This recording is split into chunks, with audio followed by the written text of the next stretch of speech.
Thank you, everyone, for taking their seats. We are about to get started in about 120 seconds or 2 minutes. Of lotion. Lotion works. Oklahomans are on time. That is something I've learned. My wife has Pop-Tarts. Is that a thing? We don't have traffic and things. I'm not. You guys really are on time. Yeah, I can't go without lotion. I'll take the whole bottle. Did you? Oh, really? Just on my hands. I just used it on my hands and it didn't work. We're ready to get started. Yeah, thank you.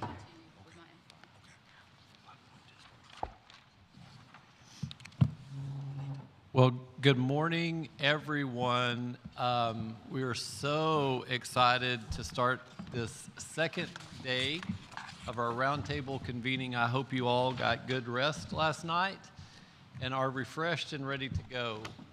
I want to make note that we've had some situations, some family situations with some sick kiddos and some weather challenges and some work-related challenges, and so we're shuffling a little bit around our roundtable today. You're going to see some new faces, some individuals who couldn't be here yesterday but are able to be here today, which we're super thankful for, and some individuals who were here yesterday that aren't able to be here today. I would just say that as we get into this, we're going to have a moment of grounding and a time of reflection from what we sat with last night from yesterday. We want to bring yesterday's discussion into today's discussion. And so we're going to do that. And then after we do that, we're going to invite the new faces at our roundtable to introduce themselves after we have a time to kind of settle in and think through what we need to think through. So I want to also just mention that what we would like to do to get started is I'm going to ask we're going to allow for about 6 or 7 individuals from the roundtable to offer up reflections from yesterday, maybe what you sat with last night, what you are processing, what stuck with you, what you think needs to continue on and still be processed as we continue our work today. So be thinking about that.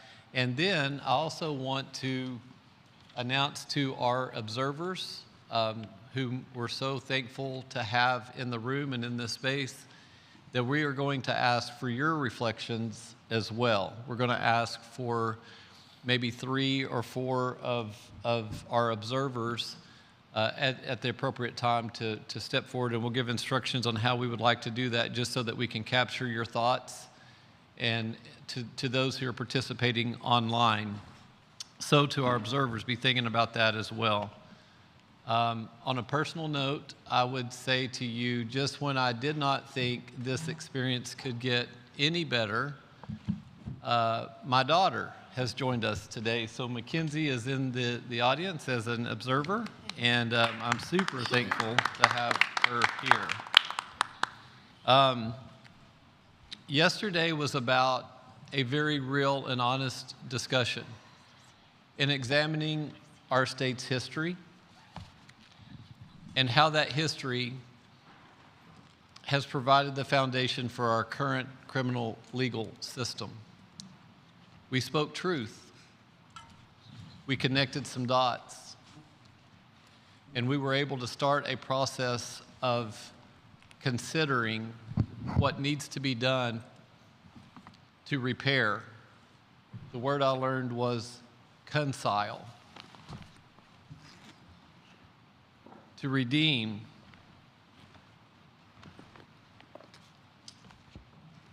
to make amends. The questions that we asked yesterday were, what in our history needs to be reckoned with? What accounts must be settled? What harms should be acknowledged? What communities have been hurt? By whom and for what?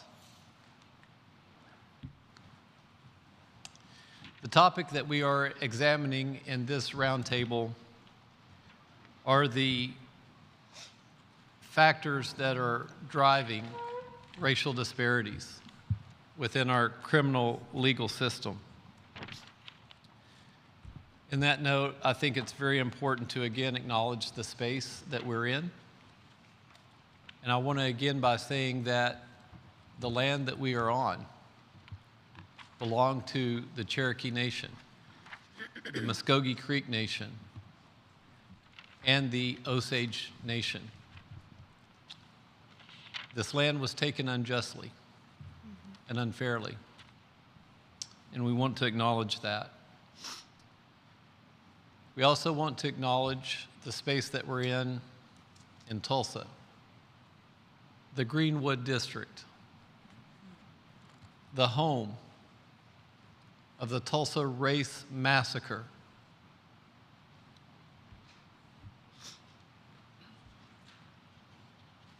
I want us to feel that for a few minutes.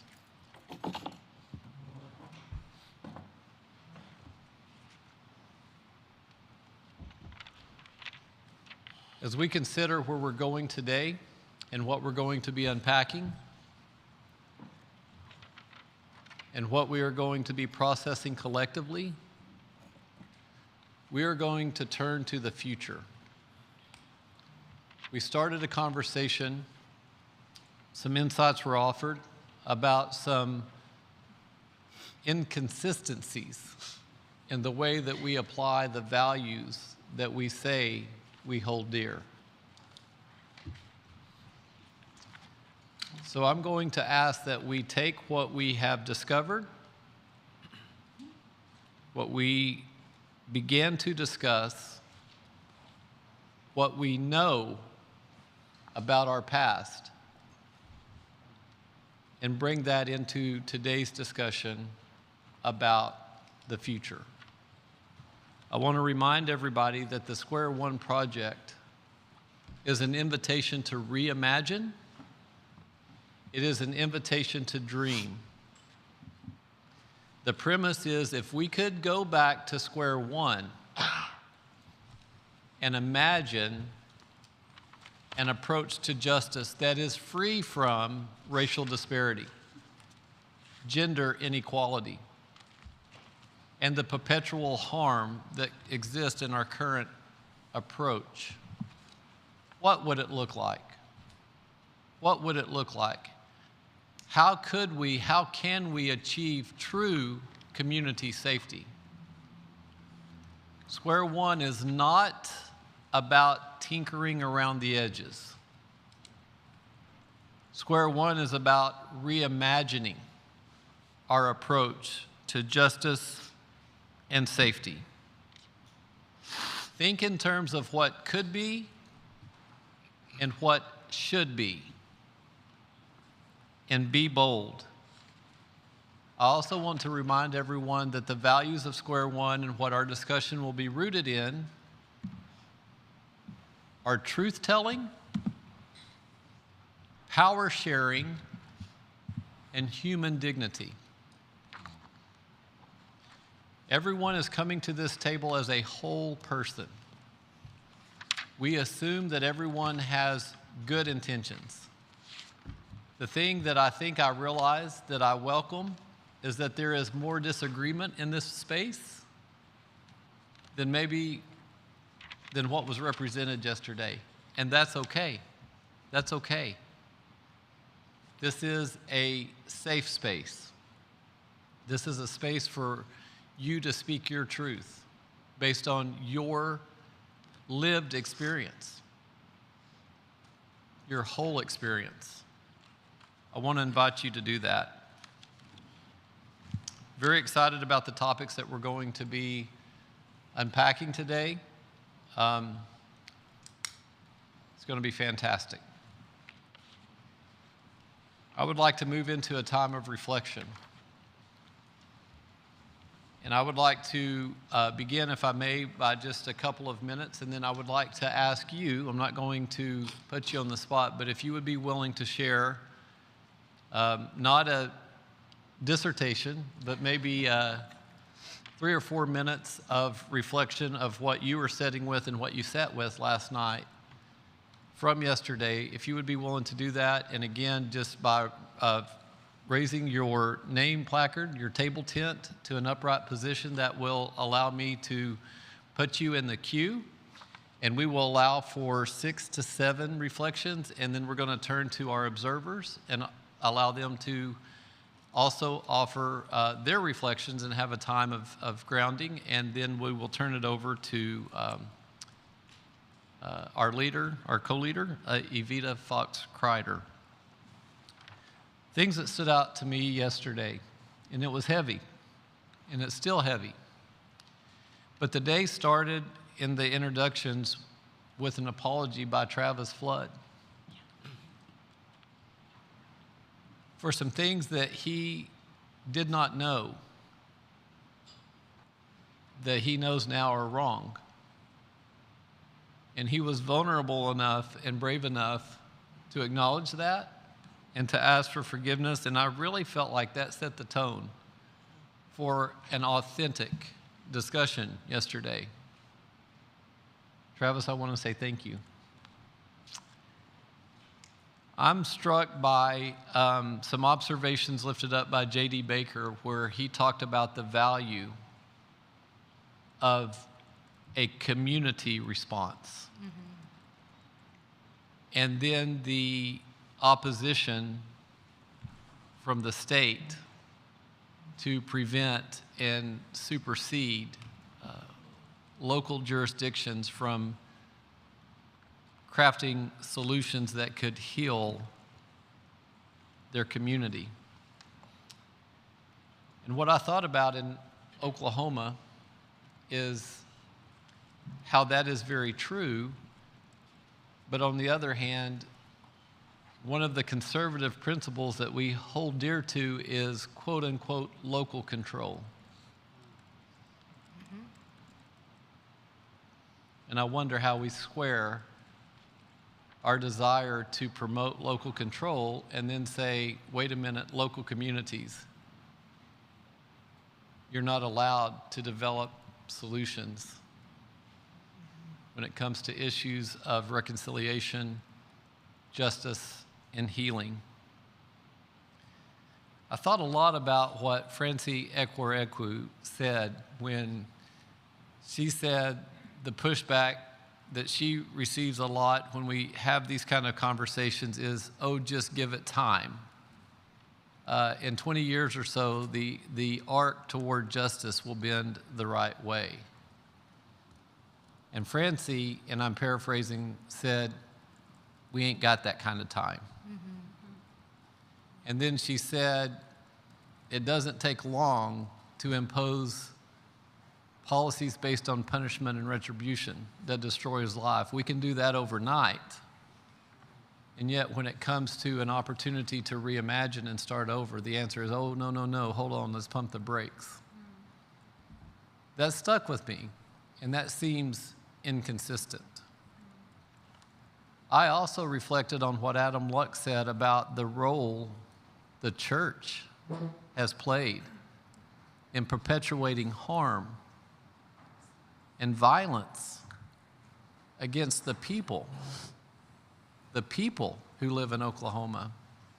I believe Adam's phrase was something to the effect that the harms and the violence contained in the current system are not in spite of the faith community, but often because of the faith community. Culturally speaking, Oklahoma we identify in our faith values. And I think that we took a step forward in reckoning how to consistently apply our values in a way that makes sense, in a way that help, in a way that heal, in a way that move people toward becoming whole. And consequently, I think that we started the process of understanding where there is, my word, hypocrisy that needs to be addressed. And so those are some of the things that I'm sitting with. I also want to also acknowledge and reiterate that George Young made this point, but Waylon Cupid was also very personal in sharing some of the truths and observations that he has been made aware of, and it made it real.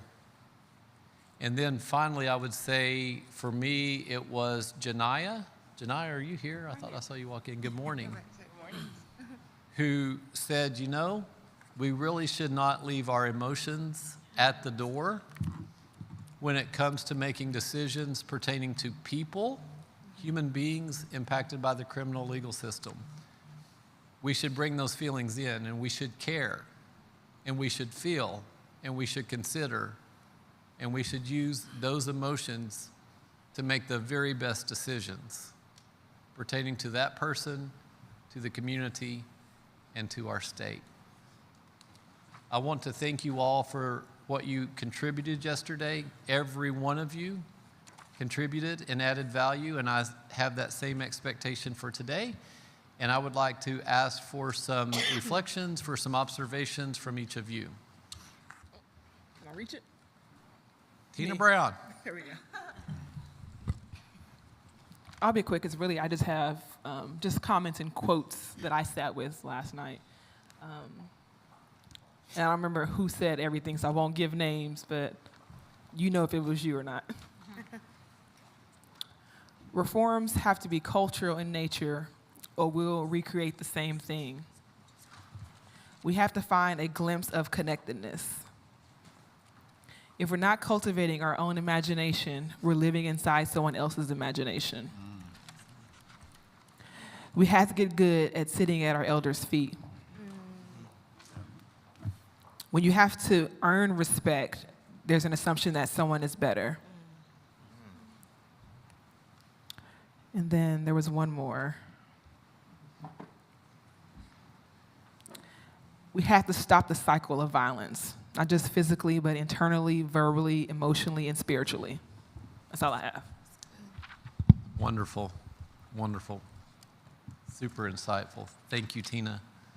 Doug? Thank you, Chris.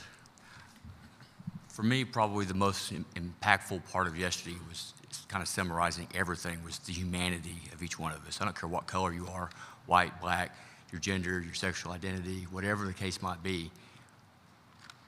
Recognizing the person sitting next to you's humanity can never be an inconvenience for us. It has to be a priority. We have structures and processes and all these things in place. Those things only work when we fail to realize that we're no better than the person next to us. And I think that recognizing humanity has got to be a centerpiece to anything that the justice system does. Beautiful, beautiful. Thank you, Doug. Travis?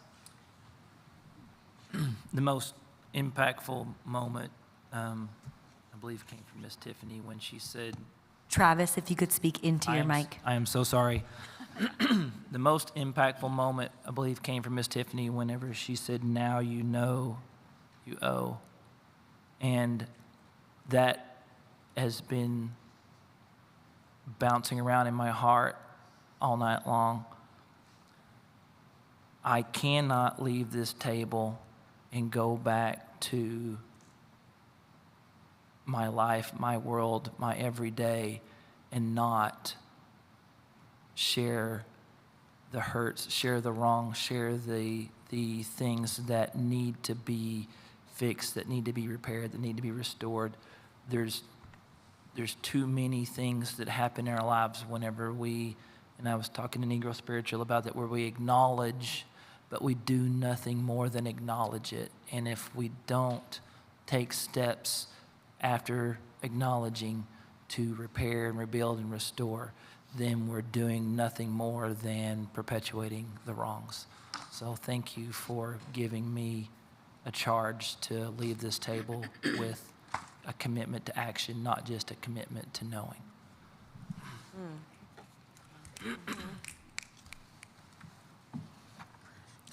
Thank you, Travis.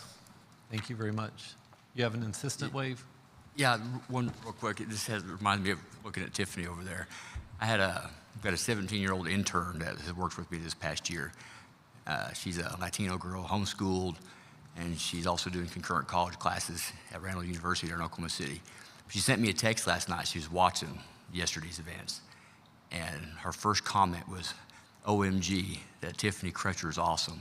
Is all this stuff really true? And that kind of sets the tone of the generations coming up behind us. You've got my generation, unfortunately, and the ones before me have perpetuated all this.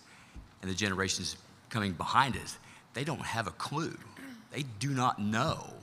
Like we was talking all day yesterday about the histories and not being taught in schools. And regardless of what you think about all the different types of history, they do not know. And they can't make a difference if they don't know. And she was just overwhelmed by what you were talking about yesterday. So thank you. Amen. We do have an insistent wave from Tiffany Crutcher. And Dr. Crutcher, or Tiffany, I just want to remind everyone, for those who are watching online, it is so helpful when we lean into our mics. I know that that's a little bit uncomfortable, but we are so thankful for the technology crew that is present with us, because those who are watching online say that they actually feel like they're in the room, and we just want to make sure that they can be able to hear everything that is being said. Tiffany? Thank you so much, Travis and Doug. I just want to add to the young folks and the interns and the students who are in here. As leaders, we all have a responsibility to drop the rope, tie a knot in the rope, and let them hold on so we can pull as we climb, which is why I'm so thankful to Janiyah and Zakiah for asking the question, and that's what set with me. What do we do when we leave this table? How do we fix this?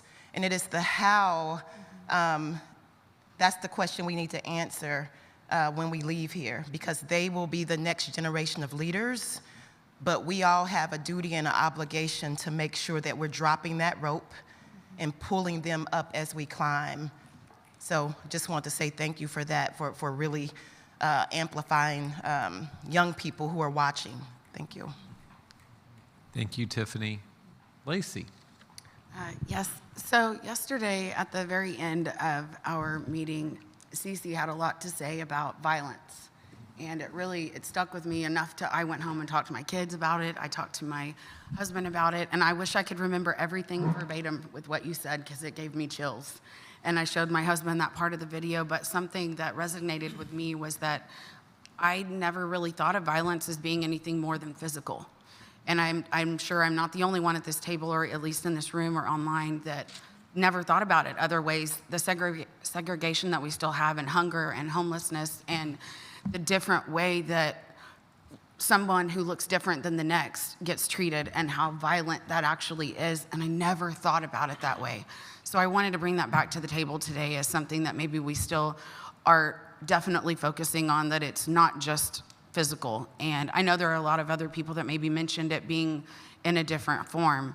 However, I didn't really get that until Cece spoke at the end of the day. And I want to thank you for that. It really, really touched my heart and my spirit. And when I came in here yesterday, I didn't know what to expect. And I came in here kind of with my own agenda and really what I was thinking. And I had hardly nothing to say. I had so much to learn. And I really want to grasp onto what violence really is, and how it's so much different than what I thought. Thank you. We have an insistent wave. Ms. Kim Cravat. I just wanted to add to Lacey's point. I had a similar reaction, and really not thinking of violence as anything more than physical. But again, as Cece mentioned, as Chris talked about as well during his comments in that last session, I began to think, and again, I can't help but remind everyone that the Native experience is so different and complex. And I thought about, what I began to think about was, after our discussion yesterday, was the violence of having children removed from the homes, the federal policies of dismantling Indian families, how that affects our entryways into the criminal legal system, how those policies are a thread that run through our communities, that run through our generations. We have parents that don't know how to parent children because they didn't have parents, because they were in boarding schools, Right. or they were removed from their family homes, and that is violence. And I guess I just had not thought of it that way. But I happen to know, in my role, I've learned that the criminal legal system, when you have interaction with the state, in a child welfare way, or in a juvenile delinquency way, like it's sort of you're tagged, and it's harmful. It's harmful in so many ways, and it's a disservice to our children who are marked for having connections or having contact with the criminal legal system beginning from their birth, because they were removed by a state government or because of federal policies. Amen. Thank you, Kim. JD, did you have your tent up? Close to the mic, JD. I'm sorry. No apologies. Ooh, Kim. Ooh, I was gonna basically say similar things. I'm sorry. Ooh, I was gonna say similar things as Lacey and Kim as well, and it's just hitting all at once. But as I'm thinking about what Cece was saying about violence, what also appreciate the point that you made yesterday, what made me think was there's some violence that we see and there's some violence that we don't. And what we saw with Julius was a very public violence and degradation. We saw, there's some things we see and there's some things we didn't see. But we saw the ache and the pain of a community. And we also know the story, what Julius was going through in those last moments. And to be a witness of that violence, I think for us to witness that as a whole state, America, Kim Kardashian and all the other folks are watching.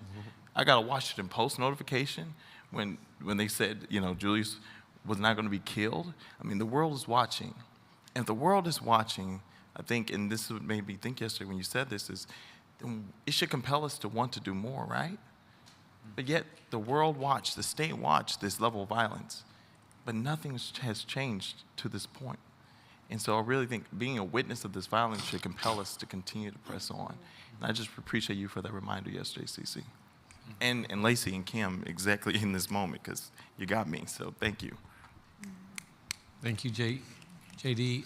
Let me tell you where we're at. I have Marquise in the queue and Francie in the queue. We're going to go in that order, and then we're going to turn to some of our observers to offer some reflections. Oh, did I miss one? I'm sorry. I missed a whole bunch. Holy cow. We're going to give space, but we're going to ask that you be concise in your reflections just for the sake of time so that we can stay on track. But let's do this. We'll go to Marquise. Tell me again, is it Tanya? Tanya, we'll go to Tanya, then we'll go to Antoinette, and then we'll go to Francie. Marquise? Well, I first want to acknowledge what Ms. Kim said. You're speaking right in my vein when it comes to fatherhood and this system that we're talking about trying to fix. Without fathers in homes, it puts you had a 75% chance of being suspended and ending up in the prison pipeline. And so it made me, the thing that I reflected on the most yesterday was a lot of what we talked about here, but a lot of also what it sparked after we sat up from this table and got an opportunity to dig in a little bit more. But the things that I wrestled with the most was with what Ms. Cece was saying about, when people had to have the presentation of Christianity because that was the gatekeeper thing to say. Like, okay, I'm a Christian. That's what you want. But it wasn't really that they we're doing that as a practice. But it goes back to Ms. Kim's point of other people coming into someone else's culture, someone else's life, someone else's world, and saying, you're wrong, let me tell you what it is. And so I won't go into the details, but Mr. Whalen and I, we talked about a thing after where how many perspectives exist in the history. It's not that, because we got to a point where we were, kind of overtly, leaning towards a race of people not being known, but it was because when we tell history, when we speak of history, we tell it from the viewpoint of both races or all the people involved. Whereas when another race talks about history, they speak about the great time that was happening at that time. Because to them, the other person was not that. They were a servant, or they were a product. They were not seen as a human. And to some, it was unbeknownst to them. That wasn't something that they prescribed to. It's just a world that they lived in, and that's what they knew. So the things that really stood out to me are, if we're really reimagining, what does it really look like to create systems that are fair and just according to the society we live in? Not to any one person, not to any one thing. How can I create a system that works for me as a black man in America, but also for Miss Kim, who is a native in America?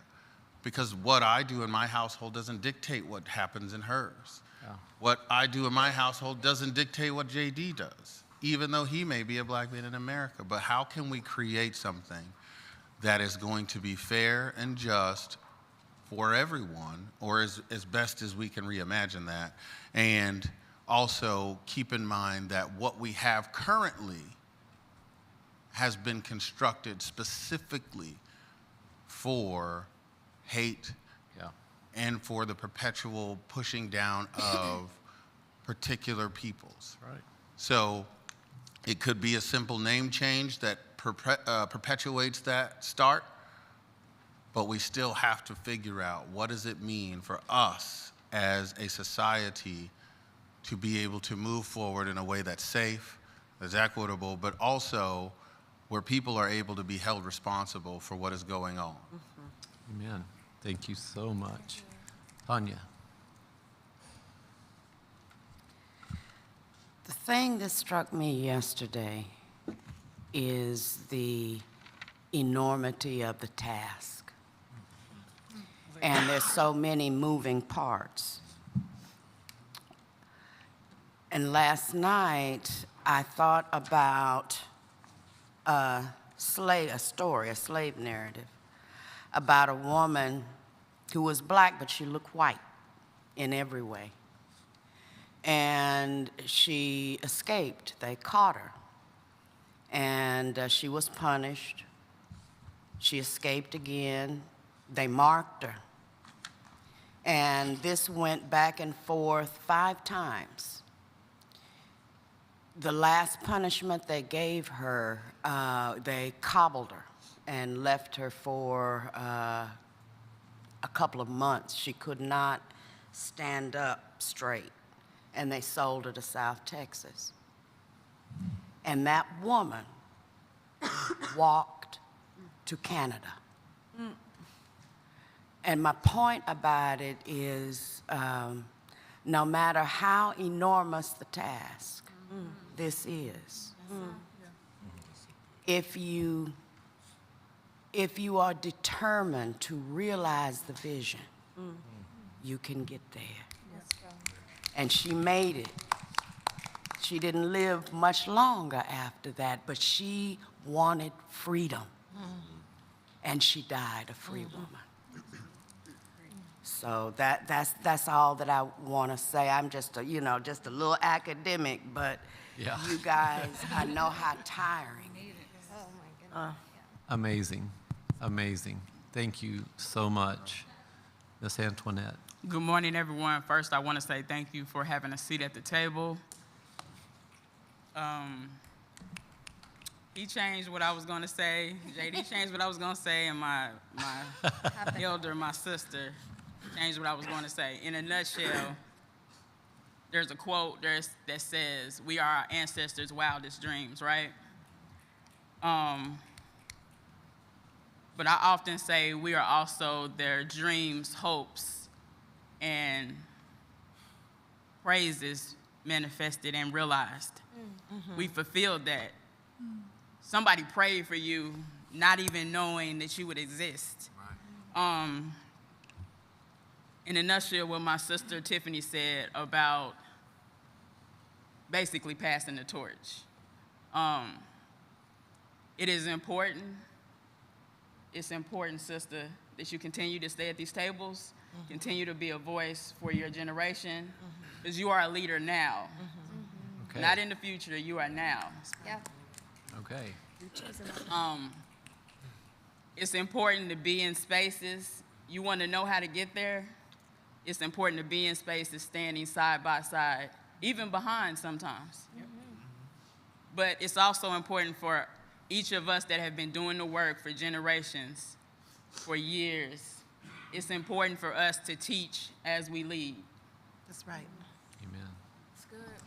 Thank you, Antoinette. We are going to, Francie has removed her name from the queue. I want to make sure that I don't want to skip over you. If Can I just lift one thing up? you may, This yes. is not necessarily a reflection as much as something that was brought to my attention this morning right before we started. I have a new friend, RPC, who's in the observer audience, and lifted up that while we had great discussion yesterday about a lot of different issues, we didn't necessarily, with the exception that Anamika gave her personal experience as an immigrant and somebody who has experienced things and issues related to that, we didn't necessarily lift up our immigrant communities in our state and the impact that the criminal legal system has on these communities.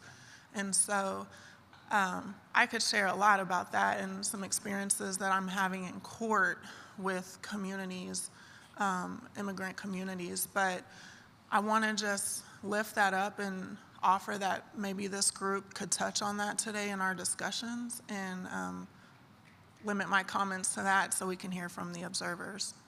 Thank you, Francie, and thank you. Okay, we are going to transition from those sitting at the round table to those in the room, and the way that we are going to do this again so that everyone who is watching online can hear and see who is speaking, we're going to ask any of our observers, and we would like to ask maybe 3 perspectives to come and share what you are sitting with and what you are holding on to and processing from yesterday's discussion. But if you would, come to the, what is that called? Podium. Stool. Stool, thank you. Come to the stool. Listen, these big words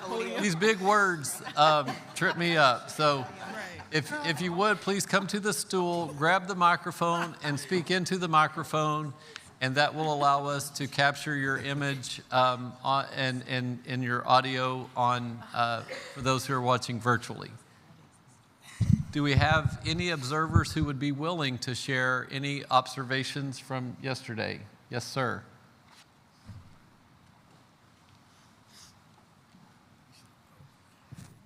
Good morning, everyone. Good morning. My name is Kenneth, pronouns he, they.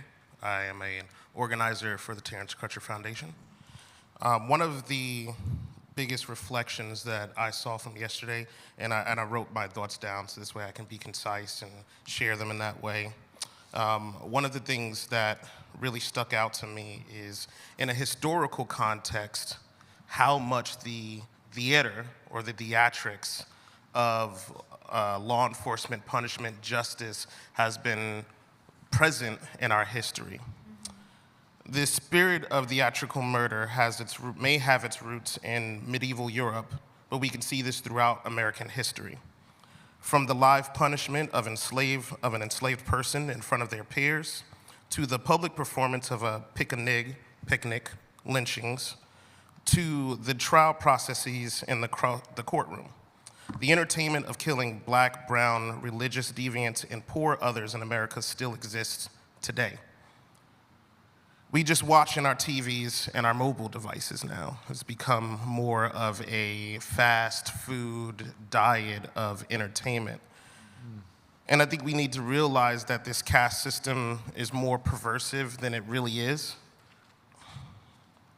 And if we were to imagine, that's what we're here to do, right? We were to imagine what a new way of conducting this justice, then I think we ought to stop arguing semantics, changing names and changing, like if the system is still the system and we are still consuming these things in a fast food type of way, then what is the semantics really helping? Whether you're using words or certain words that may make people feel uncomfortable, whether you're renaming what a position of authority is, I don't think that that's really doing us any justice. And we need to realize also the part that we play in this cog in the wheel. Like I said before, that caste system is very perversive. And I will admit that I'm coming at this from a point of view of being a military veteran, of being across seas in brown folks' backyard, extending what we feel like is justice. I'm a 9/11 baby. I watched the smoke rise from my elementary school window, and I thought that a justice would be going and getting back at the folks that harmed us. So I think it's important for us to, whether you're a cop, whether you're a prosecutor, whether you have been affected, just understanding whether you're black, brown, white, understanding what your part is in that. Thank you. Thank you. Are there others who would like to offer reflections?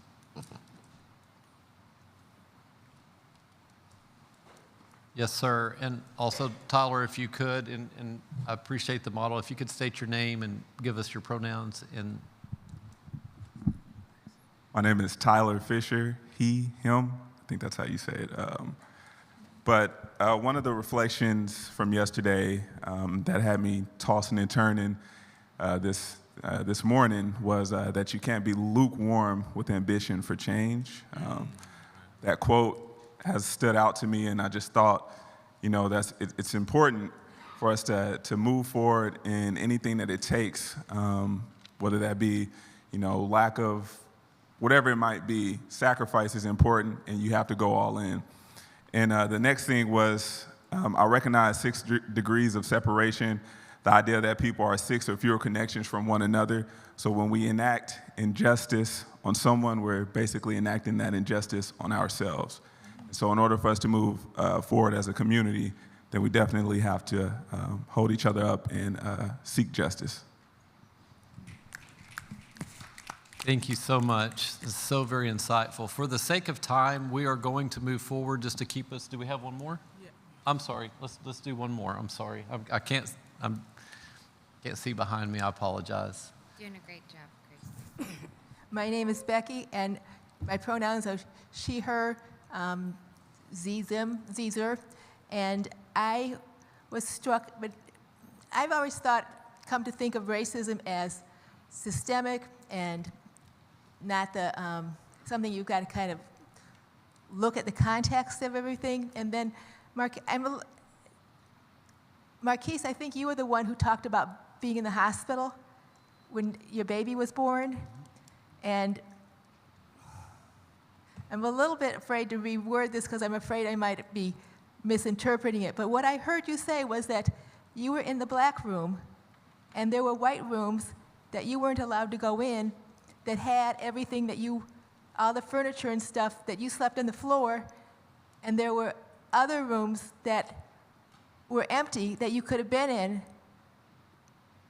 but you had to go to the black room, or maybe it didn't have a sign on it, but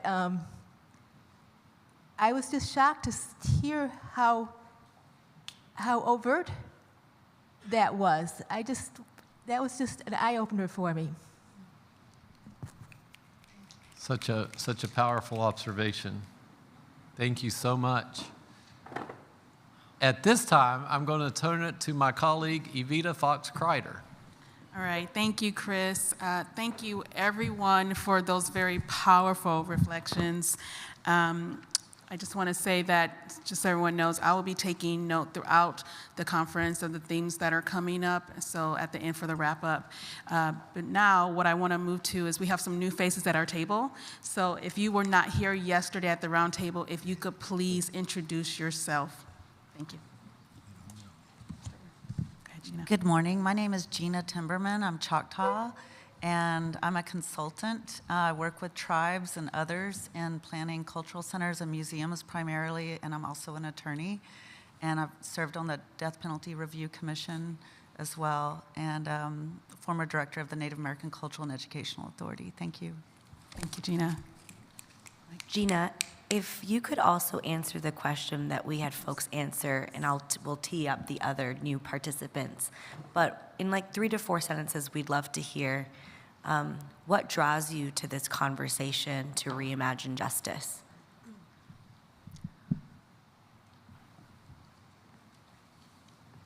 You know, there are certain words that come out. I mean, everything that I've heard is really powerful and inspiring. There are certain words that really move me in terms of the feelings I have, and one is reconciliation. And I think it's also about identity and our innate sovereignty, not just as tribes. We think of sovereignty as like tribal nations or governmental sovereignty, but the sovereignty of a human being to be recognized, and to that innate value that we have. We talk about another word, humanity. And I think about federal Indian policies as, you know, real policies of kill the Indian, save the man.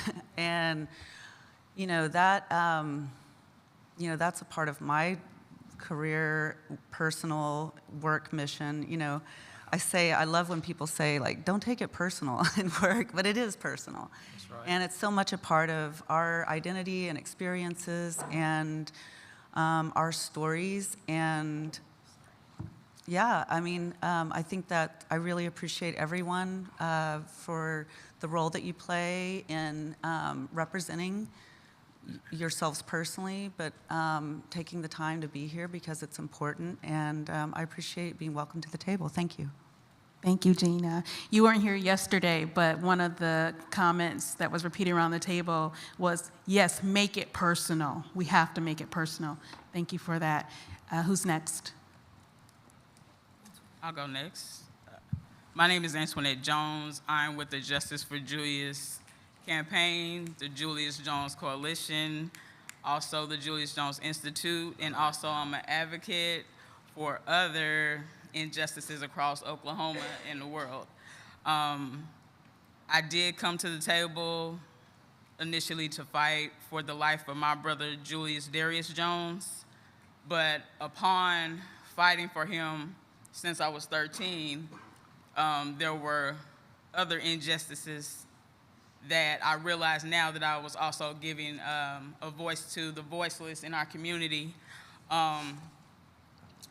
I mentor kids. I haven't in a long time, maybe like 2 or 3 years, but I also coach as well and train in basketball and softball.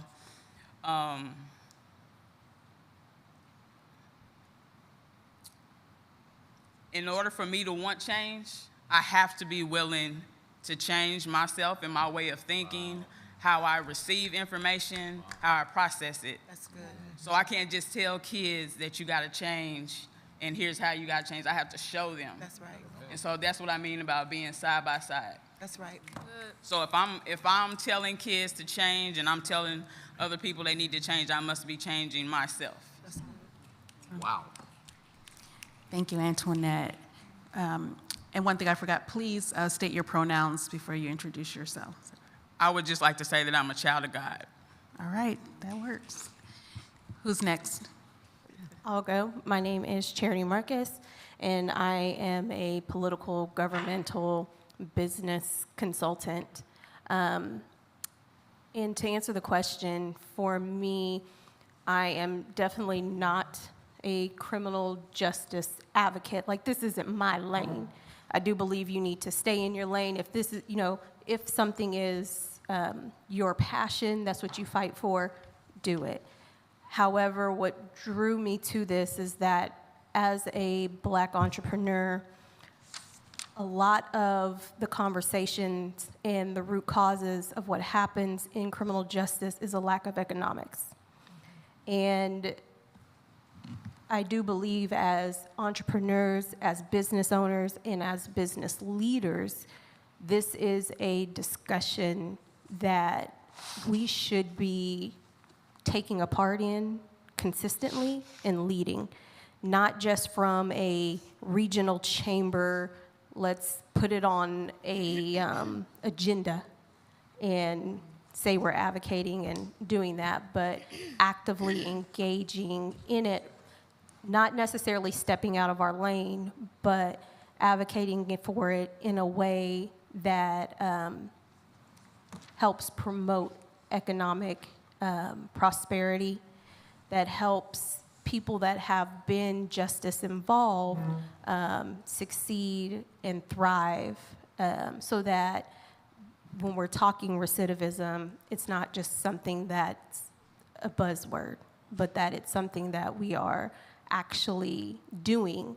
And hopefully it encourages other business leaders to say, people have paid their dues, they did their time, and it's time to not continue to punish people after they have paid everything off that they have paid, after they have served their time. And so for me, I would love to see how does criminal justice and business intersect, and then how can we not just intersect and cross paths, but then work along a parallel line to reach a solution. Thank you. And I think we have one more person. Good morning, everybody. My name's Aurelius Francisco. I use he, him, his pronouns. Happy to be a part of the roundtable this morning. I was on the panel yesterday and got to observe the roundtable and hear many powerful testimonies from many of you yesterday. So happy to be in this space on today in a different capacity. I'm the co-executive director of Foundation for Liberating Minds, which is a nonprofit based in Oklahoma City, but we do work all across the state using education as a tool for social change. So really looking at the value that education can bring to young people and really all people to sharpen analyses around various social issues, including this one, which is my major passion, which is addressing carcerality and the carceral state in Oklahoma and across the world, really. I'm here because I love my people. I love my community. I love the people. And that's what really drives me and in this work. I'm system impacted, as I believe all Black people are. I felt the daily, perpetual threat of violence that the carceral state brings upon Black people. I've been hemmed up against the wall by a cop. I've shaken to my bones after being pulled over by a cop, not knowing if that would be my last moment, my last day seeing my parents. I've had close friends be locked up for petty drug crimes. I've had close family members be locked up for years upon years under this failed war on drugs. I've seen very clearly how the criminal legal system doesn't protect survivors of gender-based violence, which is a major passion of my work, because I saw very closely Oklahoma City police officers in my living room taking the story of my sibling, my sister, her experiences with intimate partner violence, and saw the ways that not only did they not protect my sister from the violence that she was experiencing, but perpetuated violence against her in a different way by separating her child from her for a failed drug test. Saw the way that a judge judged her failed to believe her and her story. And so that's a major reason that I'm in this space, because I think so often survivors of violence get used as pawns to say we have to protect them, and the only way to protect them is through the criminal legal system. But the reality is that the criminal legal system isn't protecting them. And so we have to look at other ways, other alternatives, other options to protect them that are rooted in the community, that are rooted in reciprocal accountability, that's rooted in accountability and not punishment. And I'm here because I think conversations are important. I think education is important, and I think wrestling with difficult histories, difficult presents, difficult futures is vital to pushing the work forward.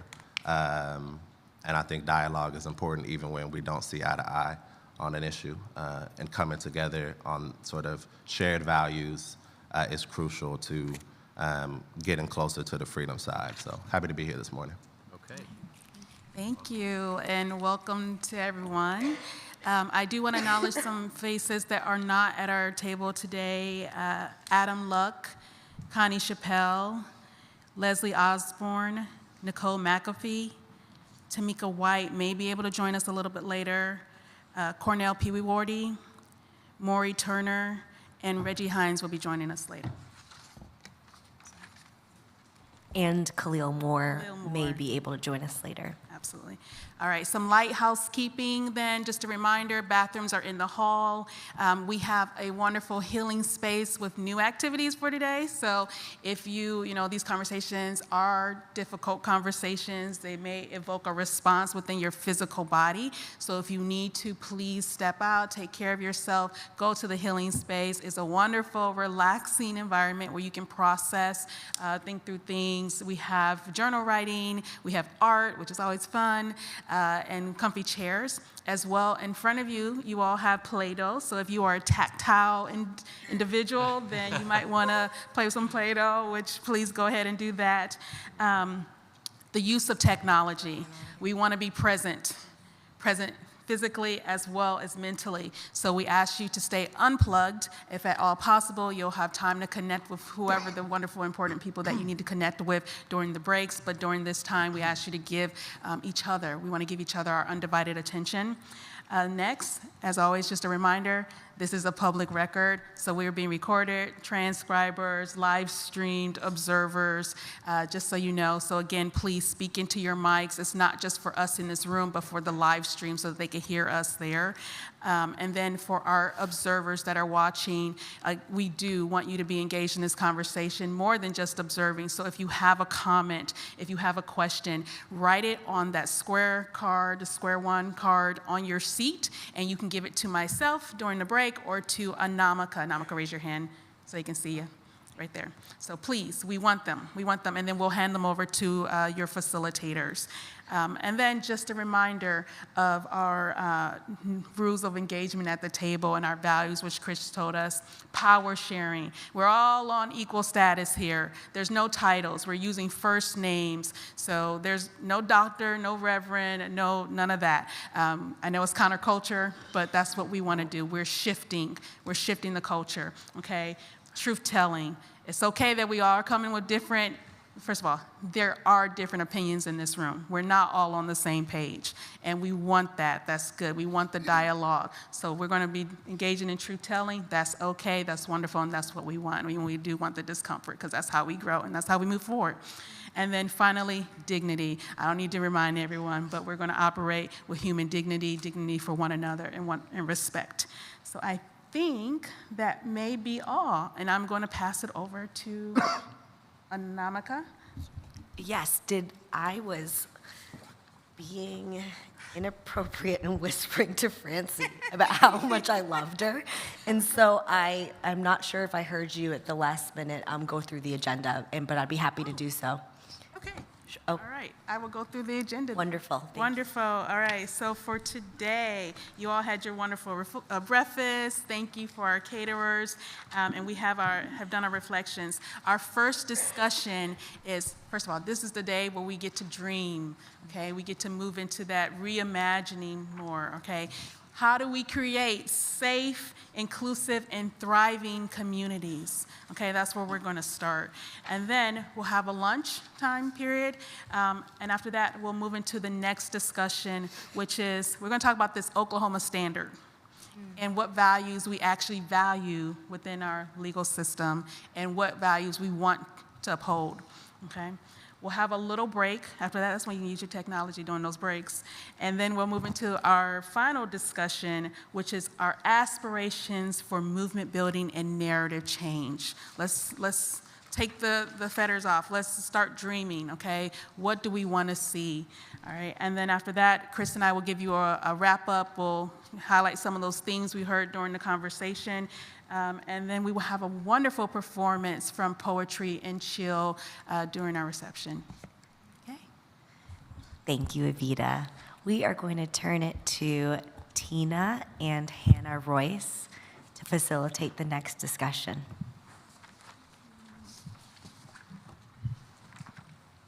Good morning, everyone. Hi.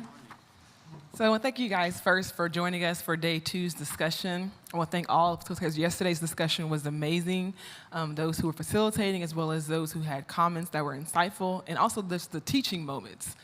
You could be in this game 5, 10, 15, 20 years and still learn something new. And so I had a lot of notes and a lot of powerful things to kind of lament on over the weekend and really just for the rest of the year to really just think about. I'm Tina Brown. I'm with the Arnault Family Foundation as a project manager. And today I'm going to be working with my cohort, Hannah Royce. We're the sleeveless bandits today. We don't have our jackets. I'll let Hannah introduce herself. Hi, thank you, Tina. My name is Hannah Royce. As she mentioned, my pronouns are she, her. I, by day, am a social media and marketing coordinator for the Arnault Family Foundation. I live in Oklahoma City.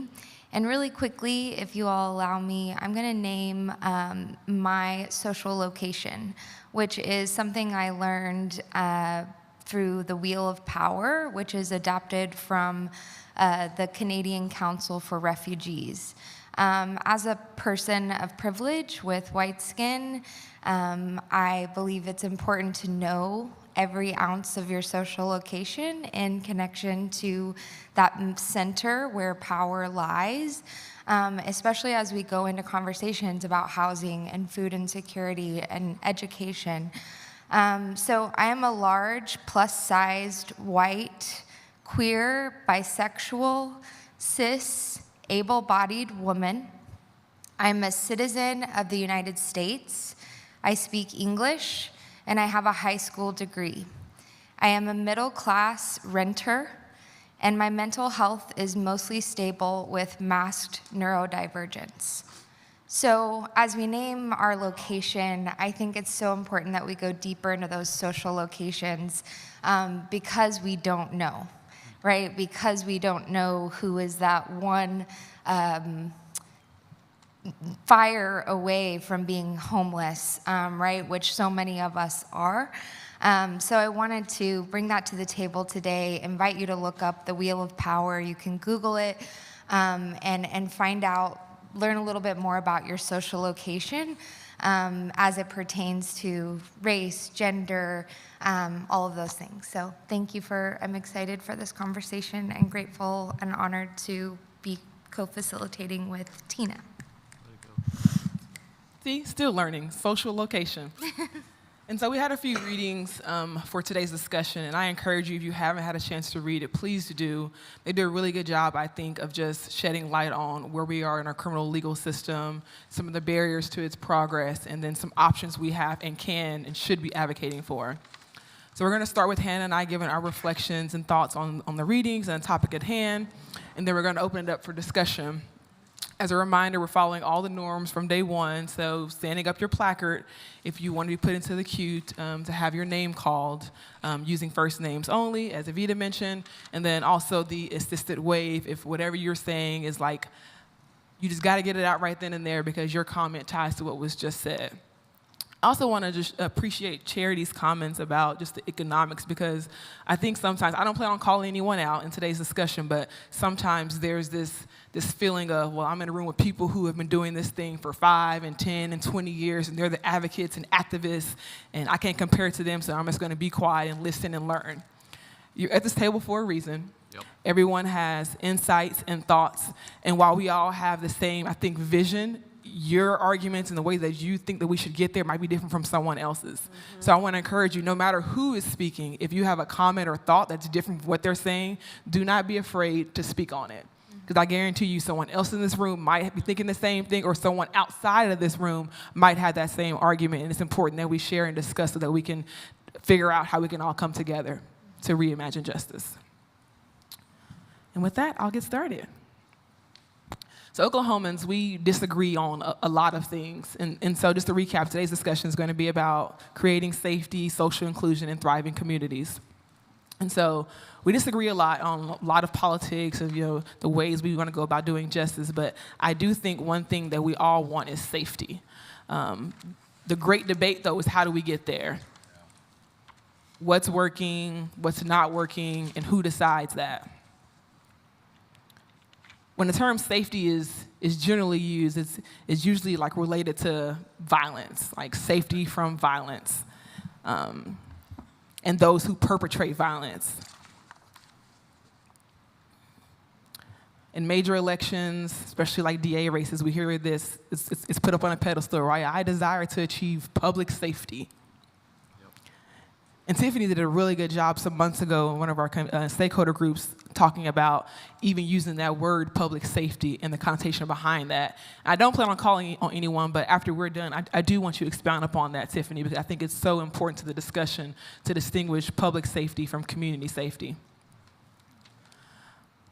But it begs the question, if we're talking about safety in relation to violence, what is violence? Some comments that were made yesterday and even today is that we always think about individual acts of violence, someone being violent on another person. But is there not also structural violence? And I, too, had heard about other types of violence, but I don't think I ever had a word for it, a term for it. And it's this idea is that when community building resources such as education, food, health supports, economic opportunities are allocated to certain communities to the exclusion of others, usually communities of colors, that's also violence. Mm-hmm.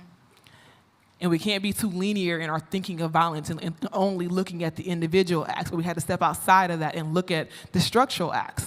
Because the reality is that oftentimes the individual acts of violence are predicated by the structural ones, the lack of resources, the lack of opportunities.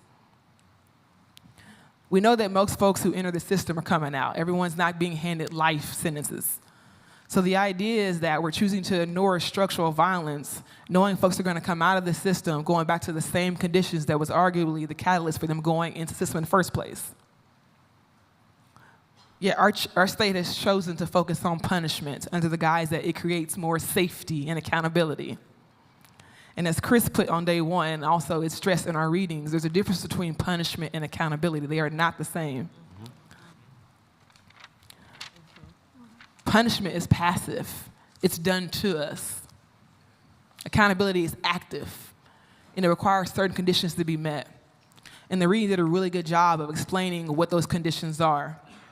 The first being acknowledgement of what we've done, acknowledgement of impact, expression of genuine remorse, making things as right as possible in ways defined by those who were harmed, not in the ways that we want them to be. And finally, the person becomes someone who would never cause similar harm. That's accountability.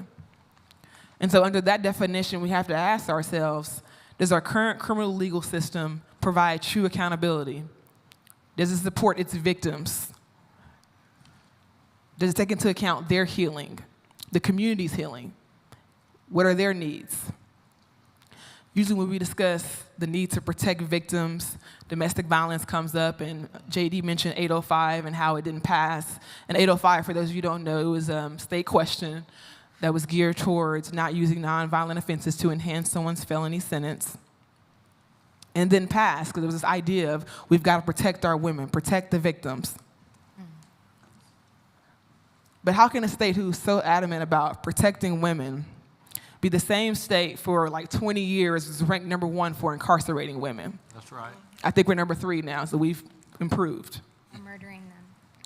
The same victims we say we want to protect are the same ones we're sending to prison for 30 years for failure to protect because they should have left. Yep. Never mind their physical or mental abuse, lack of resources, again, that structural violence that put them in a situation to begin with. It was mentioned yesterday that DAs have all the power, and I agree to a certain extent. I was a prosecutor. I had 3 stamps on my desk. 1 to file, 1 to decline, and 1 to amend. And with 1 stamp, I could put someone in the system, amend their charge, or not. However, the jury is the one handing out these sentences. We think about reimagining justice. It's not just about making sure people at the top have, understand justice, understand the need to change, but it's our peers, people you work with, people you go to church with. Those are the folks who need to understand, the DA was the one that filed the charge, but if we have a sentence that says 5 to life, you could choose that 5. You don't have to choose that life or that 20 or that 30. You could say this is ridiculous. Going back to safety and violence, we know and currently have access to non-traditional ways with dealing with violence.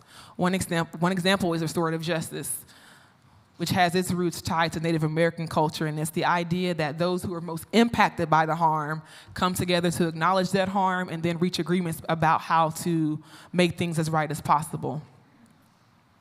Another example is violence interruption programs. It's a community-based intervention.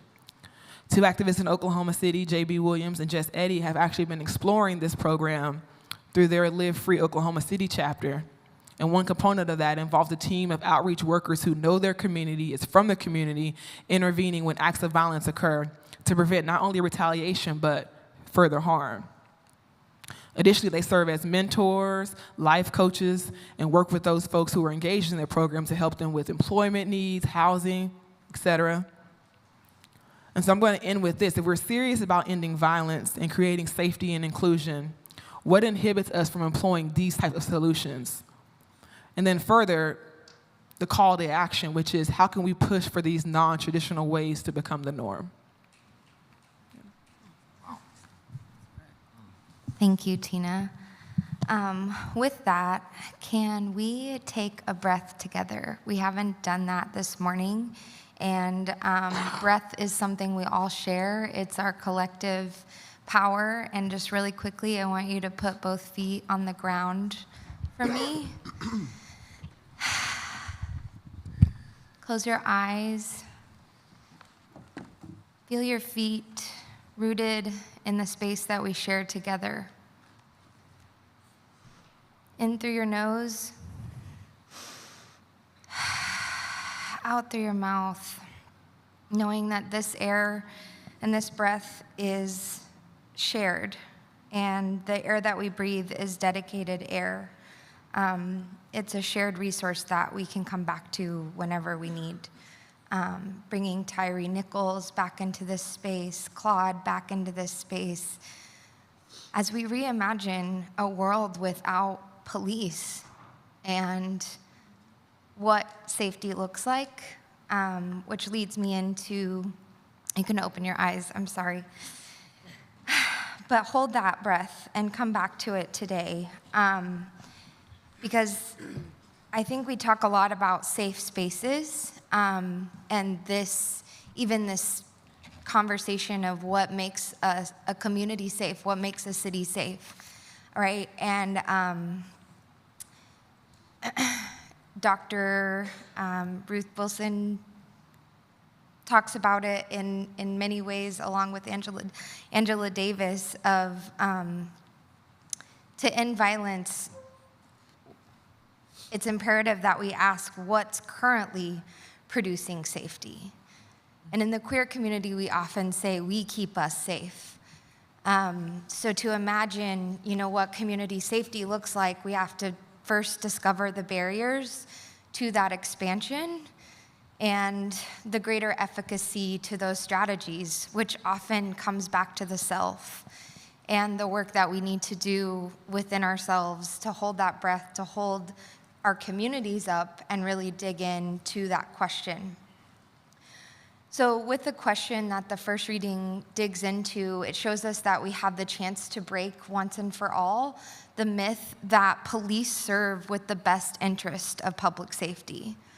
So in discovering what public safety versus community safety means, I think this is our chance to define that, right? This new world. But we also have to dig into their associated entitlement to monopolizing these conversations about violence prevention and safety. So when we have the opportunity to lift up voices who are and have long produced that safety, i.e. the service care providers, the community residents, healthcare workers, those impacted by gun violence, educators, and people who are providing housing, right? People who are providing meals. Those are the folks who know that this moral argument is the one of repairing and acknowledging not only the violence that the United States was founded and built upon, but that we can acknowledge, we can shape the attempts moving forward to create a society actually characterized by justice and democracy.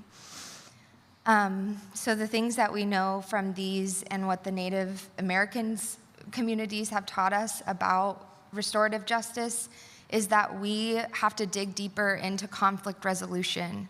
We have to be better mediators and facilitators, and as has been covered many times, the conversations can't end here today. So we invite each other into this brave space because right now, at least, there is no true safe space.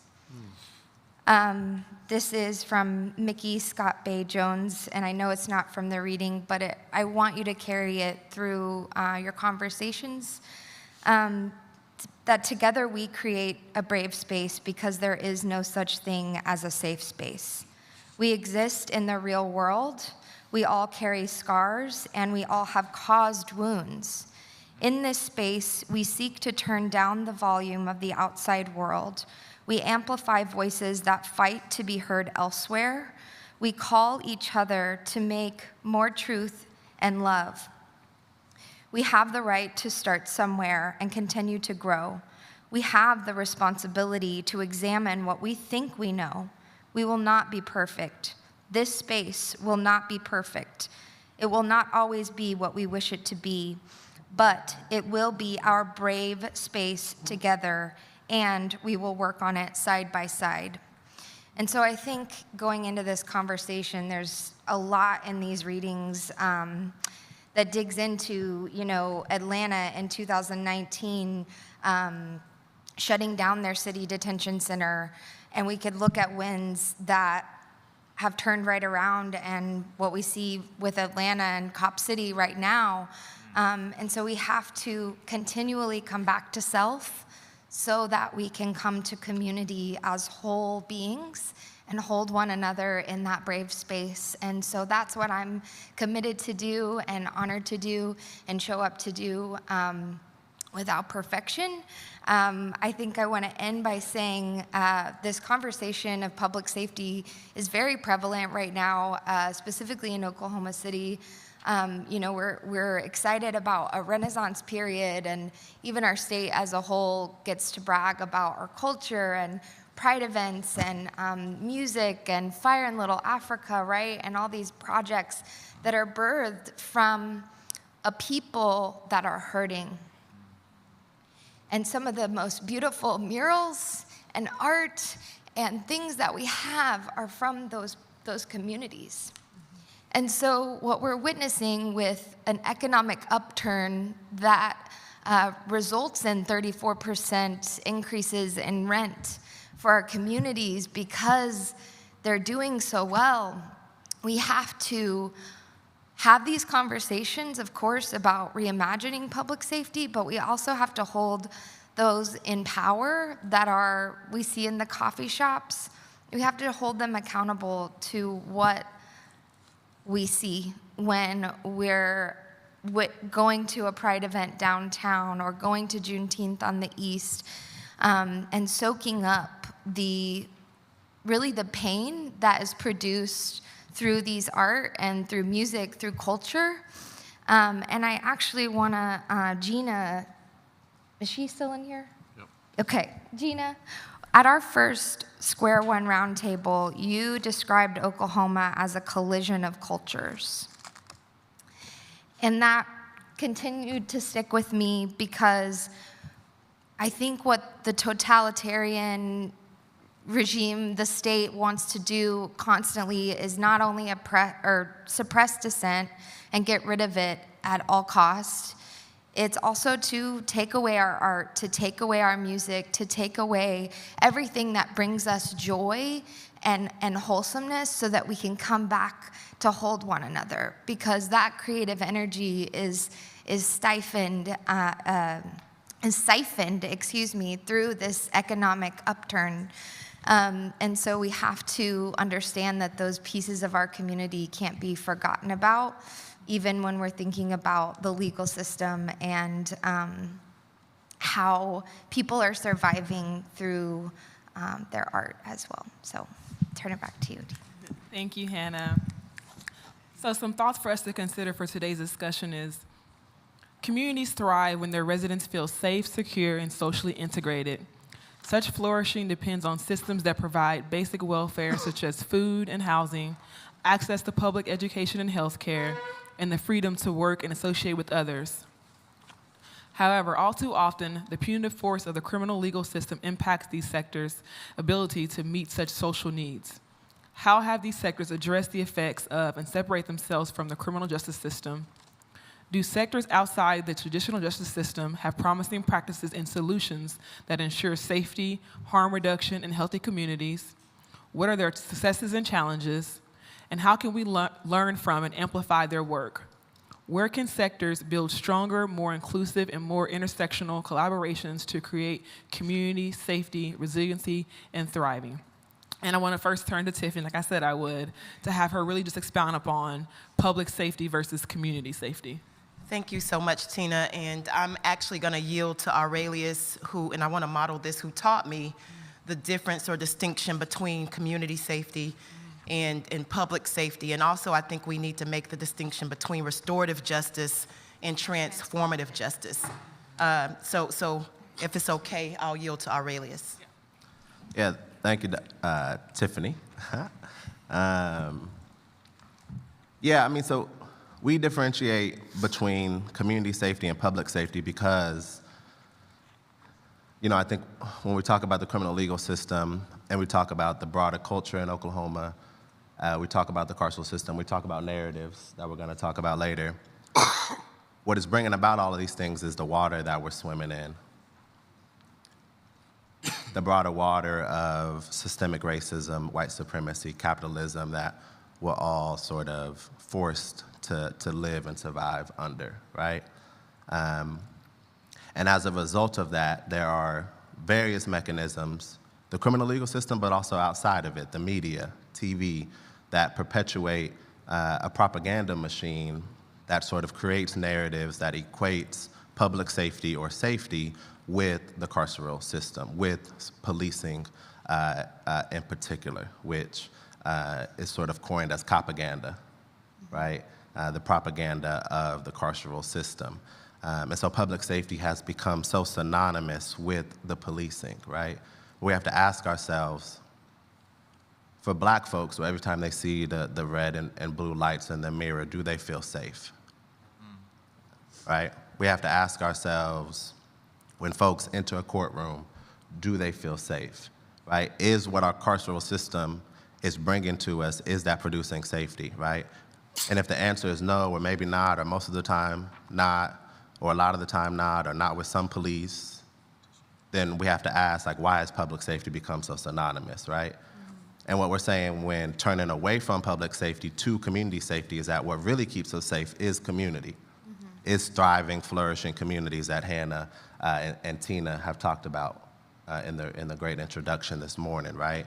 That community safety is about sort of creating flourishing communities, is about creating connected communities with strong relationships and bonds where our neighbors know one another, rather than the people who we live next to and see every single day are complete strangers. And so when they're in mental health crisis, we don't know them. We can't call them by name. We can't say, JD, are you doing okay today? Instead, it's a stranger who's going crazy, and our only response is to call 911. Right? Like, this is what community safety is and breeds and allows. It really is an alternative safety, and what I believe is a true safety. And it is an imaginative process, because my idea or definition of safety is different from yours or yours or yours, right?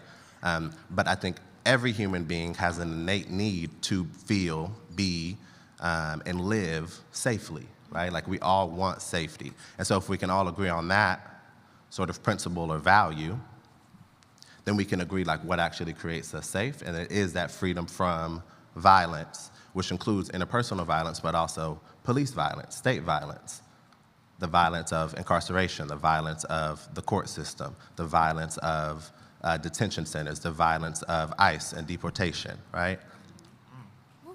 And so that is sort of the difference between community safety and public safety.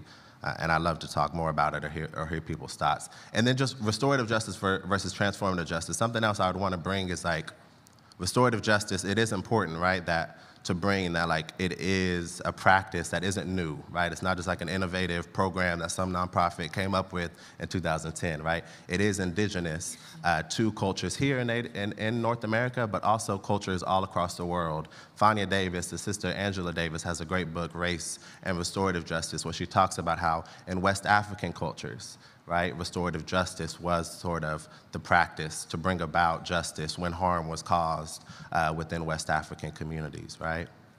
And so we have to also think about sort of the colonial histories of the criminal legal system here in the US, and how punishment and caging human beings are unique to Western European colonial nations that have been enforced upon indigenous communities, that have been enforced upon African peoples and their descendants, right? And that this isn't what is native. And so restorative justice, transformative justice really is a practice of Sankofa, a practice of reaching back to our ancestors, reaching back to our ancestral practices of justice, of healing that is rooted in accountability, right? That is clearly differentiated between punishment, right? Accountability isn't punishment. These are different things. Restorative justice is also different than transformative justice. And so I like to think about restorative justice as like an alternative. And I like to think about transformative justice not just as an alternative, but as an entirely different theory of change. And so, Marquise, you were talking about like, what does justice look like for me as a black man versus a Native woman or a white woman, like, right? Like, and I think what our criminal justice system, one of the failures of our criminal justice system is that it is a one-size-fits-all. Is that it says that for whatever crime you are accused of, that you have been found guilty of, you have this set of sentences, right? And it doesn't allow for any other context, right? We talk about like the incarceration of women. 66% are found that they have experienced gender-based violence, right, at the time of their incarceration or at some point in their lives, right? But a judge isn't allowed to bring that context into account when they're judging them and sending them to prison, right? And so what transformative justice allows and restorative justice allows is that quite the opposite, is that every single case, every single circle that I facilitate to bring about accountability, to bring about some variation of healing for a survivor or a victim, to bring about an accountability process for somebody who has caused harm, who has done violence to one of my friends, right, looks differently. It's not one size fits all. Every single case looks differently because every single case has different contexts, has different sources of trauma, has different sort of positionalities that people are bringing into the space. It's coming from different communities and different localities, right? And so every single one looks differently. And so it is an entirely different sort of paradigm from how our criminal justice system looks and seeks to sort of bring about justice that is really rooted in what the victim wants and what the victim needs, right? And I think so much of what the criminal justice system does is it doesn't center the victim. It forces punishment upon the quote-unquote offender. And because of that, it doesn't allow the offender to really reconcile with the harm that they've caused. Because who wants to be locked up? Who wants to be in a concrete cage, right? And so, like, if I'm accused of something and I've actually done that thing, am I actually gonna be encouraged to be accountable to it? Or am I gonna do everything in my power to say, no, I didn't do it, which only causes more and more trauma to the victim, right? But in an accountability process, it really is centering, like, you did wrong. You want forgiveness for this thing that you did wrong, right? You want to make that relationship right with the person that you caused harm to. What are the ways that we can do that? What are the consequences, right, that aren't punitive in nature, but that allow you to be whole and that allow the victim to be whole again? These are the things that our criminal legal system just is incapable of doing, that restorative justice and transformative justice really center.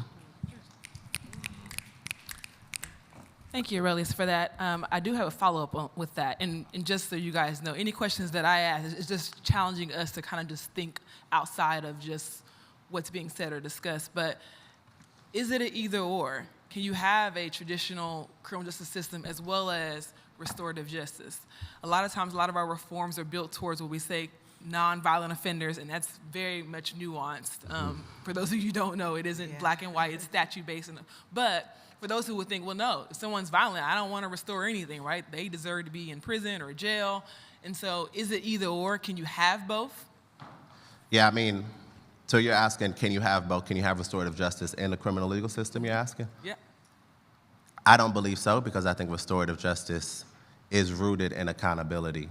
And what our criminal justice system, the only sort of justice it provides is punishment, is putting a human being into a cage for some certain amount of time, right? Whereas restorative justice is focused on consequences, right? That may look like you've caused harm to somebody, right? And the person who you've caused harm to no longer wants to be in rooms with you. And so a consequence may be like, for a designated amount of time that is agreed upon by the person who has been harmed and the person who caused the harm and the community who is also inflicted, agree to say that you are going to avoid certain places, certain rooms, certain coffee shops, or whatever that victim has been in, right? But it's not confining them in a concrete box, three hots and a cot, right? Sort of the dehumanization that is a daily practice of the violence of a jail. I do think you have examples in different localities where restorative justice has been brought into the court system, right? For the most part, and you know, me as a transformative justice practitioner, I don't think that is restorative justice, because it's still in the court system. It's still being forced upon an offender, right? They're not having a choice, because a restorative justice practice really is supposed to be consensual, right? Like the person who has caused harm is supposed to consent to the process, right? It is about them wanting to be accountable and not it being forced upon them. Right. But I do think that there's a possibility to have sort of, as a diversion tactic from the court system, restorative justice practices. And I think that's another difference between restorative and transformative justice, is that transformative justice should always be community-based. It should be rooted in the community where the harm or violence or conflict has happened. Thank you for that. We're going to have Ms. Antoinette, and then Lacey, and then Negro Spiritual. So one thing I want to say is a lot of people don't understand that prison was never created for restorative, to rehabilitate. So in order for you to actually get the solution or the true justice that we would need, everything would have to be uprooted and started anew. And that's the way I feel, because like he just pointed out, if it was never created for actual justice, actual restorative justice, actual rehabilitation, then we wouldn't have so many people fighting against it. So also with policing, it must be uprooted. What was policing created for? How can you truly serve and protect this new world, because it was started on the Americas. So how can you truly serve and protect this new world if you never got to the root of the problem and started anew? Thank you. Lacey? Okay, so I have a few things. First of all, I'm coming from a place of someone who's been in sober living, and my husband who has also been in sober living and also in recovery or at a rehab, and not everyone has afforded that opportunity. So I kind of want to start a little bit with that and some of the things that were faced and that a lot of people in our justice system face that I think of now as of the statements I made yesterday and some other people is an ankle monitor. And the things that you may not be in a cage, but it cost us, I think it was $15 a day.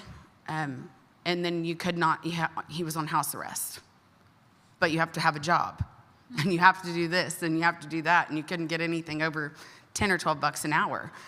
Someone who's worked for himself and traveled and went here and there and everything, you rip the rug out from under him. My husband is not the only person like that. So I kind of want to start that, and then how that does take a toll on a human being and our mental state and where you are, and how do you thrive? How do you build on that? How do you become a citizen and active again? But more on the topic of actual discussion today is prisons, they were not built on rehabilitation. And I have a few little notes here that I was building on what thoughts were coming in my head and on my heart today. And I have some numbers written down here, and these are things that I got off of a government or .org site, something that I found very accountable over the last few months. And in the past, I wrote a letter to our governor, Governor Stitt, that never responded to me, that never had anything to say to me in regards to what I had to say. However, what I was asking for was for him to personally look at me as someone who had done everything right for the last 3 or 4 years and paid all my debt in full early. And I was a good, active citizen. And I wanted early dismissal of my case and things like that, so that I could become more active in the community and do more for people like me. And I can't even get a job to help people like me if I have a felony or I have something, and it's difficult. I'm getting there, but it's difficult. And so the numbers I have written here, and something that I propose and somewhere that we can start as a state and changing is, people thrive, they do thrive in community and feel safe. Whenever they can talk to their neighbor, when my daughter can get off the bus stop and she can go to the neighbor because I'm running late. And when you have people that don't trust each other because of our system, because of our policing, then you don't have community, and you don't have a neighbor 2 doors over that you can send your child to, or that they even feel safe or know that person. As somebody said, you don't even know your neighbor. Mm-hmm. The numbers that roughly $45 to $50 a day to house an inmate in Oklahoma. Sober living homes are about $100 to $150 a week, meaning to house an inmate per year is about $16,500, $1,375 a month. You can barely make that on a $10 an hour wage. Minimum wage is very much below that. I think I might have had the numbers, but it's $6,500 a year for someone to live in a sober living home. That's at $125 a week for 52 weeks. I believe that is somewhere that we can start, because there are ways that we can hold them accountable. People like to know that they're doing a good job, an attaboy, and they're coming home and they have a house manager, or they have communities. I was talking this morning to Tanya, I think, named the place, but it's a community kind of on 10th, and it was in what you call a Black community, but it was beautiful. I went to buy something from somebody, and this was a couple years ago, and I didn't, it was pretty run down until I hit this area, and it was really nice.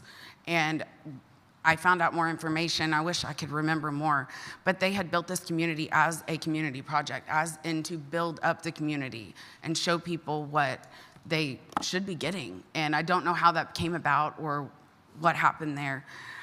But I say all of this to say that we are housing inmates here, and we're spending so much more money than we could to actually allow them to be out and be policed. But I'm sorry, I lost the words, not policed, but community, like the community taking care of that and taking initiative and having us as people take care of our people and being accountable and holding those people accountable. They're coming home, they're paying their rent. It's less than it would be, but they're able to build on their parenting skills. They're able to build on accountability and become normal, active citizens instead of coming out and they have nothing.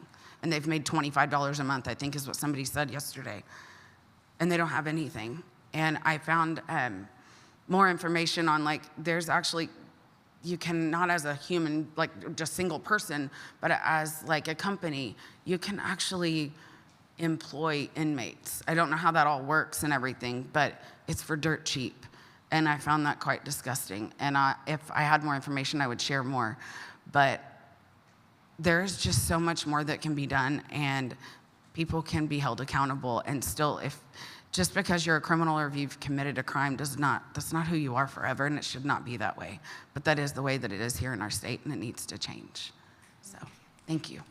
Thank you, Lacey. Negro Spiritual, and then we're going to have Travis and JD, and then Yana.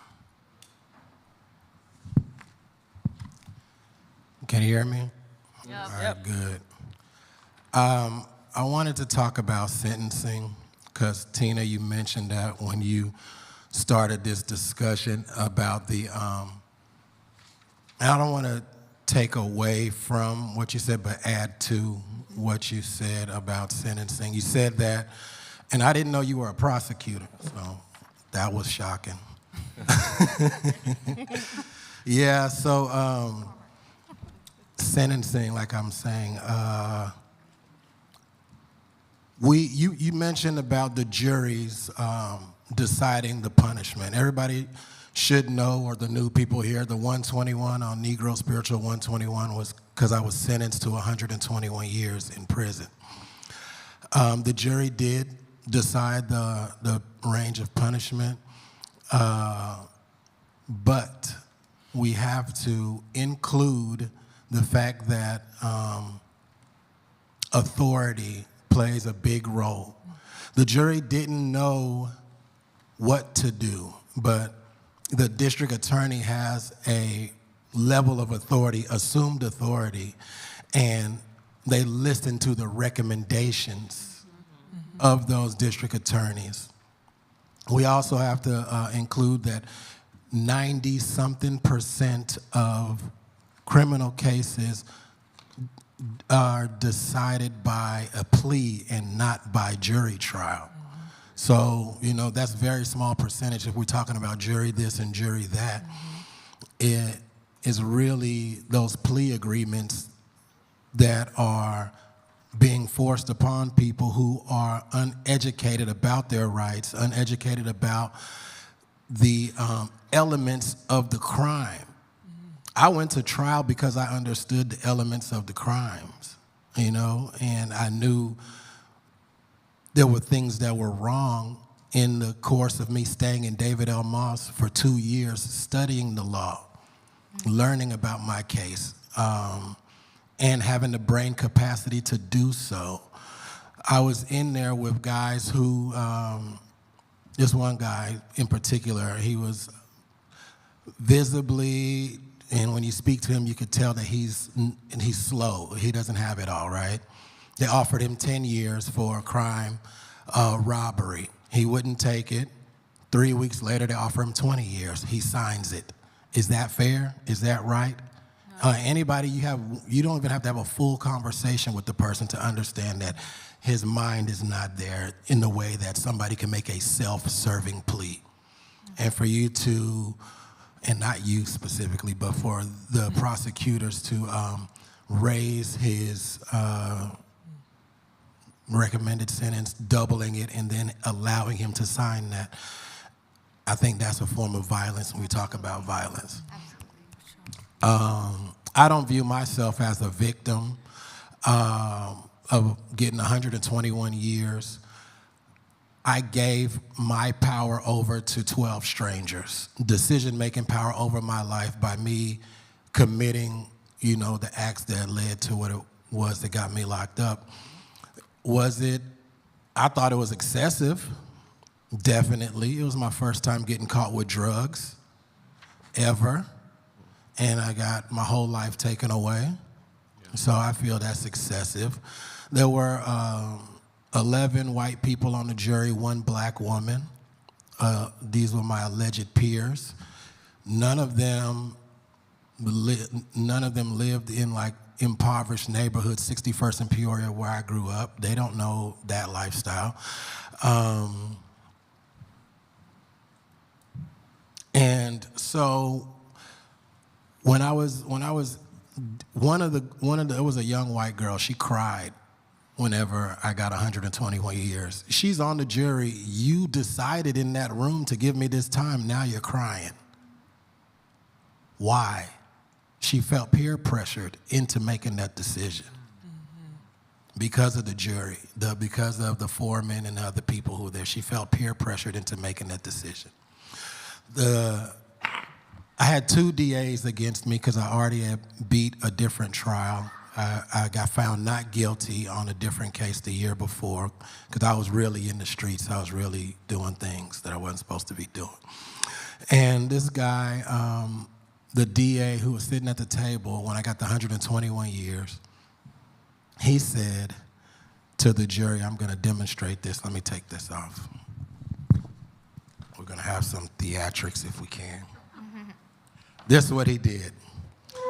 And he's probably about 6'5". He said, trafficking, cocaine, carries, 4 to life. There's no limit to how much time, like his fingers were damn near touching the ceiling. There's no limit to how much time you can give him. Do what you feel is right. Trafficking, ecstasy, carries 6 to life. There's no limit. The jury got to decide, right? They got to make the decision of how much time to give me. But the seed was planted in their mind from an authority figure, and he's describing and demonstrating the max. Give him as much as you can, as much as you possibly can, because he refused this 20 years. I got sentenced. Trial was February 17th, 18th, and 19th, 2009. 3 days, and they took my life away. It was very fast. And,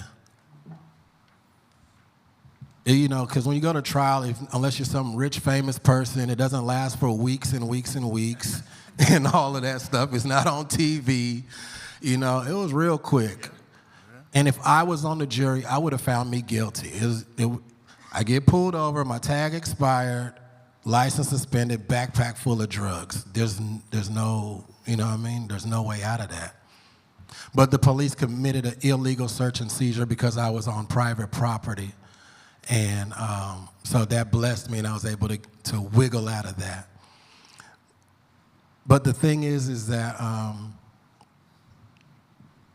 when these sentences are handed down or even requested or offered, I should say, when they're offered to somebody and they don't know how to search the law and make a self-serving plea or counter offer or anything like that, I don't see the changes happening. I'm not seeing it happening. When you treat mentally ill people with the same way you treat somebody who can make a decision and say, no, this is not for me, no, this is right, I don't see it happening. And that's just from experience, you know? That's from my experience. And yeah, I don't see it happening. I'm gonna leave there because I don't want to keep going. Thank you, Negro Spiritual. And I do want to remind everyone, this is a great topic, and so we're going to have a lot of thoughts and ideas. We do want to be able to get in a lot of different comments on this topic, so if you can, try to be a little concise in your response.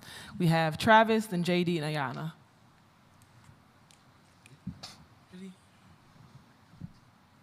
I'm gonna piggyback off. Hello, I'm gonna piggyback off Negro Spiritual 121.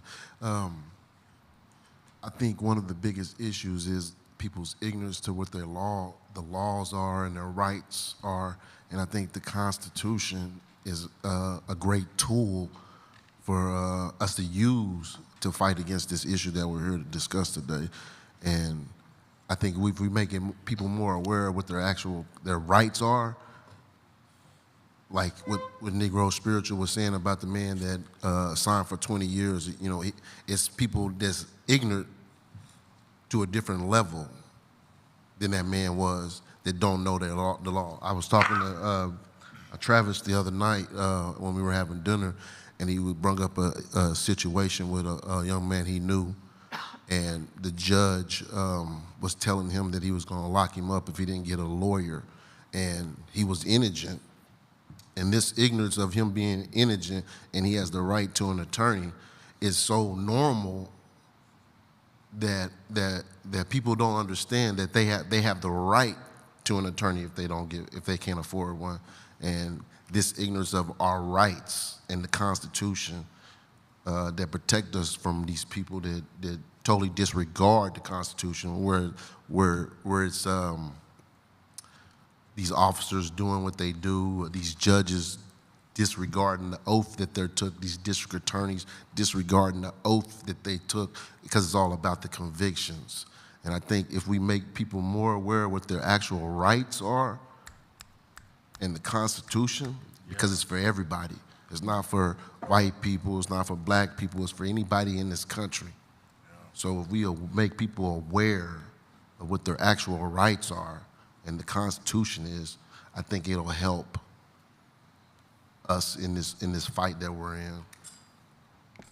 Thank you. JD? Put a timer on myself. I want to go back to something earlier that Charity said in her introduction. First of all, I appreciate you, Charity. I'm so happy to see you. We met and became friends at the Roundtable. But you said, you know, criminal justice or I'm not a criminal justice advocate, this is not my lane. The thing is, it may not be your lane, but we're all on the same highway towards justice. And we need all the lanes. We need all the perspectives. And so when we're thinking about safety, and I've been really just mulling this over what everyone is saying, and I appreciate what Lacey said, there is a certain economic reliance on the criminal justice system. Yes. When we think about the communities, the prisons, where prisons are across the state, that's one of the largest employers for some of these communities. Yeah. That's one of the largest economic drivers for these communities. And it's really hard to rethink and think about restorative justice and different ways of looking at this when so many people, and this gets to the root of my point, there's so much fear about the loss that they will receive because we're closing prisons, because we're closing jails. Because like, oh, we're gonna lose our jobs. Oh, I won't be able to feed my family. And that's something we saw when last year with the Department of Public Safety was talking about closing a prison, I think in Southwest Oklahoma, if I'm correct. And so that was one of the biggest things that came up as the loss. And there's a fear of loss. But also in the same thought, there's also a fear of harm. Reason we continue to push these large charges on people and large sentences is because there's a fear of harm. So I think when we think about safety is how do we remove that fear? When we think about safety and protecting communities, and I love the one the readers was talking about, really thinking about economic development, community development, bringing resources to people.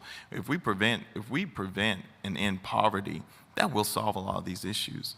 So when we truly, as Aurelius was saying, take care of people and communities, that's a great step. But I think one of the first steps is reversing it and going to what Antoinette was kind of saying is we have to dismantle it. How do we, in some of these communities, how do we make them less reliant on these jobs, on the economic reliance on the criminal legal system? I even think about, I'm the son of a firefighter, I'm at my time, but I'm the son of a firefighter, and my brothers are firefighters, and it's been really great for my family. My father grew up in poverty, and him being that government job really helped our family so much that 4 of his 5 kids were able to go to college, and most of us paid, we got some loans, but we were able to do that, and it's been great. But I think about a lot of the public safety, police jobs that, once again, these are things that we rely on for a lot of communities. How do we rethink that? How do we rethink that, hey, this is maybe not the thing we should be relying on economic development on. This is maybe not the jobs. There's some other jobs out there. There's some other ways we can create money if we want to live in this capitalist society, but this ain't it. Thank you, JD.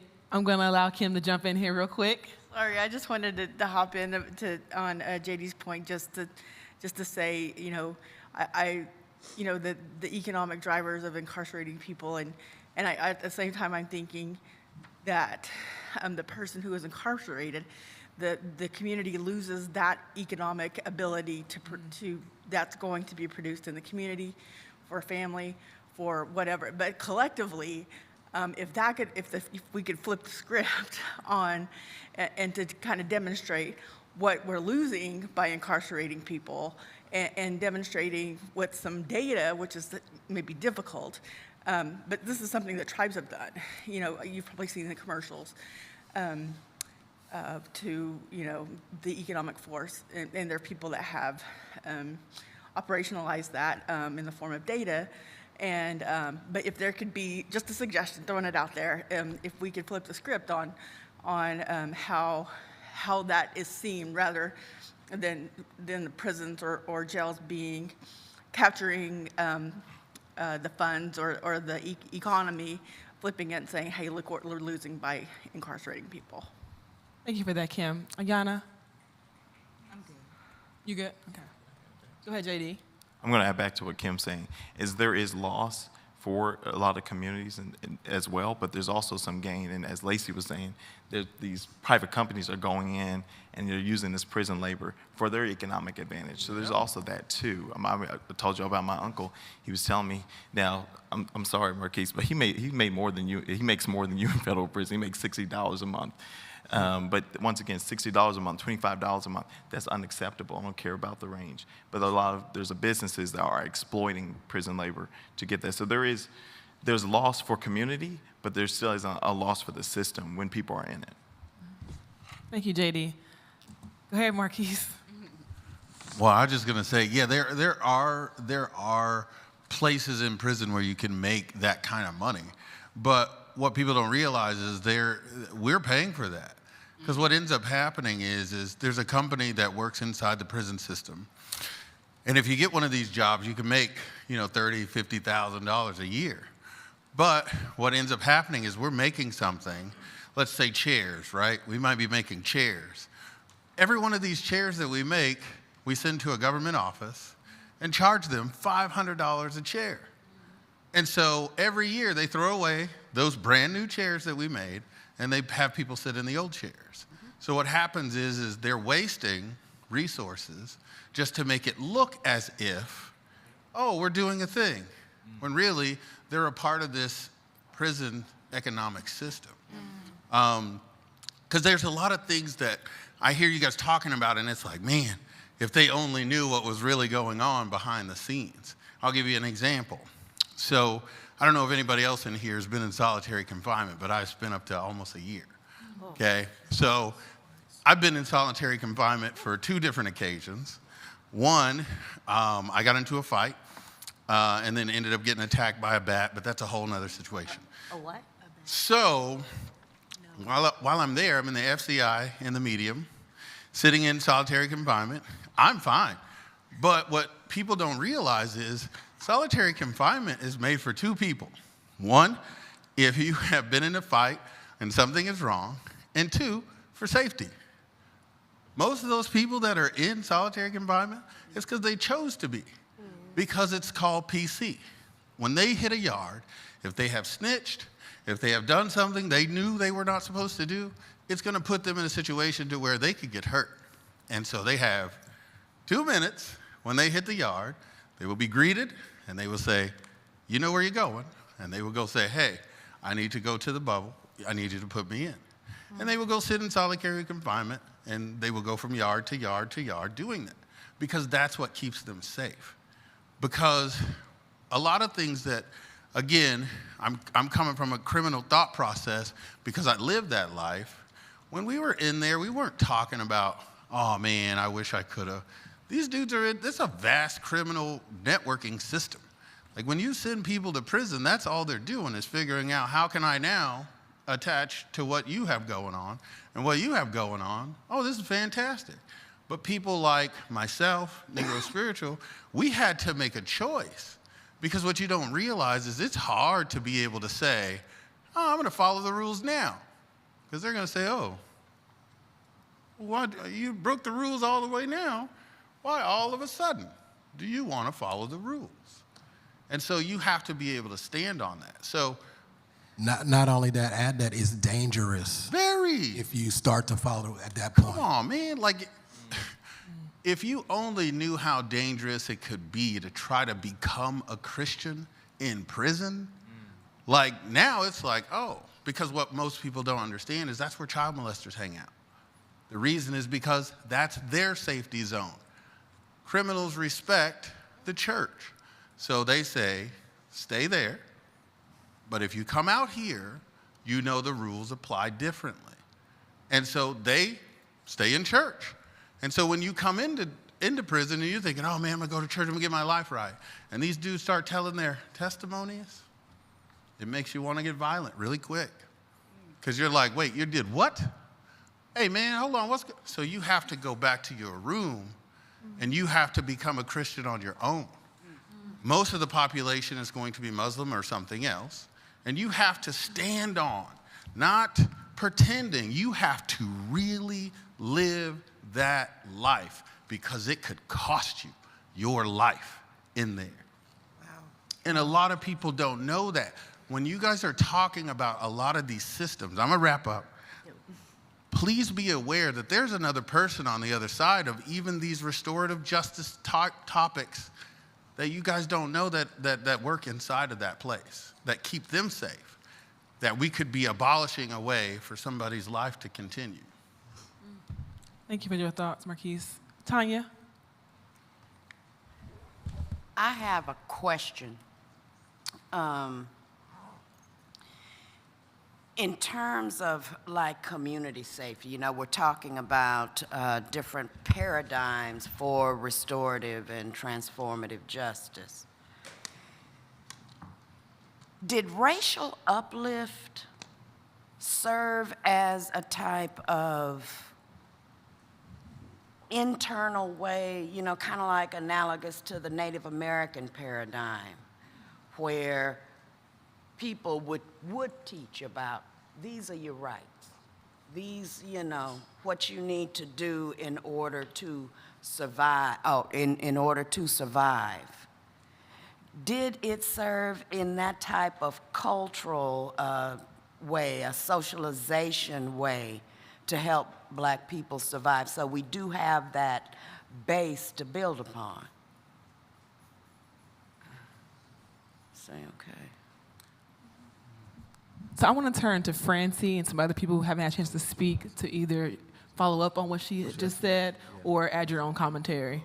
Actually, I was going to address a little bit about restorative justice and just acknowledge that it is rooted in Native and Indigenous practices that were started long ago with the creation of those peoples. And because of that, we see other jurisdictions across the United States. New York is one I point to first. It's an active part of their criminal justice system, and it's active in the sense that they consult Native tribes, in particular the Navajo tribe that came up with peacemaking as a form of restorative justice. And they're using that right now with juveniles and are trying to elevate it up higher. But I think for us in Oklahoma, that is where we need to be starting, is utilizing restorative justice practices in our schools and in our communities so that people never become my client as a criminal defense attorney. They can get clean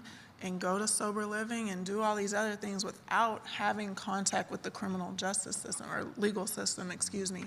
And that is what we need to Tina's original questions, what do we need to implement in Oklahoma? We really need some of these programs, nonprofit efforts, to be right on the forefront, almost from birth for some communities, helping people, helping parents, helping the communities raise children and help people in ways that they need help, but are going to be forced into getting the help if they come into contact with the criminal legal system in a way that, in my experience, tends to be more harmful than helpful. And I'm not saying there's not success stories with people encountering the criminal legal system and coming out better or actually being grateful for their contact with the criminal legal system. Those are instances, but they're not the norm. I would say that they're not in high numbers. I loved what Aurelius was saying about people don't feel safe in courtrooms. They don't. My clients are terrified to go in the courtroom. I spend a lot of time easing their anxiety and stress before we ever even touch the courtroom, even for an arraignment, even for a situation where there won't be anything to it but a judge telling you why you're there. Maybe Antoinette's point, during the high time of Julius's case, and Julius's case is still in high time, but during the times in which we were leading up to Julius's execution, I had people approaching me, telling me, hey, did you know my wife's father was murdered, and that person was put on death row, and when the state murdered him, my wife was worse. It did not help her, and it did not make me feel better. So we know that the death penalty and state-sanctioned murder is definitely not restorative justice. There's at least one person who was a victim that did not feel any better as a result of somebody dying in that manner. Negro Spiritual, you're talking a lot about criminal defense and how people don't know their rights, and multiple people said it, Travis, don't know your rights, don't understand that you may not have been in that position right when you get into contact with your court-appointed attorney or not having a court-appointed attorney. I will say this, I personally spend a lot of time educating my clients about the law before we navigate their case, and they're thankful for that, but always wish they would have known it before. And so that's where I go back to my point from yesterday is like, we've got to find a way to get this education into the communities prior to people contacting the legal system. I'm going to pull on my Papa Young. I'm going to pull on other people who know how we can get this education put into our communities in a systemic way, that we're not necessarily depending on nonprofits and churches and various levels of places where people can receive the education, but that it be systemic and statewide. Because I am at a place where it's like, this person would not be my client had they known XYZ before they came to me. One thing in particular, people who have felony convictions cannot possess firearms. We know that. But statewide, most people do not know that if you have a felony conviction, you also cannot possess ammunition. That is a federal offense. And we have federal prosecutors dipping into state prosecutorial matters saying, oh, I'll take that. They had ammunition. I'll now make you a federal defendant. And we all know, quote, Fed time is longer than state time. 85%. And more in your business, and they can keep you on supervision for a lot longer than the states do. So please spread the word. If you know people with criminal history, felony history, don't have your grandfather's collection of ammunition at your house. Don't have any stray bullets or in your car, in your house. That is an official federal offense that none of my clients knew, and I'll be honest, I didn't know until I got to the federal system. So that's another way that laws are used to target people in racial minorities and communities. And this education just has to be earlier than the person is sitting and meeting their public defender for the first time. And I'm not saying all public defenders are perfect or that we are defending cases perfectly, but I'm saying there's some of us that care and some of us that really, I would love to be my hope and dream is one day I don't have a job in this because it's not needed. Right. I'll go to med school and figure it out, but I don't want to see public defenders doing this at all. We shouldn't have so many people prosecuted. And we shouldn't have so many public defenders that are forced to be overwhelmed by the system numbers, and then that compromises the ability to give adequate, zealous legal representation. So those are my thoughts. Thank you. Thank you, Francine. Go ahead, Namka. So I have a comment and a question. My comment is we know how to support people from birth. We do that in white affluent communities all around the country.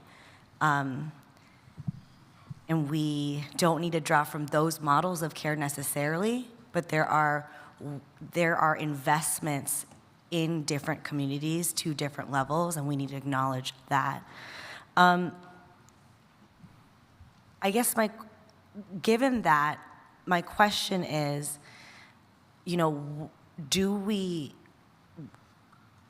what does this table think about the role of police and law enforcement? We are talking about creating safety outside of police and law enforcement. I do think it's still an important question to ask how Oklahomans think about the role of law enforcement. And before I stop talking, I realize that feels very pointed, and if you are law enforcement and there's not many at this table, that can feel like an attack when folks say no. And I just want to acknowledge that can be painful, and our words are important. And so I was a bit triggered, Marquise, when you're speaking. You were saying some really thoughtful things about just trauma and the pain in prison. And I haven't experienced that, and I appreciate you digging in and sharing that with us, because that's hard. But when you mention phrases like child molesters and criminals, that was tough for me, because just like when you paint anything with one label, it can be really, what is that word? It can really reduce them to the worst thing they have ever done, or reduce any of us. And so when I label myself, I try to bring many labels in, because I have many identifiers, and it's what Hannah modeled earlier today. But I just wanted to share that it made it hard to listen and thus learn for me, but I had to check myself too, because I knew you were well-intentioned. With all that being said, I really want to put on the table, what is the role of law enforcement? Do we see there being a role for law enforcement in safety creation? Incessant, please. Janaya. Thank you. Sorry. Your question basically is, do we, as the state of Oklahoma, feel the need for police? Is that kind of your question? Yeah, and I realize no one person can talk for the entire state, Right. But I would love to hear what you think. Okay. So as somebody who is looking into law enforcement, I definitely do believe that there is a need for police. However, I do believe that the way we are policing is not correct. I believe that if we change the way we police, and if we change the way we teach police how to police, then we can get to the way that police were supposed to be there to protect and serve, and not we're scared to call the police because we're scared of the police. I believe that there is a need for policing, because there are still criminals out there. There are still those crazy people who you are going to need to call the police for. I just do, however, though, believe that there are certain things in our police departments that we have to change, because we are going to get nowhere if we don't change them. And this is all pointless if we don't change the way that we are policing in our country. So as far as, do we need them? Yes. Is it working right now? No. So we do need to change some things. Thank you, Janai. I'm going to turn over. It's Tiffany. Go ahead and jump in. I'm reading this card, and it says, imagine addressing the root causes of harm and violence without the use of police and prisons. And so if we're here today trying to reimagine or imagine, I really want to figure out what that looks like without police. And Janaya, you said we need to change the way we teach police how to police. I think you're talking about training. Training has been a very expensive failure in this country. Every year we invest money in training, the militarization of police, and I just believe that if we invested more money in the root causes, in education, lights, parks, food, we wouldn't need safety. And so when we talk about people doing all of these bad things, what is the root cause? Why? What are the needs? How do we meet the needs of these so-called crazies? And I think if we start to shift our thinking from punishment, because we've been talking about punishment versus accountability, we may not need police. And so a lot of times what we've seen is that police don't really keep us safe. They respond after the fact. And I can't help but share this story. I was pulled over, and I was actually talking to Waylon and Ayanna a little bit earlier today about this, because Waylon stated that he was a little bit sort of taken aback when somebody used the word abolish the police. And if we're trying to reimagine, we should all be trying to work ourselves out of a job. I should be trying to work myself out of even needing the Terrence Crutcher Foundation. That should be the goal, right? And so got pulled over by the police. This was after Terrence was killed. And for those of you who don't know, and if you're listening, my brother was killed at the hands of a police officer. Traffic stop, needed help, was in crises and got a bullet, okay? He has a little boy and 2 daughters. And I took my nephew, Terrence Jr., to the movies with some of his friends, and the lights came on, and I got pulled over, and they started screaming hysterically, crying. And I said, "What is wrong?" And they said, "We are getting ready to get killed." They were that scared. And so the police came up to the window and just said, "Hey, your lights are not on. Just wanted to make sure you got home safe." It was simple as that, and I was nervous. Hands shaking on the steering wheels, had my hands like this so he could see my hands. How do we fix that? How do we fix that? And so I think if we're gonna imagine, we really need to think about what it looks like to not have police, and we should really work ourselves out of a job. And Brian Stevenson, who's a mentor of mine, talks about the difference between guardians and warriors. And so what does a guardian look like when we talk about protecting and serving versus a warrior, where if you look at the police budgets, why do we need all of this gear? Why do we need these military helicopters and things of that nature? Why do we need all of that? The only thing I could think of is that police officers already in their heads feel like when they come into communities of color that they're going to war and that there's an enemy target. And so if we're gonna really shift and reimagine what this system looks like, we should really imagine what it looks like without people who are coming into our communities like the Scorpion Task Force, like the Jump Out Boys, like the Gang Task Force. We need to think about what that looks like and how we truly take care of one another through community-based solutions. So I am gonna go out of order really quickly. I see the hands waving, but I do want to give Waylon a chance to respond because she did mention you. So if you have any thoughts, you can go ahead and go at this time. Yeah, I have lots of thoughts, and could go on and on and on. But I don't want to take up time, and I want to get other people's feedback. I really want to listen because as a someone that's going to be a leader in law enforcement, I need to listen more than I need to talk anyway. And so, but I wasn't going to say anything because I love the fact of reimagining it. Right, I'm here because I want to reimagine how I serve, how we serve. And let me pause right now and just talk about black police officers for a moment. And Mr. Nichols. For the black police officers who fight through the stereotypical Uncle Tom, the stereotypical traitor, and go down and apply, and stand in the line and be questioned by white law enforcement leaders, to go back home on Thanksgiving and family gatherings and all that stuff and say, "Oh, you're just going down there to be brainwashed by the system." To tell them, "No, I'm not. I'm going to be different. I'm going to change it. You no longer will have to be scared. You'll know that I'm doing this to be the guardian and to stand between you and evil. Watch." And then to see 5 black police officers do that. and then put my uniform back on and then go back to work and show back up at the family reunion and pull over the next car.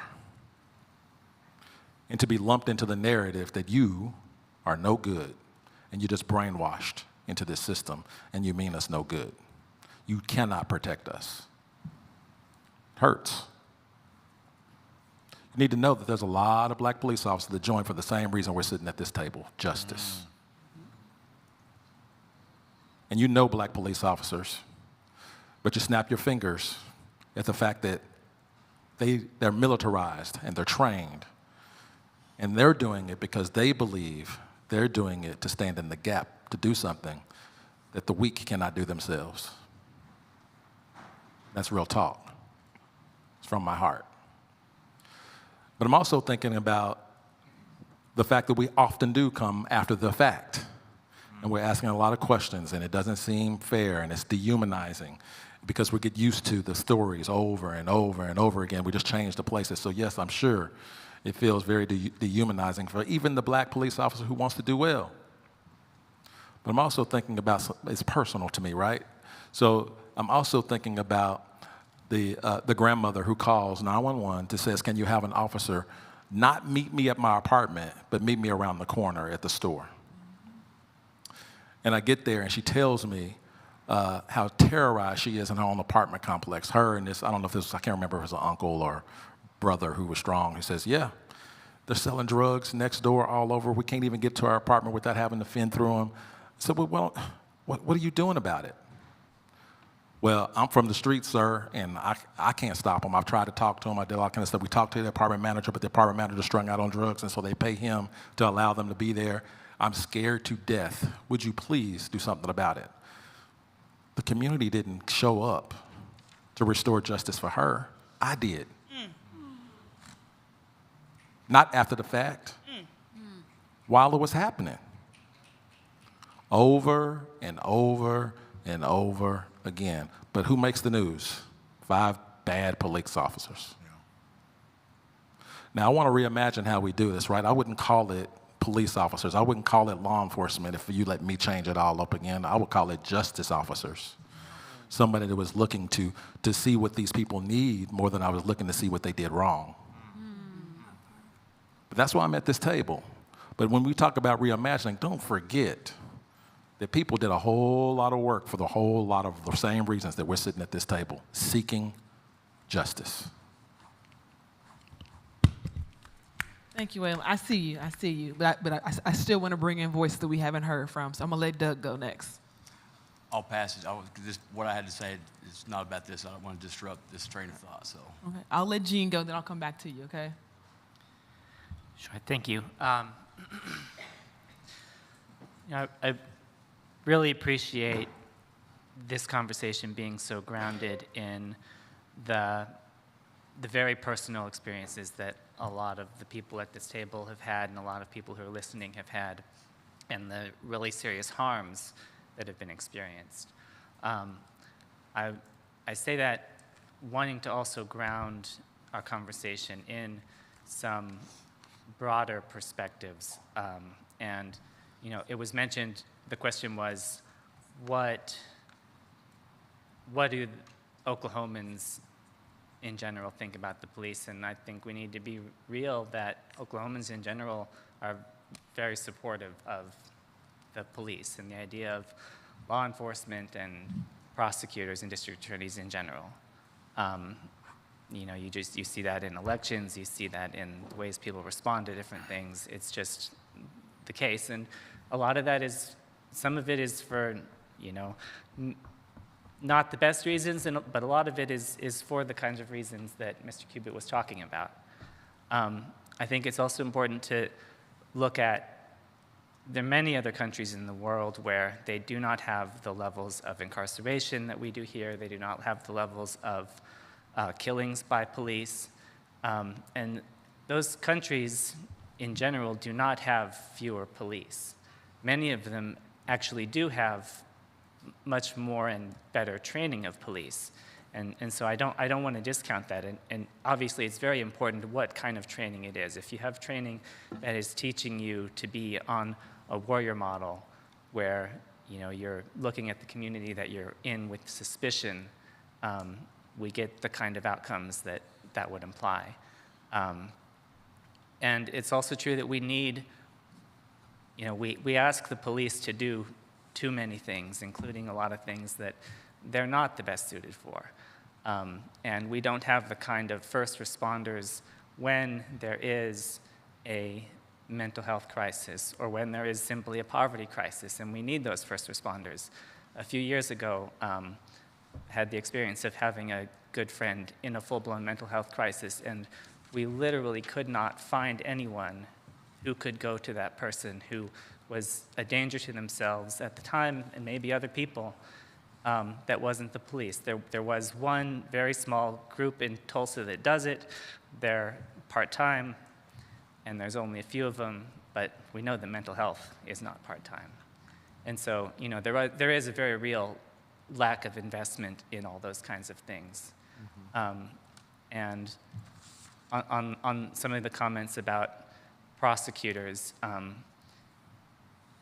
one thing that I would love to see discussed more is something that they do in the United Kingdom, is that there are not prosecutors and defense attorneys. There's a pool of attorneys that are assigned case by case to be one side or the other. And I think something like that can make a huge difference, because by the nature of the job of being a prosecutor, you get a very, very jaded view of humanity.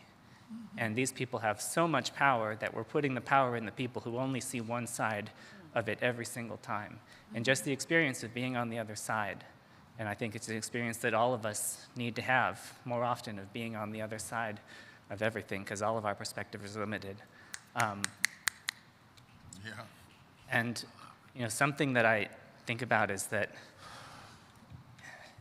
the really striking increase of incarceration in Oklahoma to where we are highest in the world happened, for the most part, in the 80s and 90s. Like, this is something that happened within my lifetime and within the lifetimes of many of the people in this room. So, I think it is possible to change quickly, because it happened quickly. But I also think, that I think there's some kind of way we get into thinking about that talks about this like it's always been this way. And for sure there have been lots of horrible things throughout our history, but it hasn't always been this particular way. And things can and do change all the time. So we always have opportunities to move that heading in a different direction, and I'm grateful to everyone here who's doing that. Thank you, Jean. Okay, 1 second, though, Tiffany. So we are going to end up going into lunch, but we're going to start the next session up at 1:15. So I'm asking, so we're going to call on everyone that's left here, but please keep it concise to like 2 minutes or less. Really? Tina, I think we got to do 90 seconds. 90 seconds or less. Go ahead, Tiffany, really quickly, and then JD. Just real quick, Jean, you said that Oklahomans are supportive of the police. I'm just curious as to what those demographic breakdowns look like.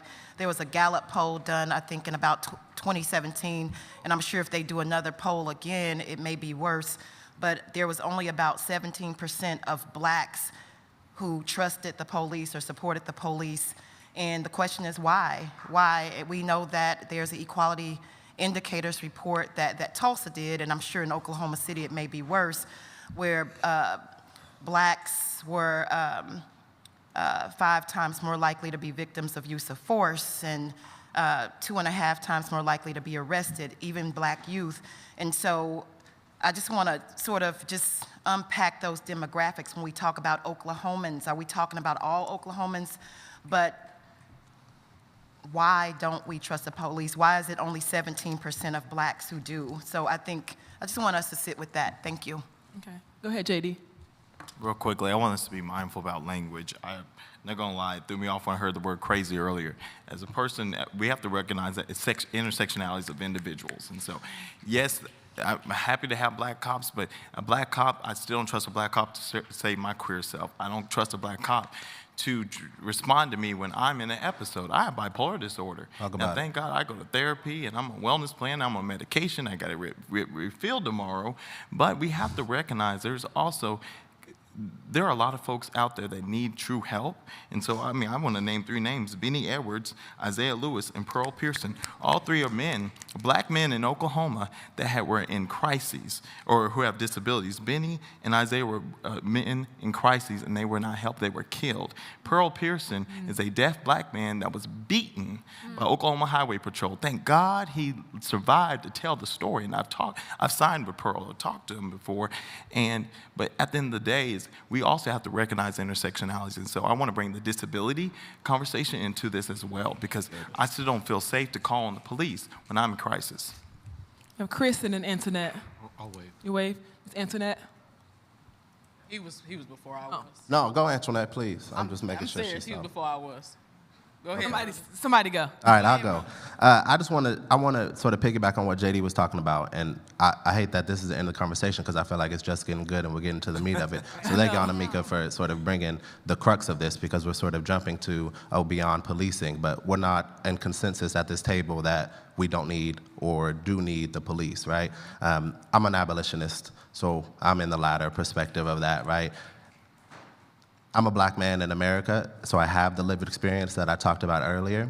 I'm also a scholar, a researcher, and a writer, and so I've dedicated my life, and not to pull the academic card, but I've also deeply studied the primary function of policing, the primary function of the carceral state, which is to control and to exploit communities. The reason that people so often bring up the history of policing in the United States context, as in slave patrols, is because it's important to understand what is the purpose of policing, right? It's not to serve and to protect, but it's to control, it's to maintain order. What kind of order? A white supremacist, capitalist, patriarchal order.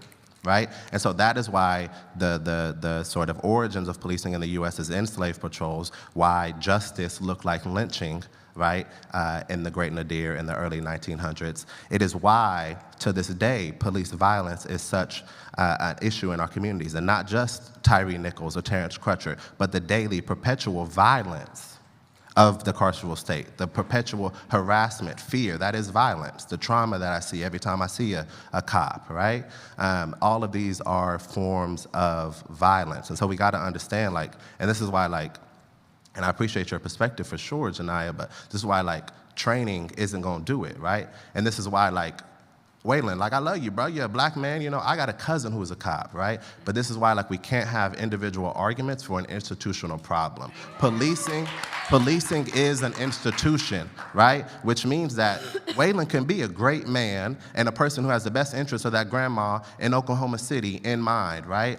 But the reality is that policing teaches him not to look at human beings as human beings, especially black folks, but to look at them as criminals, right? And so we got to talk about the pedagogy of policing, right? What does policing teach us? And it is to dehumanize. It is to belittle people. It is to look at them in a detriment model, right? As what are their detriments, right? And so I also want to just encourage all of us to sort of move towards using people-first language, right? I've heard of a lot criminals and criminal behavior. I've heard a lot of crazy people, right? And I want to ground us in formerly incarcerated people who are incarcerated rather than inmates, right? Folks who have been locked up, things of that nature. And also to think about the fact that crime is a social construct. It's made up.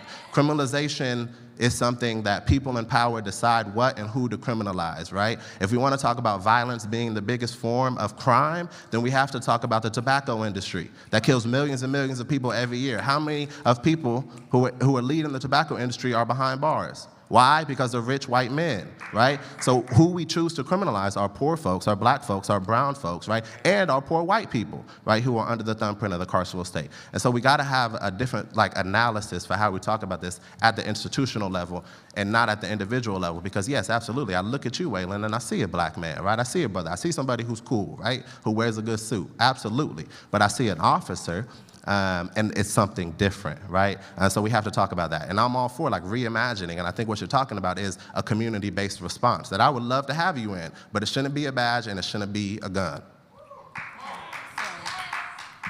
Let me just say real quick, thank you, Hannah, thank you, Tina. A solution, one of the solutions that you brought up was Jess Eddy and J.B. Williams doing the Live Free USA. Thank you so much to Live Free USA and Pastor Mike for bringing peacemakers to the state of Oklahoma. that is a good solution for the community. They are on the ground in close proximity of things that are happening. Also to my sister Tiffany for raising that the issues need to be, money needs to be invested not in police enforcement, it should be invested in issues like education, but I add it should be invested into public education, not taken away from. It should be invested in teachers. I often feel like teachers should get paid more than these professional players, and this is a person talking as an athlete. It should be invested in the VA hospitals and clinics that we have here in the state of Oklahoma, but it should be all over. Another thing that I wanted to talk, and let me slow down. First, we are tired of being over-policed. Number two, you are one of the reasons growing up I respected police officers. What I seen with Tyree Nichols were not police officers. Let me be clear, that was not a black-on-black crime, that was a hate crime. Yeah. Let me also be clear, those were not police officers, those were overseers. And if you don't know what an overseer is, understand what Mr. Francisco said about knowing the history. Understand about what Mr. Whalen said yesterday about knowing the history of policing. Preach on. Go ahead, Ayanna, and then we're gonna have Charity go. I just wanted to say, I feel like we're at a place where we shouldn't rush through this topic. And the fact that Adam isn't here and I would be doing the next topic by myself, I propose that we take a break and then we pick up where we go off and then we move it. That way we can have a really in-depth conversation where we are, people can talk through it and we're not rushing through it. Anamika?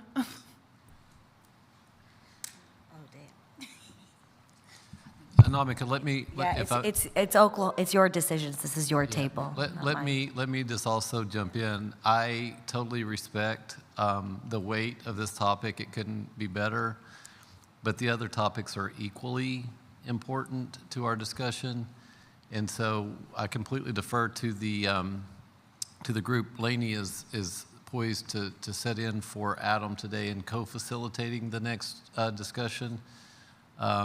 But we can make that decision during lunch if we want to do that, or we can make that decision now. I just want to also point out that we've got some really meaty topics that still need to be addressed. I wish we had all week to do this and not just 2 days. But Tina, what do you think about closing out with Charity and Negro Spiritual 121 for 90 seconds each, and then breaking for lunch, and then Hannah having time to summarize for only about 6 minutes, 7 minutes, and then launching into the values discussion. Okay. Sounds good. Go ahead, Charity. As I've been listening to some of the things that said, for me, there was one underlining theme that kept coming up when Negro Spiritual was talking, when Aurelius was talking, when Tiffany was talking, and I don't know if we quite grasp it. What Aurelius said, policing is an institution. It's a government institution. And our government is a reflection of society. Let's go. And so therefore, that means society shapes government. Who we are, what we think, what we do shapes government. And we need to realize that something shapes society, and that's media.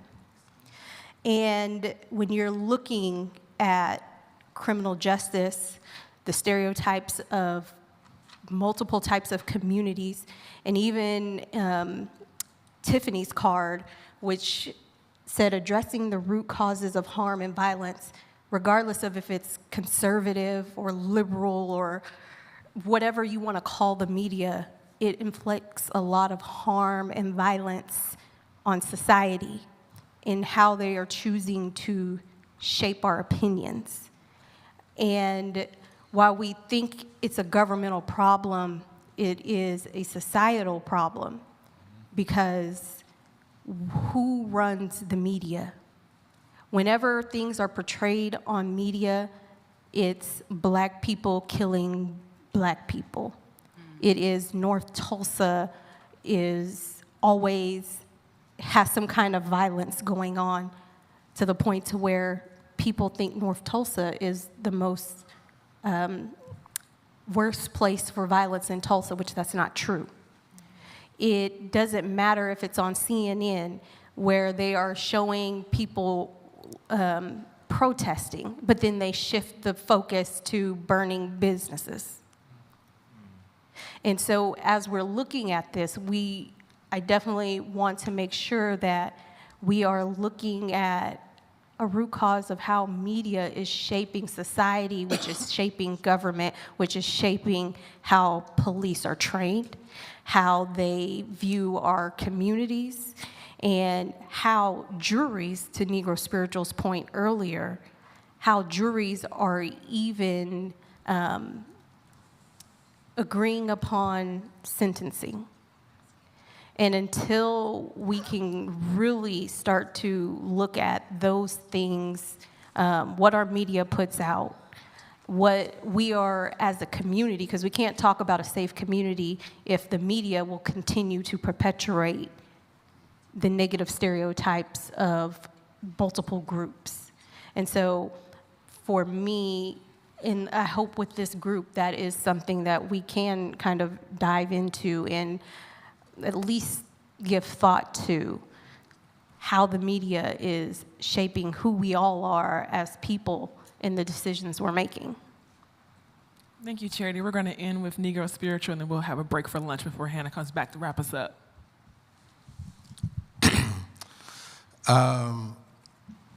Aurelia said a lot of brilliant things, and I'm pondering on that. I'm not an abolitionist to abolish the police. I'm not a police sympathizer either. I respect the story, Waylon.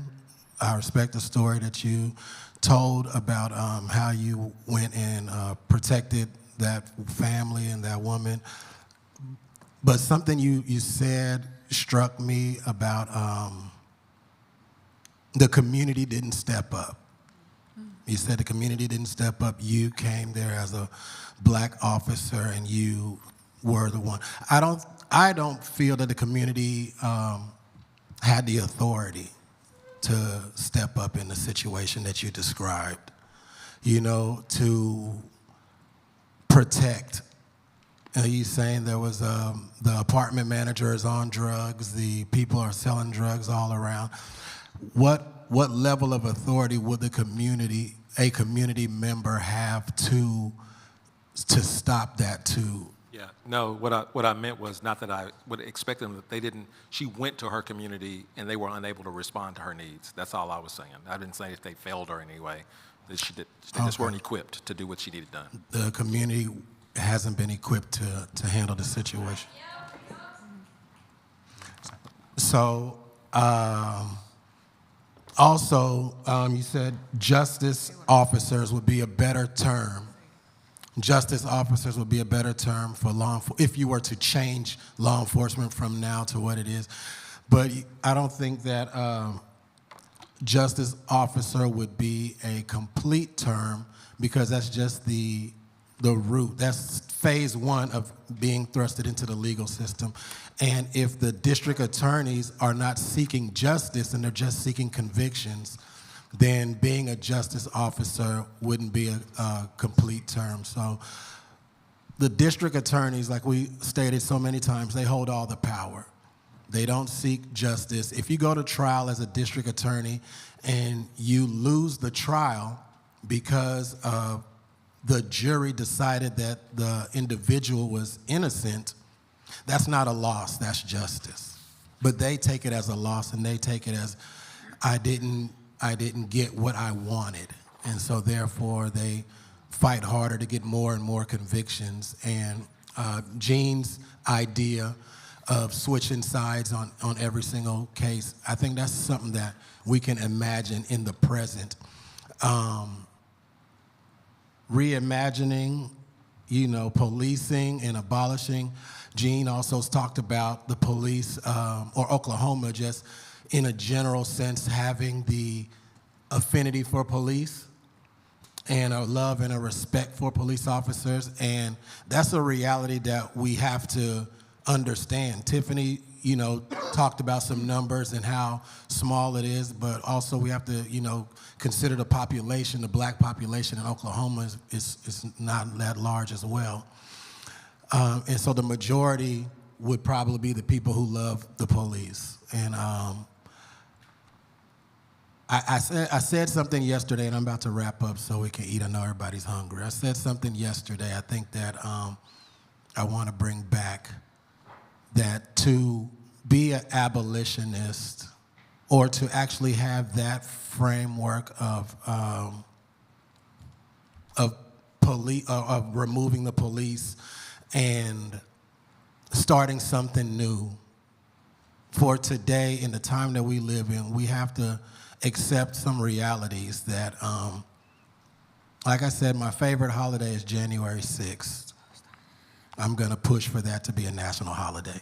That's my favorite holiday because the truth came out. Negro spiritual, I'm sorry if you could wrap it up. I'm about to wrap up. The truth came out. Now, if we're going to get rid of policing, there's another truth that we have to know, that the people who love the police, gonna fight for the police, they're willing to kill you for your views on abolishing the police. January 6th was just a little sprinkle. That happened in one city. It wasn't nationwide, like it can be, and like with what we're talking about, the change that you're talking about. So we have to be ready to accept the friction that change causes and change will bring. And if people aren't ready for blood in the streets, then we're just dreaming, because you have to be ready for that reality. Thank you. I do have a question, though. I'm so sorry, and we're gonna end on just that note. And this is just for like the people in this room. It's for everybody. As far as the people who feel like the police should not, I guess, have the weapons, and I guess police to a certain extent, I guess, over policing. My question to you would be, if somebody were to walk in this room right now with a gun, who would you call? If they were to start shooting right now, what type of weapon would you want them to bring in here to defend you? You would want them to come in here with everything that they had, to come in here and save you. So to turn around and say, I don't want them to have guns, or I don't believe that the police should have guns. What about the people who aren't the police and have guns, who would come in here and try to hurt you? You would want the police to come in and help save you. So that is There's been so many mass shootings where the police haven't done that, though. Hey, y'all. So everyone, please. This is really, really great here. The beauty of this is that we're all going to be around here for lunch, so you can feel free to kind of continue to discuss over lunch, but then also a lot of this ties into the next discussion. So I do want to go ahead and break for lunch at this time, take a breather, cool off, or again, continue the conversations. But I don't want to keep pushing this thing because we can go on and on and on. So thank you all for your time. Tina, can I just say one thing? I just sent a message to Ayana and Lainey. This table belongs to the people at this table. I mean, it's all about power sharing. And if, as co-leaders of the next session, the decision is made to give more space and time to this conversation, please feel free to do that. I just want to say that's your decision, not my decision. Thank you, Chris.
I was there in my office.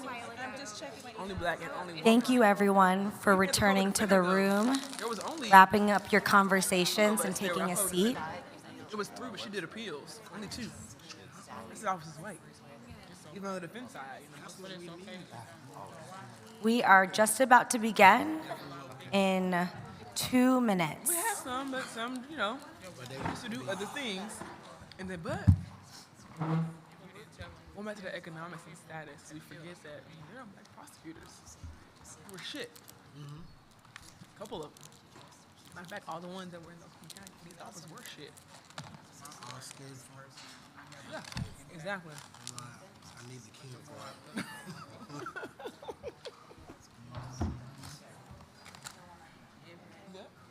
We are almost ready to start. Yeah. Did you want to say something before? I was gonna turn it over. I was gonna explain the agenda, turn it over to you and Hannah, and then have you and Hannah turn it over to me. We are gonna wait just 1 more minute.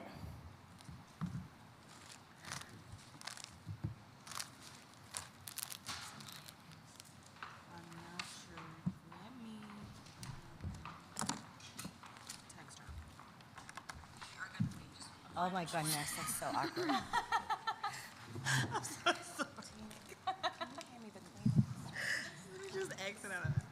Welcome, Charity and Marquise. Nice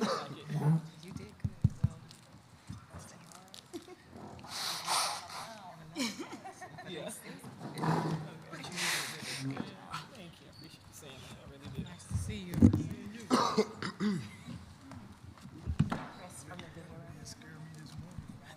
Oh, wonderful. Thank you so much, Chris.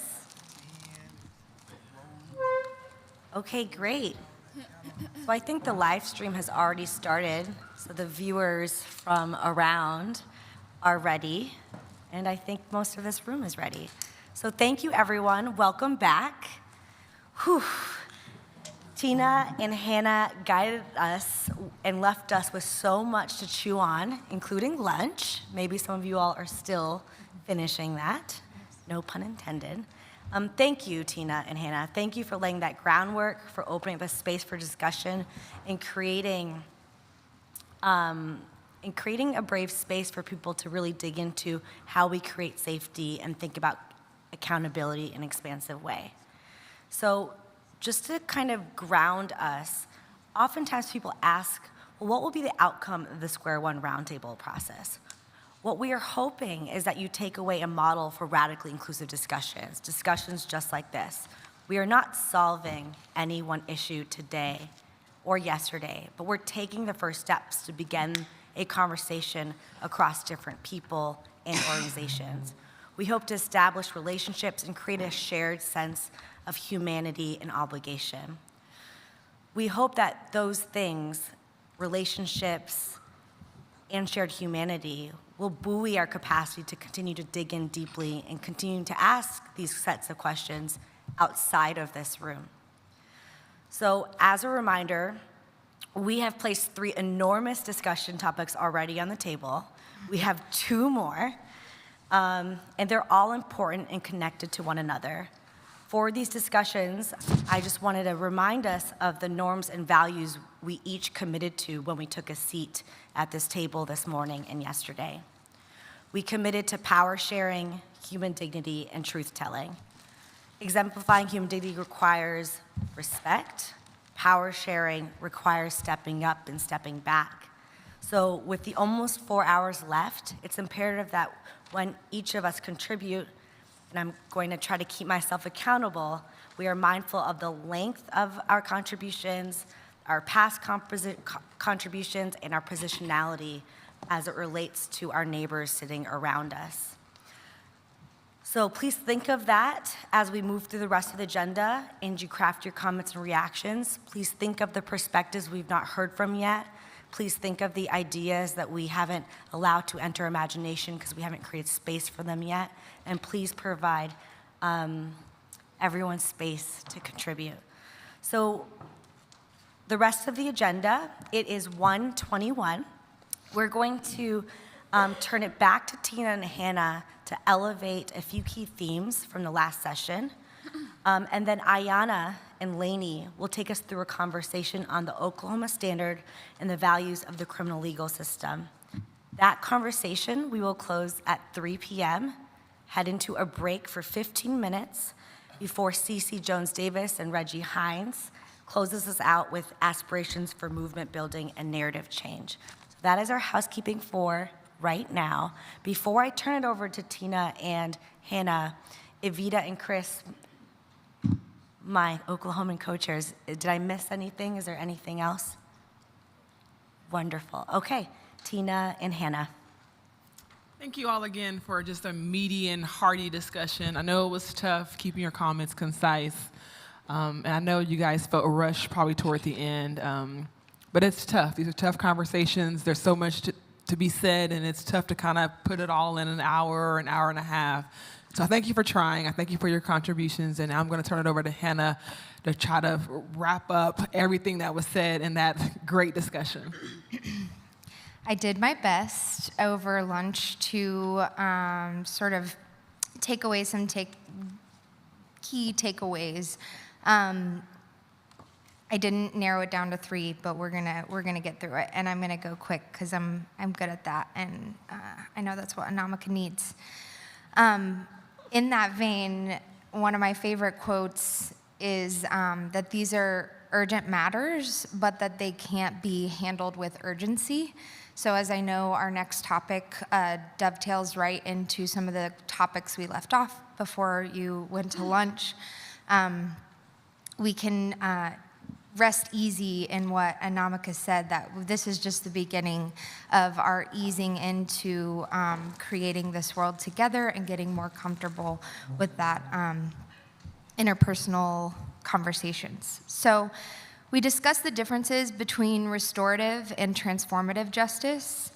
Antoinette mentioned, how can we start a new world if we never got to the root of the problem in order to start a new one? The root of the problem of the old world.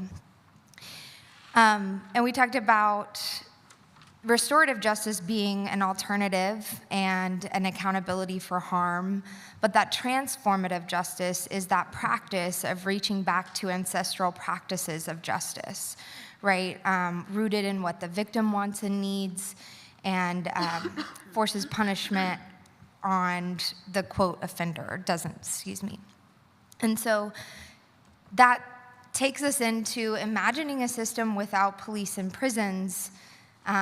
With restorative and transformative justice, we have to also first know the water we're swimming in, as Aurelius so poignantly stated, that the water we're swimming in is colonial settlerism, is white supremacy, is capitalism, and that the system isn't broken because it's working exactly as it was intended to.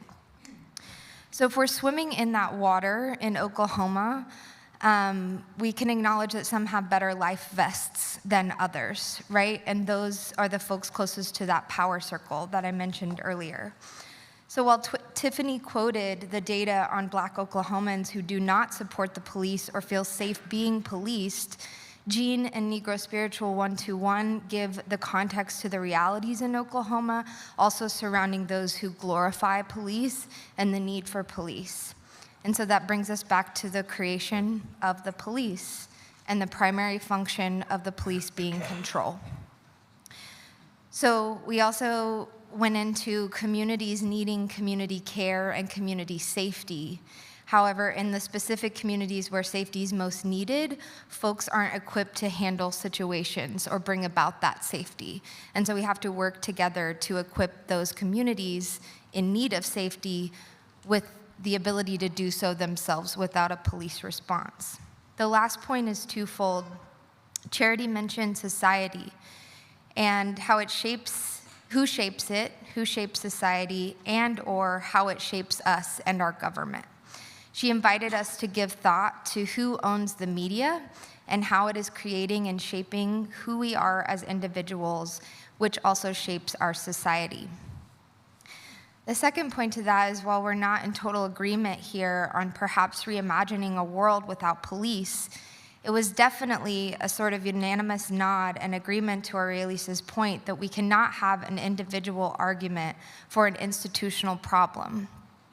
So while our society is shaped by individuals and police are responding to crimes committed by individuals, we go back to that conversation of who is creating those crimes and what structures of violence are deciding what crimes folks be incarcerated for.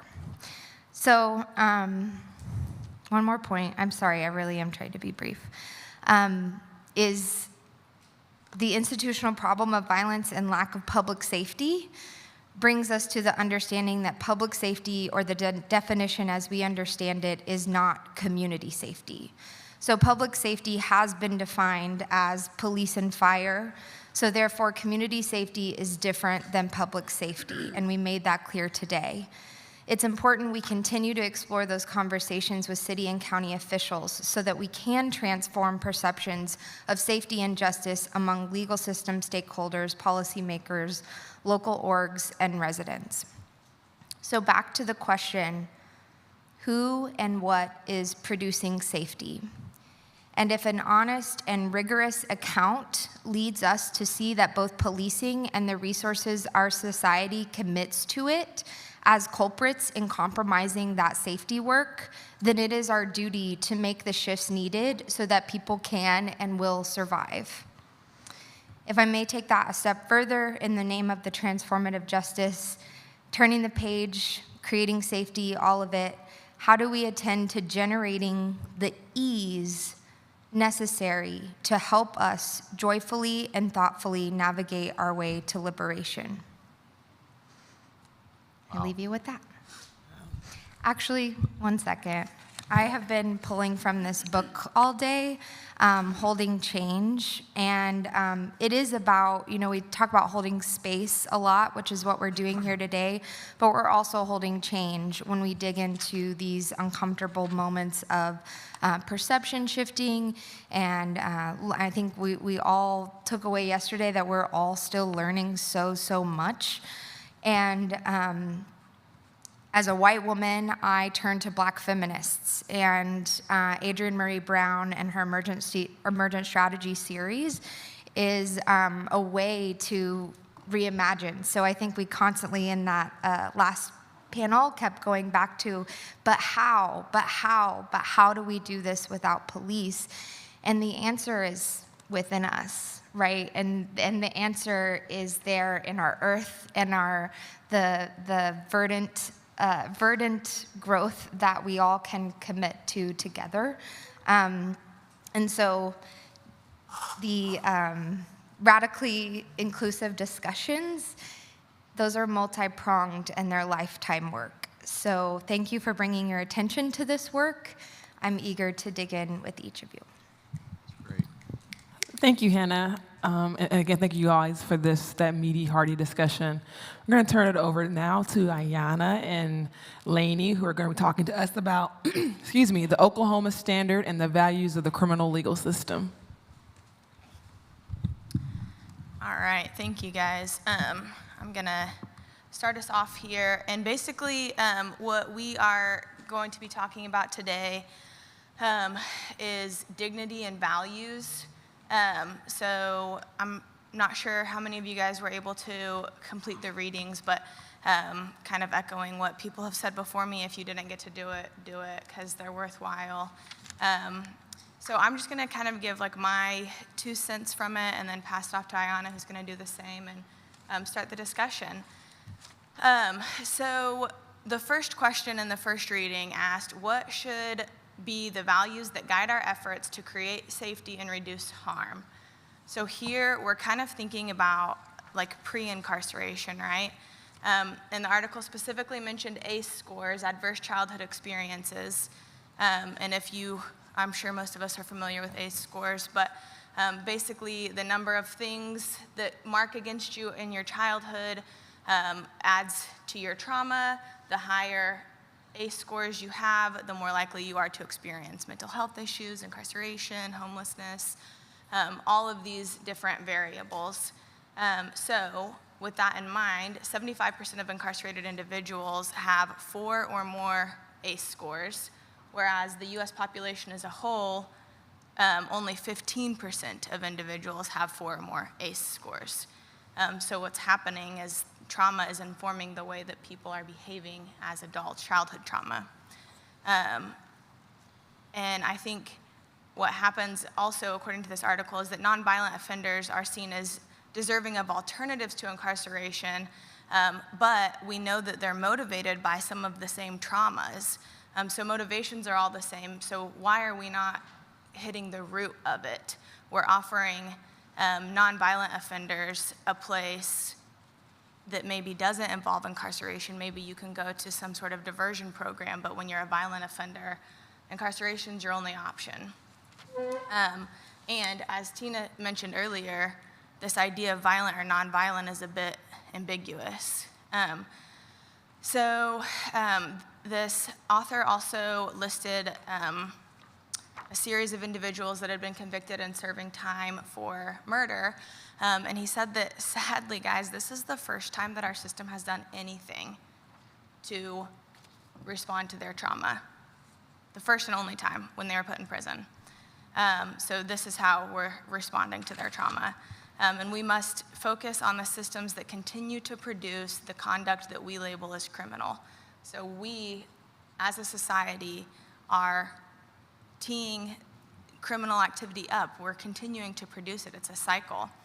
And so then shifting into this idea of human dignity, and I want to be quick here, but basically what is human dignity? How do we give that?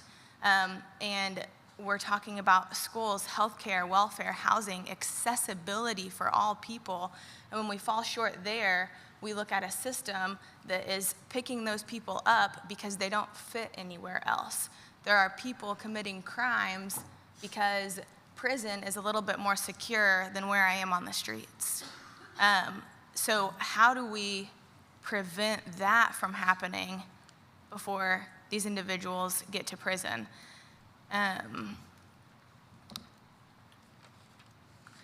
So there were 3 primary components of this second article: a decent society, a civilized system of justice, and a condition of dignity.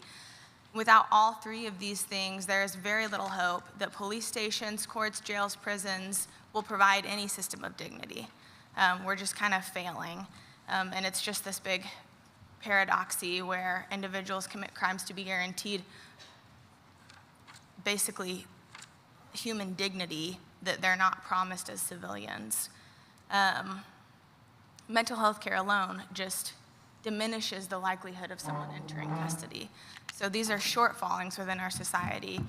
Without basic supports, previously incarcerated individuals, especially those who are older when they get released from prison, are more likely to end up back in jail because they don't have any way to secure and maintain housing or health care. So just this one last thought that I kind of took from it is that the primary component of dignity is hope. And when we strip people of hope, we strip people of dignity. And we have to secure people against physical and emotional violence just as a precondition for equality and dignity. But the current system of justice achieves security gains for some at the expense of insecurity for others. And how do we change the narrative? So those were my thoughts, and I will pass it off to Iona. So about an hour ago, I didn't want to do this anymore. I wanted to pack up my computer and go home. And yesterday we talked about white privilege, but I think there's another side of privilege. I'm not justice involved. I don't have to visit my brother and I don't have to visit my brother in the cemetery. I don't have to visit my brother in jail. I don't have to check in with the probation officer. People aren't depending on me for their freedom. I can pack this topic up, put it in my back pocket, and pull it out whenever I want to. That's a different type of privilege. So by being here as someone who still trying to figure out why I have a seat at the table, trying to be the voice for the other people who have that same privilege that I have, regardless of whether they're black, regardless of whether they're white, regardless of what they look like. The people that can take this topic out whenever they want to. So I said I was going to stay.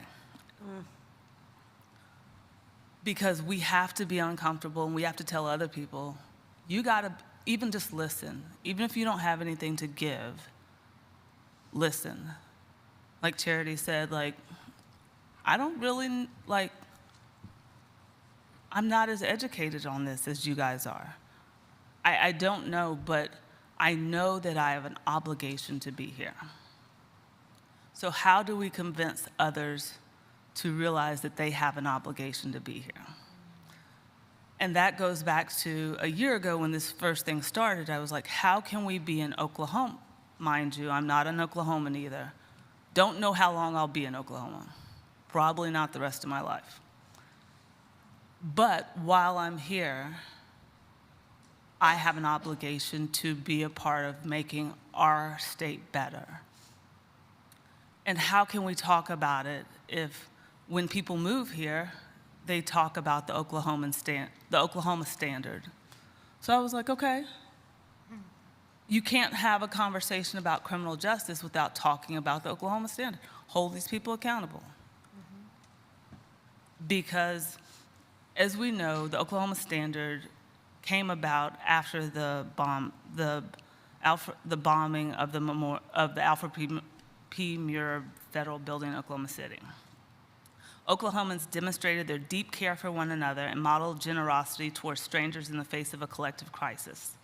This harrowing moment gave rise to the Oklahoma Standard, which is a statewide initiative preserving and promoting a culture of caring citizens by encouraging acts of service, honor, and kindness. But what does that really mean? As I quote the Oklahoma Standard website, it says, "It lives on today as the model by which we Oklahomans live their lives in response to the needs of their neighbors, fellow citizens, and community." But what does that really mean? I take it as, in your time of tribulation, we, your fellow Oklahomans, will be there for you.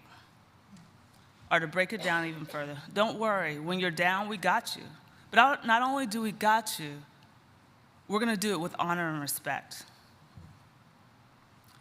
It sounds all good and well, but does it pertain to all citizens, including the poor, minority, and justice involved? No. Oklahoma has the second highest incarceration rate in the country. We incarcerate more women per capita than in any other state. Over 78,000 Oklahomans are incarcerated or under the criminal justice supervision, with a disproportionate amount of them being people of color. But that's treating people with acts of service, honor, and kindness? No. The intent of the Oklahoma Standard was to verbalize the values so that it can be a guide for our decision-making for institutions, individuals, about what policies should be set, which practices are acceptable, and what budgets should look like. But is this happening? I don't think the words of the Oklahoma Standard are flawed. I just don't think it's being followed. I think that if we treated people with honor and kindness, a lot of things would fix itself. The Oklahoma Standard was meant to be used by all people, for all people. But there's no accountability. I feel like people quote the standard, but we never say, hey, how does this apply to this group? Accountability is a key ingredient to any success, but also seems to be the one that people have the most difficulty with. When we accept accountability, we put ourselves in a position where we can make the necessary changes to be successful. Whereas when we look to blame, it disempowers us. So when we think of the Oklahoma Standard and as it's taught in schools, why do we not make people in the justice system, why are we not holding them accountable to this? Because this is a standard that most of them were involved in creating. These are their words, and when you break down when you really look at the website, and I've been looking at it, combing through it month for the last maybe 2 months, it sounds good. It's holding people accountable. It's holding you to a higher standard. But why are we not holding the people who wrote it accountable? And one of the conversations I have with my husband all the time, when he says something, I said, you say something to me, but it doesn't taste as good when I regurgitate it to you.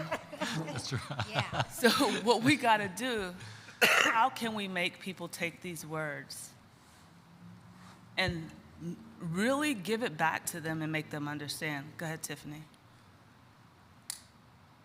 Go ahead. Oh, go ahead, Doug. Thank you. But before I do the bulk of my comment, I wanted to mention something about what Lainey said. And Can you bring your mic closer? I'm sorry. I wanted to just make a comment about something that Lainey had said in her introduction. This isn't an attack on you and Lainey, so please don't take it that way. But she said that some people choose to go to prison to obtain human dignity when society doesn't offer it. I spent 21 years in prison, and I assure you there's nothing about human dignity in prison and the things you go through every single day. So I would just reject that statement completely. Thank you for that. Go ahead, Tiffany. Yeah, thank you so much for your opening statements, Ayanna. And I agree. I believe that the Oklahoma standard is full of hypocrisy if we just open up our eyes and see what's going on in everyday society here in Oklahoma. And I guess my question is, how can we say that these are our values, acts of service, kindness, and honor, when we haven't really dealt with the historical harms that's been inflicted on Black and brown people in this state? How can we say that our values are acts of service, honor, and kindness when your zip code determines what type of education you get? When a child's life expectancy on a certain part of town is 10 years less than a kid's life expectancy on the other side of the tracks? How can we say our values are acts of kindness, honor, and service when kids live in a food desert? Yeah. Yeah. When our First Amendment rights and our rights to protest are taken away? When we don't know where we come from because laws like 1775, how can we say that our values are acts of honor, service, and kindness when we as individuals, we don't expect or respect people's identity and their choice and who they love? And so I just want to name that. I believe that right now, this Oklahoma standard, to your point, who created it, and why aren't the people who created it living up to the very standard that they created? Sorry, Doug. I don't think you were finished. Oh, that's okay. I appreciated what you said, Ayanna, about not being impacted, but still having an obligation to participate in the conversation. If we stop and look. I can't hear you. Oh, sorry. I just said I appreciate the fact that you're not impacted, but you do want to participate in the conversation. When it comes to the Oklahoma standard, I think the reason why the people that created it push it so much is because they're able to dehumanize the ones that they don't want it to apply to. When you go to prison and you get that scarlet letter, you know, there's 10,000 people in Oklahoma annually released from jails or prisons in some way. 1 in 4 Oklahomans have a felony on their background. That's over 1 million people directly impacted. If you add a wife or a child, the justice-involved community in Oklahoma probably exceeds half of the Oklahoma population. And yet we can't impact or affect change in Oklahoma because the largest majority of people in the state capital are the ones that are making the decisions. But I want I want to give you guys some statistics here real quick. And this is one of the ways that the system, the current structural violence, the mechanisms that are in place, continue to oppress the justice involved. As of January 2023, the overall unemployment rate in Oklahoma was 3.4%. The unemployment rate for the black community was 12%. For formerly incarcerated people, it's 8 times that, it's 27%. The bottom 20%, after 20 years for ex-felons, they typically earn the bottom 20% in any industry. Families are 40% more likely to be poor with a father in prison. Ex-felons are 50% less likely to receive an employment offer or even get a job interview. 38% of people on probation or parole live well below the poverty line, which in Oklahoma, as of 2022, was only $23,000 a year. So one of the ways that the mechanism continues to operate is not just the rural communities and the prisons generating all the economic stability for those communities. When you get out of prison, they continue to oppress you by not even letting you have a stable job or an income to take care of your family, so you continually perpetuate that cycle of violence. There's 2 bills in the Oklahoma legislature this year that deal with workforce development, specifically for hiring ex-felons. And this is the problem. You know, George mentioned there's only 2 black senators in the state Senate.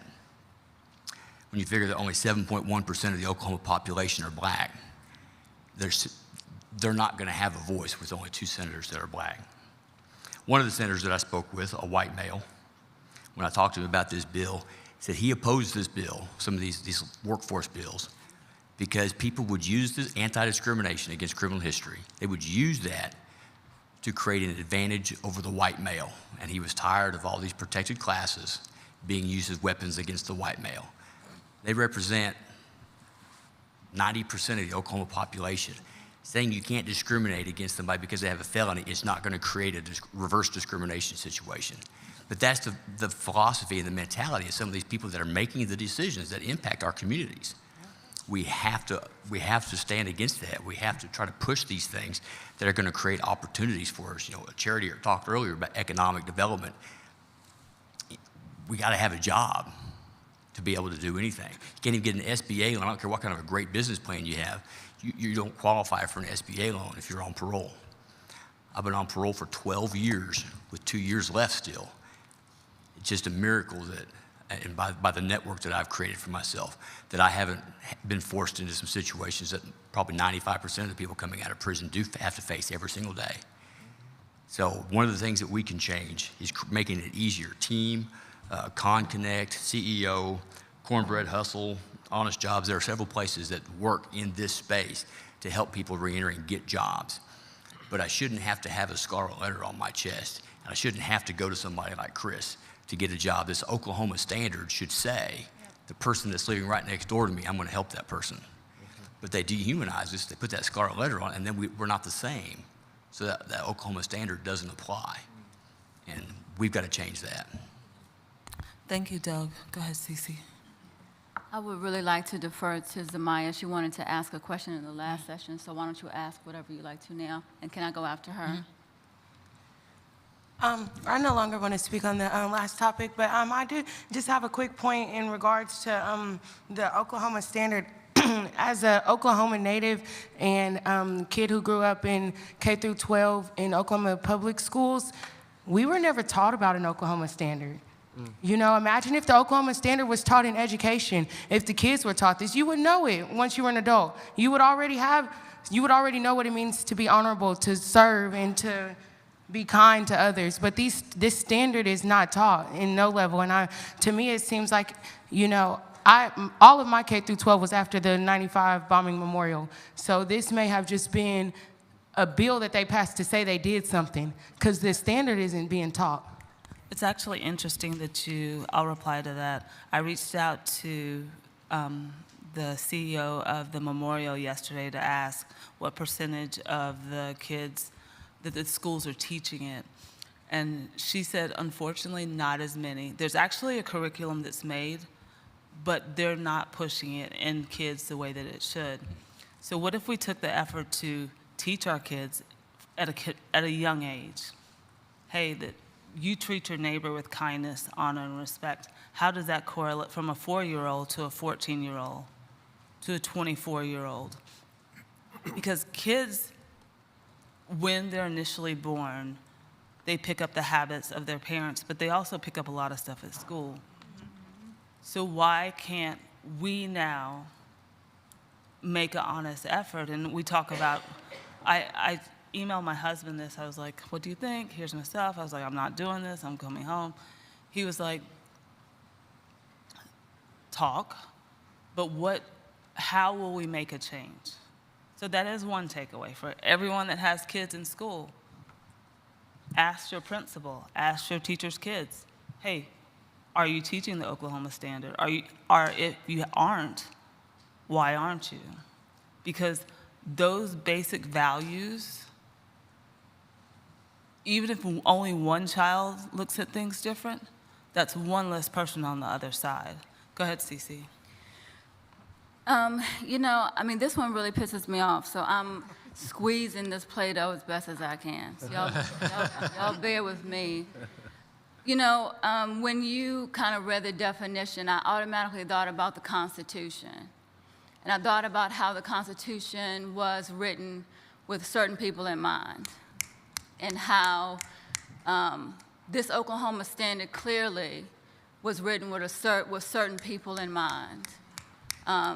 It was not written for people who are justice involved. It was not written for the poor. It wasn't written for black folks. It wasn't written for everybody. So I think that some of the same issues that we have around how the U.S. Constitution was written and in what context is a way in which we can evaluate how this Oklahoma Standard comes to bear. I think that instead of really teaching children the Oklahoma Standard, that we just need to throw the Oklahoma Standard away. I think that we need a brand new model. Other models do exist. When I think about the Oklahoma Standard as someone who is not from Oklahoma, I was able to come here, kind of understand things from a different perspective, take note of things. And what strikes me is that the Oklahoma Standard is rooted in niceness. And I understand niceness to be a politic. We don't need the niceness of politics in Oklahoma, or the politic of niceness. We need goodness in Oklahoma. And niceness is a politic, but goodness is a virtue. And so then how do we reimagine thinking more about not being nice, but being good? So what is good? I think that we can look to models like Dr. King's beloved community. And scholars, please get me straight when I go wrong here. But Dr. King talked about beloved community being a community of people who are free from racism, are free from poverty. He talked about the triple evils, right? Being racism, poverty, militarism. He breaks those things down. I think that if we went to a model that was intrinsically and intentionally more inclusive and specific and radical, then that's something to teach our children. But it requires a messier work. You know what I mean? Like, goodness requires a messy work, like peace building. Blessed are the peace. People love the Beatitudes. Blessed are the peacemakers, for they shall be called the children of God. It's not blessed are the peacekeepers, right? Those are the nice people. It's blessed are the peacemakers, and peacemaking is a messy work. So I think that we need to throw it away. And I think that we need to look more into models like the beloved community and go from there. Thank you, Cece. Go ahead. To piggyback off of that, first of all, the first group that was blamed for that bombing was who? Muslims. Believe you mighty right. Nation of Islam. You know, and the irony, it was a white nationalist. Yep. That's the irony. So, I mean, I agree with Cece. Yeah. Because there's a certain degree of hypocrisy there. Service, honor, kindness are those, they're powerful words, but they are turned into triteness when it's just kind of politics. The reality, and I'm thinking of those images, I lived in Connecticut at that time, and my mother was supposed to have been there that morning, but the cows got out. And that literally saved her life and my dad's life. But you had gang members. You had people of all stripes working together. And it didn't matter if you were a gang member. It didn't matter if you had been incarcerated. It didn't matter. And, you know, the thing of it is, on top, the idea of the beloved community is very important, but we also need certain concepts, a certain cultural reconditioning, like Bessa. Okay, this idea from Islam, an idea that during World War II, with the Holocaust in Albania, was used to save the life of the refugee, okay? Save the life of the stranger, because within that cultural concept, it was so deeply embedded that there was no alternative. You had a group that needed help. And that is supposed to be in our Christianity. It's supposed to be reflected within the social gospels that the beloved community is based off of, and others. But fundamentally, we don't believe in those things. We don't exercise those things. We give the lip service. That's it. You know, so I just wanted to throw that out, because Bessa, this obligation to be my brother's keeper, that's fundamental. So, real quick, so I know I have no answers for anything, but I do have a question to throw out, and then I'll get to Chris and JD. Regardless of whether we feel, which I do feel like there's hypocrisy in the Oklahoma standard. I do feel like there's people that maybe have created it that don't practice it. And it's there. And it doesn't, it's nice. But is it wrong to teach it? Because if its fundamentals are honor, service, and kindness,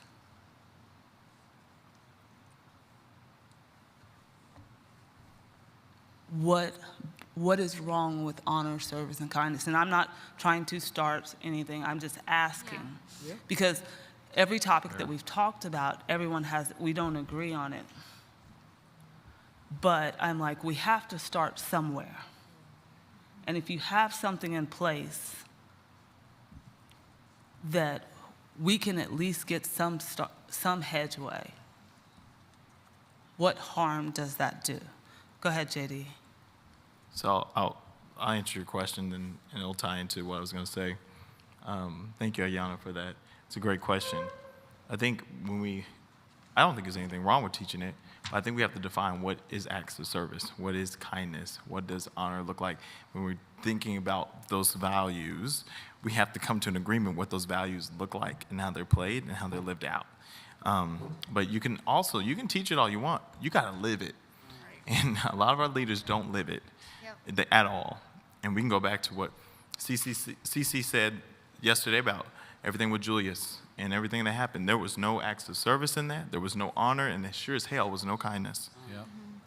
Now, when I think about the Oklahoma Standard, and this is personal for me, my father was a first responder in the bombing. So he very much was one of the people living out, which created this Oklahoma Standard. But I have a problem with the standard. The standard is a response to crisis. And I think that's one thing that's just completely wrong when we look at it. Oklahomans were always responding to crisis. So you look at what the state of this state is. If I go to a state, people say, where are you from? I said, I'm from the state of despair. Because when we look at poverty rates, when we look at violence rate, when we look at incarceration rates, we are living in a hard time. We're living in a crisis situation. And I think we have to reframe and think about what CC was saying about beloved community. Instead of Oklahoma Standard being reactive, we have to think of it being proactive. So how do we proactively give acts of service? How do we proactively live in kindness? How do we proactively honor the dignity and humanity of other people? But the problem with the Oklahoma Standard to this point is only a crisis response. After tornadoes, after the bombing, after crisis, it's such a crisis response.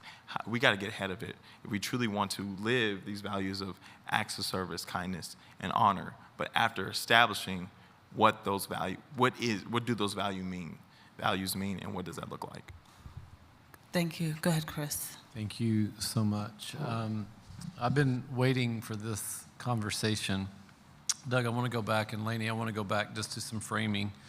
Doug, I appreciate so much of what you said, and you sharing your truth. There is little dignity within our current criminal legal system. But to Lainey's point and to the framing and to the reading, I know that there are a number of folk who return to the criminal legal system because their basic needs are not met in the community.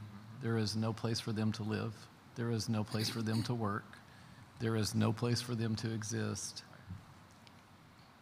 And ultimately, because they engage in acts of survival, they're placed back in the criminal legal system. How cruel can we be? This notion of the Oklahoma Standard, listen, as I understand it, it wasn't even coined by Oklahomans. It was a reporter that was visiting Oklahoma in the aftermath, the immediate aftermath of the Oklahoma City bombing, who saw us at our best, who saw us, with Oklahomans standing in line to give blood for city blocks deep, who saw us unload untold amounts of food and water and blankets and shelter and whatever was needed to support the families and the first responders and the community. They saw us at our best. And I want to be fair about this. As a lifelong Oklahoman who loves my state, I have seen the Oklahoma Standard at play. I promise you I have. Almost any time there's a serious tornado, almost any time there's a significant flood or ice storm that causes a lot of damage, you will see glimpses of us at our best. It's beautiful. But let me be fair. I saw the exact same response in California in the aftermath of an earthquake. I did. So, listen, here's the thing. There was this unimaginable, tragic event that took place in Oklahoma City on April 19th of 1995. And there were a lot of people who lost their lives. And our community was changed forever. And we responded, in my estimation, appropriately in that moment to the victims. But the question for us, as we seek to reimagine and as we hold a mirror up to ourselves collectively and individually, whoever said it starts, Antoinette, with me, with you, with us personally, to ourselves, we have to ask, how are we applying the Oklahoma standard to victims of state-sanctioned violence? How are we applying the Oklahoma standard to victims of poverty? How are we applying the Oklahoma standard to victims of racism and prejudice and trauma? How are we applying the Oklahoma standard to victims of mental illness and addiction and limited education? Listen, when my youngest daughter, who's not here today, when she was 4 years old, I will remember this because she taught me a very important lesson. I was cutting my grass. I was mowing my yard. And I had my favorite T-shirt that I used to mow my yard on that day. It's got the sleeves cut out of it, George, and allows me to show off my physique. And my 4-year-old daughter was in the yard playing, and I just happened to pick up a pretty heavy bundle of trash that needed to be discarded. And I walked by her, flexing my muscles, and I said, "You see how big those muscles are?" And Madison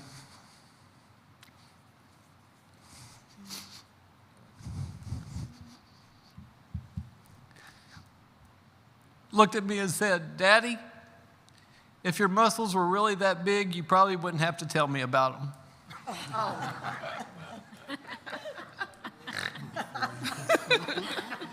Guys, I want to tell you, if we were living the Oklahoma standard, we wouldn't have to have this label.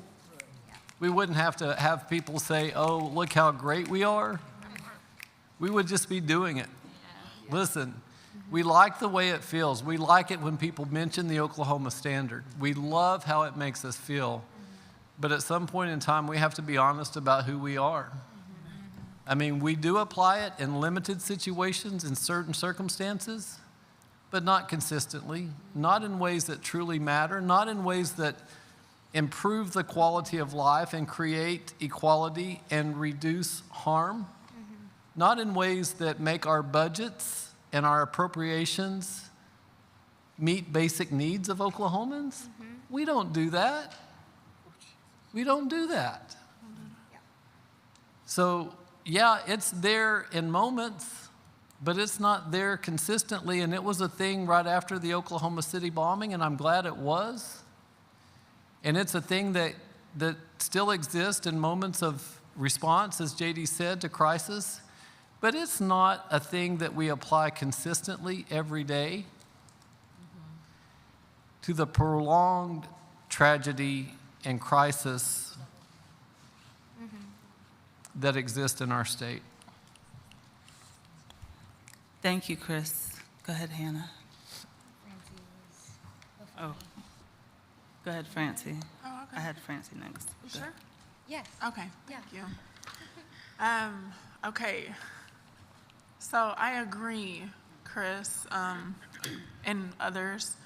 Just this Oklahoma standard, and I'm agreeing with Tiffany first, like, how can there be the standard created out of nowhere when we haven't really dealt with some of the harm that we haven't brought people together in a way that need to be brought together in order to even create a standard together. That's so I'm starting there, and I know I'm originally from Texas, and I'm not meaning to be critical. It's just, and Texas is a whole nother story, Right. but you know, it's one of those things where it's like, it just feels very fraudulent to have a standard, but yet be still doing some of the things Chris just talked about. How do we have this Oklahoma standard and we're patting ourselves on the back and getting on the news and talking about, you know, all the quote good things that we've got going on, and I'm speaking about our government doing that, but yet we're first in everything bad. So what is the standard? Like, because we're not meeting it. Are we even meeting it? I don't know. I understand. I do know. Okay, I've been corrected. I do know the answer. But honor, kindness, service, yes, Ayanna, those are things that need to be taught and should be taught regardless. These are just things that should be expected. It should just be because. It shouldn't be something that has to be taught. Yes, children do, but grown adults, we shouldn't have to be repeating that and keep teaching ourselves over and over to be kind and to be of service and to be honorable in what we're doing. Like Chris said with the California response, they did it just because that's what you do, not because it's your state standard. It's just you do it because you're fellow humans and you just respond when somebody's in need. If the Oklahoma standard were truly what it's meant to be, and you all have heard me and I'll continue to do this, I tell a lot of my opinions and stories through the stories of my clients. Chris, we had a client at TEEM a few years ago. Both of his parents were killed in the Oklahoma City bombing. His grandmother has raised him ever since, and this is a black family. But yet, he, due to his mental health and his re-traumatization every single year on the anniversary of the bombing, he would visit the bombing and have a mental crisis on the grounds of the bombing and be arrested every time. Yep. So how is that a standard? How are we treating him like that, but yet we're saying we have a standard of honor, service, and kindness? And he continues to be in the system, and we made known to our judges in that situation what his background is, but yet he's still treated like everyone else in this system as if our clients, our people are trash, as if he's lesser because of his mental health crises. That's a problem. That's not a standard. That's a major illness. It's not a standard. We can move on. I wanted to talk about this. Lainey asked, what is human dignity? Human dignity is not having ICE agents terrorizing our neighborhoods. I've been taught that by RPC that it's the east side of Tulsa and it's the south side of Oklahoma City. We have ICE agents there looking for people to catch them up in a vehicle and take them and put them on an ICE hold to be deported. For the simplest things of not having a tail light or not properly stopping at a stop sign, things we do every day, but this is costing them complete uprooting of their families. That's violence. That is not human dignity. And the list goes on. And if they don't get deported before we can prosecute them federally, they're gonna go serve time in federal prison and then be deported. That's violence. That's uprooting. I have a client who was on that path of being a person who doesn't have legal citizenship here, but because he was arrested on a very petty offense that ended up getting dismissed in Oklahoma County, he got an ICE hold and was facing deportation and prosecution in the federal system. He reported to the judge, and I helped him report to the judge. He was a first responder to the Oklahoma City bombing. He was working at a hospital, and he wasn't even a person that was actually qualified to give medical service, but he went and helped carry all the gurneys. But yet we are prosecuting him and deporting him all these years later. That's our standard, I guess.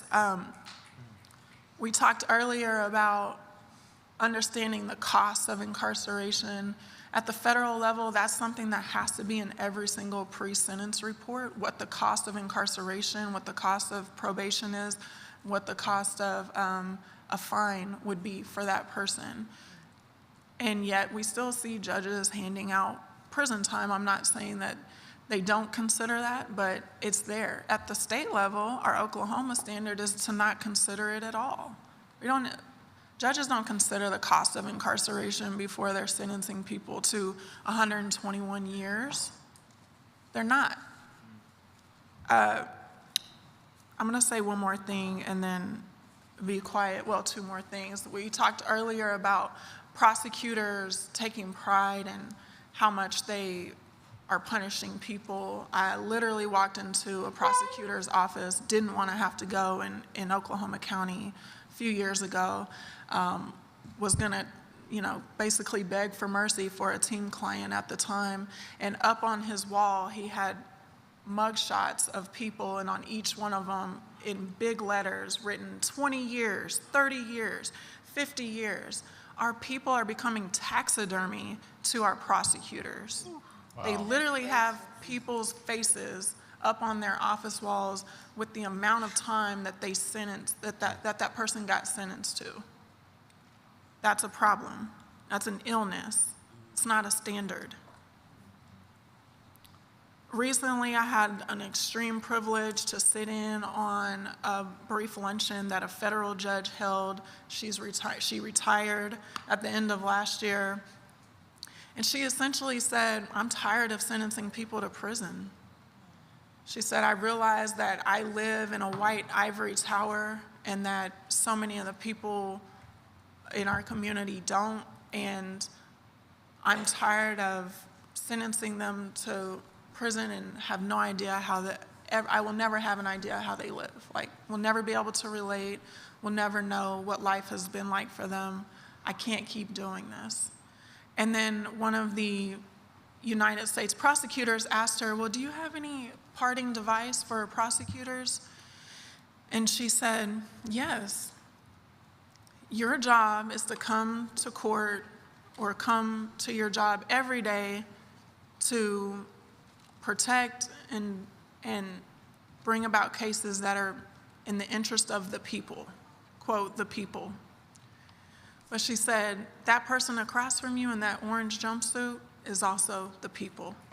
Okay. And you need to remember that every single time you are bringing a charge or prosecuting a person. You are also in interest of the person that you are prosecuting. They are a part of the people. And then she basically mic dropped and walked out, and it was epic because that's how we feel as defenders, but hardly any prosecutors other than my friend Kim can understand that, and Tina when she was there. But there's good people who understand it and people who don't. And I think that for a federal judge to realize, and perhaps too late, that can be argued, but to say I'm literally leaving the bench because I can't stand this and stomach this anymore, I think we need more moves like that. That's the standard that we should start seeing, is a dismantling of this standard that has pre-existed, and it's not even a standard, it's a fraudulent act of violence. So next, I have Hannah, but I will want to throw this out. I have Hannah, then Internet, I have you following that, and then Travis, Cece again, Doug, and Reggie. So for the last week or so, I made an intentional effort. Every time I saw someone doing something that I thought was maybe not right, and ask them, how does that hold up to the Oklahoma standard? And when I tell you people got uncomfortable, people got uncomfortable. Or, oh, okay, how does that honor, service, kindness? Can you explain to me how that correlates to what just happened? Mm-hmm. They're separate. No, they're not. Mm. So when I was saying earlier, how can we regurgitate people's words to them? Simply, like, next time you see, like, your city councilman saying something, or someone, can you explain to me how that correlates with the Oklahoma standard? Honor, service, kindness. And people will get uncomfortable. Because I don't think in the past it's ever been in this realm brought up. They've been able to, this whole initiative has been pushed, but it's never been brought together with this. So how can we take a standard that you've created that you've made the rules for, you've made the guidelines, and now hold you accountable to that. And you explain to me how what you're doing aligns with what you said we all should be doing.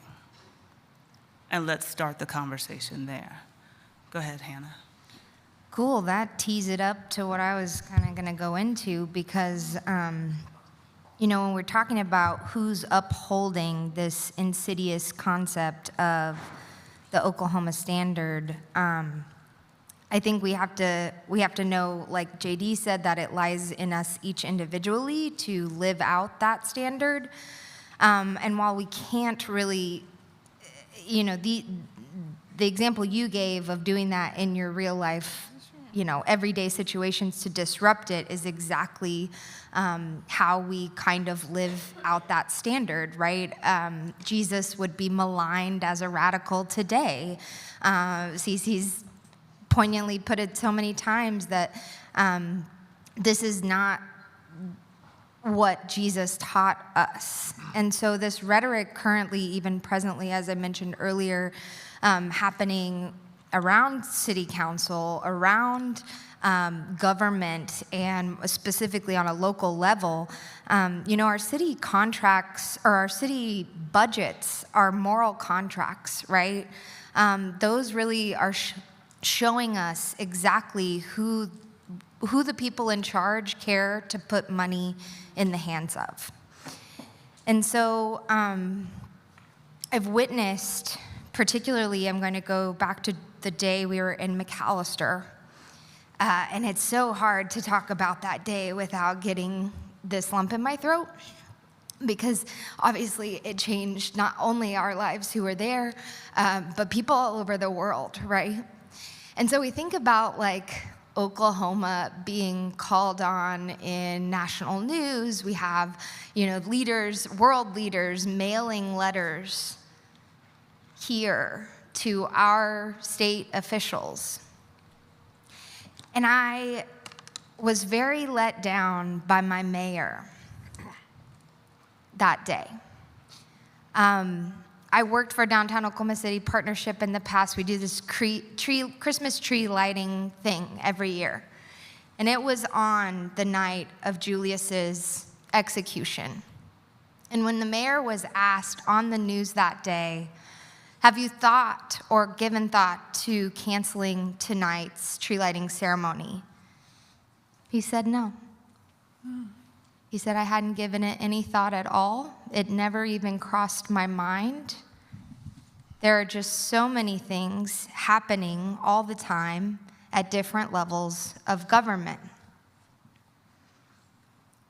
And we know that Mayor Holt thought about Julius. We know that there wasn't a day that crossed his mind leading up to his execution that he wasn't thinking about Julius. We know that because the Oklahoma City Police Department were the ones who brought out the barricades to block us from the Capitol, a place where we had been gathering for months and months and months. And so that type of violence that we witness in the insidious ways that folks like our mayor get to tout, you know, in the state of the city, this person growing up in this zip code has a life expectancy of XYZ compared to where I grew up. Well, Mr. Mayor, that person is Julius Jones. And I need you and our leaders that are in these positions of power who brag about the Oklahoma standard to lead in those moments. Because world leaders showed up when our own leaders couldn't, when that violence and that crisis was happening in our own backyard. So this prolonged violence that Chris spoke to, you know, is not being viewed as a crisis, which is the issue. The people, us, who are being maligned as radicals, see it as an issue because it affects us or doesn't, but we choose to let it affect us and pick up the pieces of change. And to wrap up, I think when we talk about grief and tornadoes and bombings and glimmers of us at our best, We have to know that we are not given proper space to grieve. Our communities have to immediately pick up and move on to the next thing. If you bring your emotions into a space, it's not seen as decorum, and I think that's bullshit. We've talked about it here. We have to bring our feelings into this space. I'm going to quote one more thing as we shift to the next speaker. To shift the balance of power, grief is a skill that we need. So death is not the burden. Inequality and the violent imbalance of power is the burden. So this kind of interregnum that we find ourselves in, Gramsci wrote about when he was incarcerated in a fascist prison, and this quote is very morbid, but it's something to ponder. The crisis consists precisely in the fact that the old is dying and the new cannot be born. In this interregnum, a great variety of morbid symptoms appear. Or in its more common phrasing, the old world is dying and the new world struggles to be born. Now is the time of monsters. So as the old world dies and the new one struggles, these morbid symptoms are showing their face, right? They're spreading deliberate pain like a bruise across the skin of the planet. White supremacy, capitalism, patriarchy, all ideological and structural systems that beget and reject grief, fuel destructive violence, and keep communities clinging to the old world, clinging to how things were instead of imagining how it could be. So they're clinging to this ideology of control. And as I watched Mayor Holt's Twitter thread on just a few weeks ago regarding going back to politics as usual, going back to boring politics, that's so they can sit in comfort. That's so they don't have to listen to the hours and hours of humans who came to speak during city council when a city councilor wanted to enact a policy that would put people with shopping carts on city property in jail. Yeah. When it is arguably safer for them on the streets of Oklahoma County than in that detention center. And so when we talk about who is upholding it, we witness it constantly.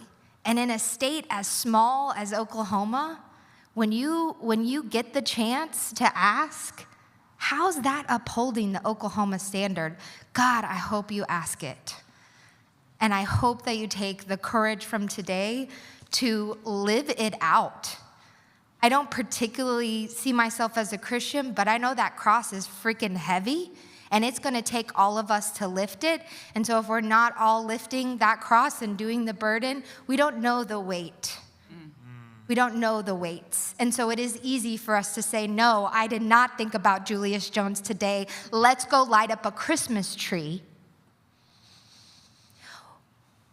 With, I might add, J.B. Williams, who was in McAllister and years prior has always pressed the button to light up the Christmas tree with Mayor David Holt.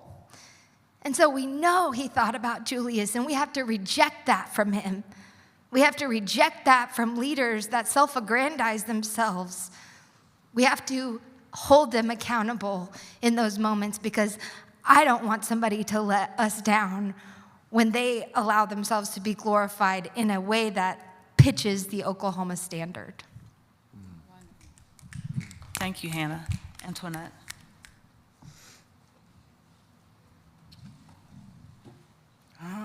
Can I pass?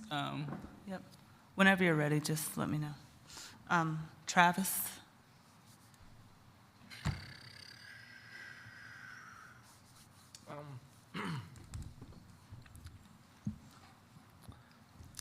We have a conversation a lot with the individuals that I work with about the idea of who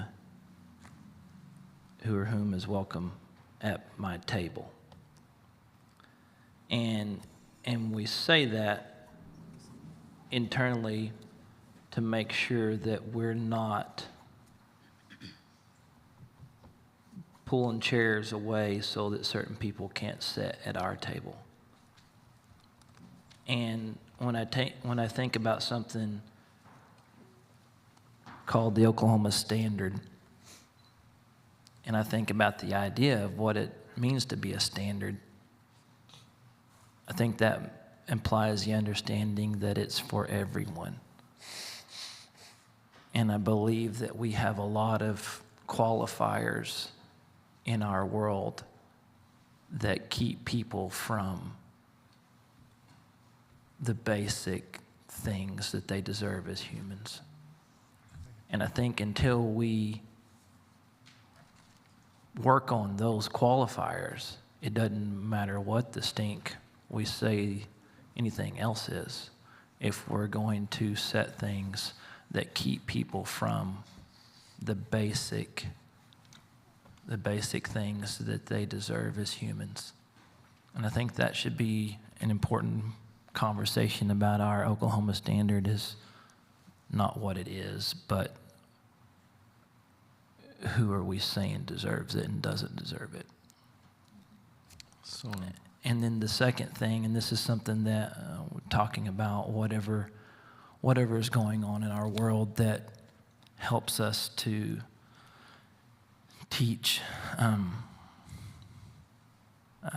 the basic ideas of service, honor, and kindness. One of the largest programs that we have is founded on the idea that second graders are showing up in elementary schools void of the basic skills as to how to be a good little human. And we're not teaching those things to our children as we were in the past. And somehow along the way, those are getting lost. And I think that there's opportunities for us to step back and look at lots of different things, but just hopefully the idea of making sure that whatever it is that we're bringing, that we bring it to everyone. And that as we're looking in our own lives and our own worlds, that we're doing our absolute very best to make sure that the basic understanding of kindness and care and human dignity is being offered. Because if we don't understand that, then there's not much that we can build off of. Thank you, Travis. Go ahead, Cece. Yeah, I just want to quickly, it dawned on me that as we're talking about the Oklahoma Standard, I really think that it's the idea rooted in American exceptionalism. So, this idea that America is better than other countries. America is the best. America has to stay on top. America is the place that God loves the most, has the most favor, et cetera, right? This is the idea of American exceptionalism. So Oklahoma is a microcosm of that. Like the Oklahoma Standard is a microcosm of that, because Oklahoma, from my experience in doing justice work here, Oklahoma, I believe, as a Christian as well, I believe Oklahoma sees itself as the Jesus police of the country. New York, those liberals, those immoral people. California, those liberals, those immoral people. I really believe that Oklahoma sees itself as the city set on the hill. So very much rooted in this idea of we're the best, we're on top, God loves us the most, right? And so I just wanted to lift that up, that when we're talking about this standard, we're talking about a brand of American exceptionalism that's very much rooted in whiteness, maleness, richness, right? So. And I'll add this, it's interesting you said that, because when Anamika and her crew first came, I was like, the last thing you want to do is walk around Oklahoma City saying you're from New York and you've come to help in criminal justice. Right. Yeah. Right. Like, don't tell anybody else this, because immediately it'll be like, who are you and why do you think you can come help us? New York City. Yeah, that's exactly what we talked about, the commercial. Doug? Thank you. Two things. One, I agree with what Chris said earlier about the difference between survival and dignity. That's one of the things that I talk to state legislators about when I talk about the legislation is, you know, there are those people in prison who are just waiting for the next chance to commit their next offense. But that's not the majority. People come out of prison, they want to take care of their families, they want to take care of themselves. We say as a society we want them to succeed, but then we won't let them have the basics that they need to do that. And then we judge them for not having them, and we're the ones withholding it from them. That's right. A guy wants to take care of his wife and his daughter, and he can't get a job. How many no's is that guy going to take before he says, I'm going to take care of my family? I'm going to do what I have to do. What man would not say that? What woman would not want to take care of her family? I'll just do just this one more time. They go back to that thing that has been their reason for just one more time until I can get a job. First time I went to prison, that's exactly what I said. And they're not criminals. They're human beings who want to take care of their families, and yet we judge them for that. And so I just wanted to make there is that very clear distinction there.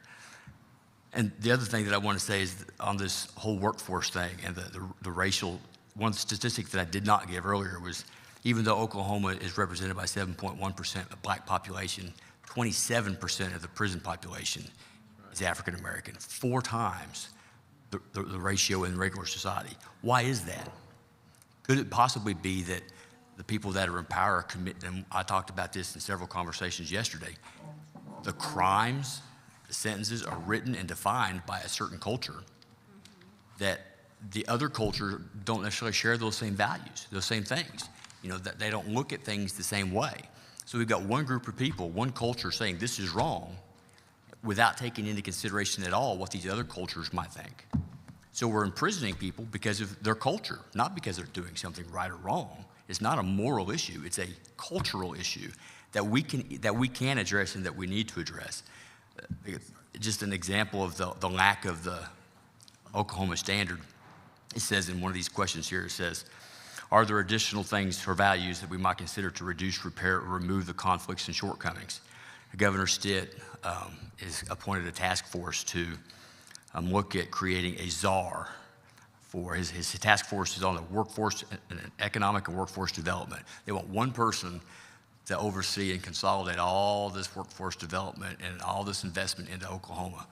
One person who's being supported by all these big chambers who are led by all these big business leaders, not the small business people, not the small communities. And I spoke out about this. I think it's an absolute ridiculous idea. But he's doing it anyways. So I've reached out and had some representatives and some senators suggest to the governor that at least have some people that are justice involved, even if it's a non-voting member, sit on the task force. Get a perspective from every population that's going to be impacted by where you spend all this money. And they won't even consider it. So we're not this workforce idea and the money that we're spending in Oklahoma has got to be better spent. During the last mayor election, there was a big thing on President Biden's announcement of canceling some student debt. There were some of the candidates and a lot of people were just outraged by the idea of canceling 10,000 words. They made that decision to do that. We spend tens of thousands of dollars every year on incarcerating people. What if we invest that money into people who are choosing to go to college and better themselves? I'm not just taking out $10,000 just because I want $10,000. I'm trying to better myself. These poorer communities, let's invest the money there. Why not give them $10,000 to better themselves instead of $20,000 to lock them up? Which is the better investment there? Right. But they won't even consider. I mean, they were outraged at the idea of giving somebody relief because they were trying to better themselves. Right. And I don't see the Oklahoma standard, and I think that there's a lot that could be done. Thank you, Doug. Reggie, and then Negro Spiritual. Okay, I guess I'm going to be a little naive because I do believe we have a standard, and the reason I say that is everyone at this table, I believe, have a standard, and I have seen some of you all that work with that standard. I'm looking at Mr. Cubitt, and I want to ask, why would he feed hundreds of kids at Thanksgiving on the east side because their family couldn't have a Thanksgiving dinner? Is that not some kind of standard? I've seen Senator Young fight like hell at the Senate by himself on laws that didn't make any sense or laws that were going to harm his constituents. And I've seen him be the Lone Ranger and fighting. What makes him do that? What made CCC an innocent man about to be executed? What made her fight like hell to stop that from happening if it wasn't a standard? What makes Chris help people when they get out of prison? Every day he's providing jobs, food, clothing. What makes him do that? Even in prison, I've seen inmates have the Oklahoma standard. There was in Oklahoma prisons always don't have enough staff. There was a officer in the control room had a heart attack. You're not supposed to have a phone in the prison, but you know they have phones. So what did they do? The inmates called for help, and they saved his life. Is that not a standard? So I see people with standards every day. It's just the people that we should be holding accountable for standards, we sometimes fail to do that. And I think Ms. Lawson had a valid point when those individuals come out with something. Do we ever say, is that the Oklahoma standard? Are we holding them accountable? And I don't think we do that. We don't hold the right people accountable. If we didn't have standards, we wouldn't be here today fighting like hell to make a change in Oklahoma. So that's a standard. I think of Ms. Crutcher. There was an inmate in the Tulsa County Jail. His family called me, and he was on medication, and they said they couldn't get in contact with anybody in the jail to find out how he was doing, what his medical condition. They said, Reggie, can you? And I said, well, I don't know anybody in the Tulsa County Jail, but I do know somebody in Tulsa. If I call her, she'll raise enough hell to get the answer. And so I called him. 15 minutes later, I had an answer. So, and not only that I have an answer, she called the family. Is that not a standard? And I think of Travis. Got out of prison. They said he was going to go back. What is he doing now? He's raising his family and he's working. That's right. Is that not a standard? Right. And so I just think we need to look at who we need to hold accountable. Negro Spiritual. I hear him speak with passion about what he does with his 501(c). That's a standard. But I think we need to start holding the right people accountable. We are the ones, we have the standard. They need to get the standard, and we need to hold them accountable. Very good. Wow. Thank you, Reggie. Go ahead, Negro Spiritual, then we'll go back to Kim, and then we'll wrap up. Thank you. I agree with Brother Reggie that we have a standard, and I think it's just a select few of us living up to this standard, right? The powers that be, I think when you were speaking first about the Oklahoma standard being taught in schools, and so that's like in the public schools, so that's the government would have to, enact that. But I think the actual standard that Oklahoma carries, and I said Oklahoma, I mean the government of Oklahoma, the governor, the mayors, the representatives, and historically, it's always been what I call the appearance of justice. And yesterday we got a new phrase, the illusion of justice. Oklahoma standard has been the good old boys system, nepotism, poor education, over-incarceration, old money, controlling everything, hoarding stolen wealth, stolen land, stolen resources, and football. I mean, that's Oklahoma standard. Yeah. And so talking to the powers that be about the standard, I think that's kind of what Cece was talking about, like some kind of like a nicety, and is not effective enough. I think it will make them go home and think about it, but these people have been doing, they're gonna do what they wanna do. The illusion of justice is about, I'm gonna tell you it's raining while I'm pissing on you, you know what I mean? We're gonna, how do I get to do what I'm gonna do anyway and quiet you down long enough for me to go and do what I wanna do? Right. And so the powers that be respect money, death, and the law to a certain extent that they can manipulate it. And so I think that we have to not just say the Oklahoma Promise, you know, as a rebuttal to whatever action that we see happening in city council meetings or in other government meetings. I think we should utilize the laws against them. That's what I did to get out of prison at 121 years. I never testified on my behalf, not one time.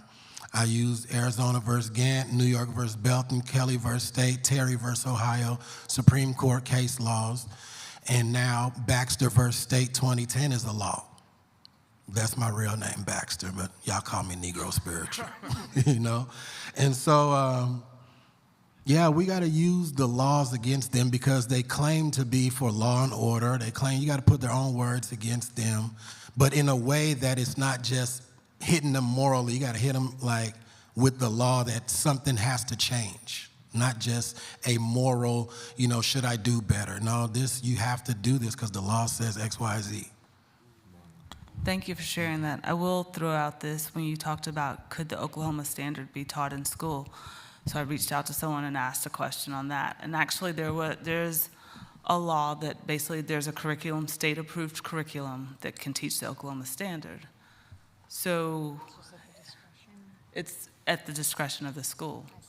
But when I was telling Chris, as you teach the Oklahoma standard and you bring into the social justice system, you can't do it without talking about the inequities and racism, which circumvents the critical race theory because Oklahoma standard is actually allowed to be taught in school. So how do we understand the rules and laws to use them in our benefit to cover, like you said, when you start doing the research, what are the loopholes? And so if you're teaching social justice and criminal justice, and you're going by the statistics and talking about the inequities and racism, you're not teaching racism, you're teaching social justice under the Oklahoma standard, which is allowed legally to be taught into schools. Go ahead, Kim.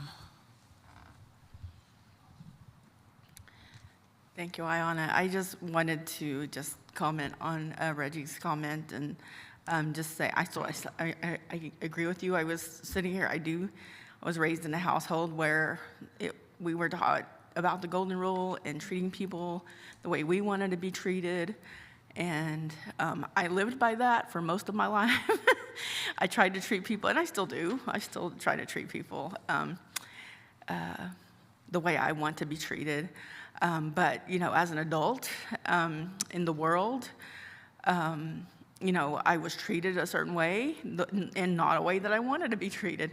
I had trash poured outside my door. Me and my native roommate and my black suite mate had trash on our dorm floors at the University of Oklahoma, and that was the only trash on the floor, on our floor. So, like, that was sort of eye-opening for me. And since then, you know, my 13-year-old nephew that I'm raising, his very first baseball at-bat got called or got asked by the plate umpire. And this kid loved baseball, played baseball all throughout Little League, got to high school and played, and was asked at his very first game, the very first time he batted, if he was a wagon burner, if his mother had brought him in a Indian car. It was, I had to take on an organization like the OSSAA on my own because I didn't have any support from my school, didn't have support from the administrators, and this kid who was innocent, who had never hurt anybody, was hurt right off the bat. And I found myself at that time becoming more cynical, becoming more, well, if you're not gonna have my back, then I'm not having yours, and I'm not getting yours. And so there's that as well, that where you have practiced, where I have tried to abide by the Oklahoma standard, and it's not reciprocated. And it has resulted in me backing off of the Oklahoma standard. And so if the Oklahoma standard is something we aspire to, then it needs to be reciprocated. It needs to be applied to all. It needs to be do unto others as you would have done unto yourself. Wow. Wow. Thank you, Kim.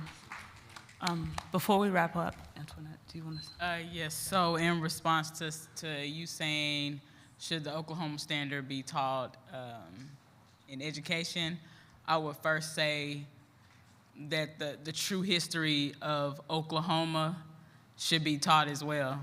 So that would tie along with everything as well. Ms. Laney, you talked about, in response to what you talked about, let me just say that because it was a lot.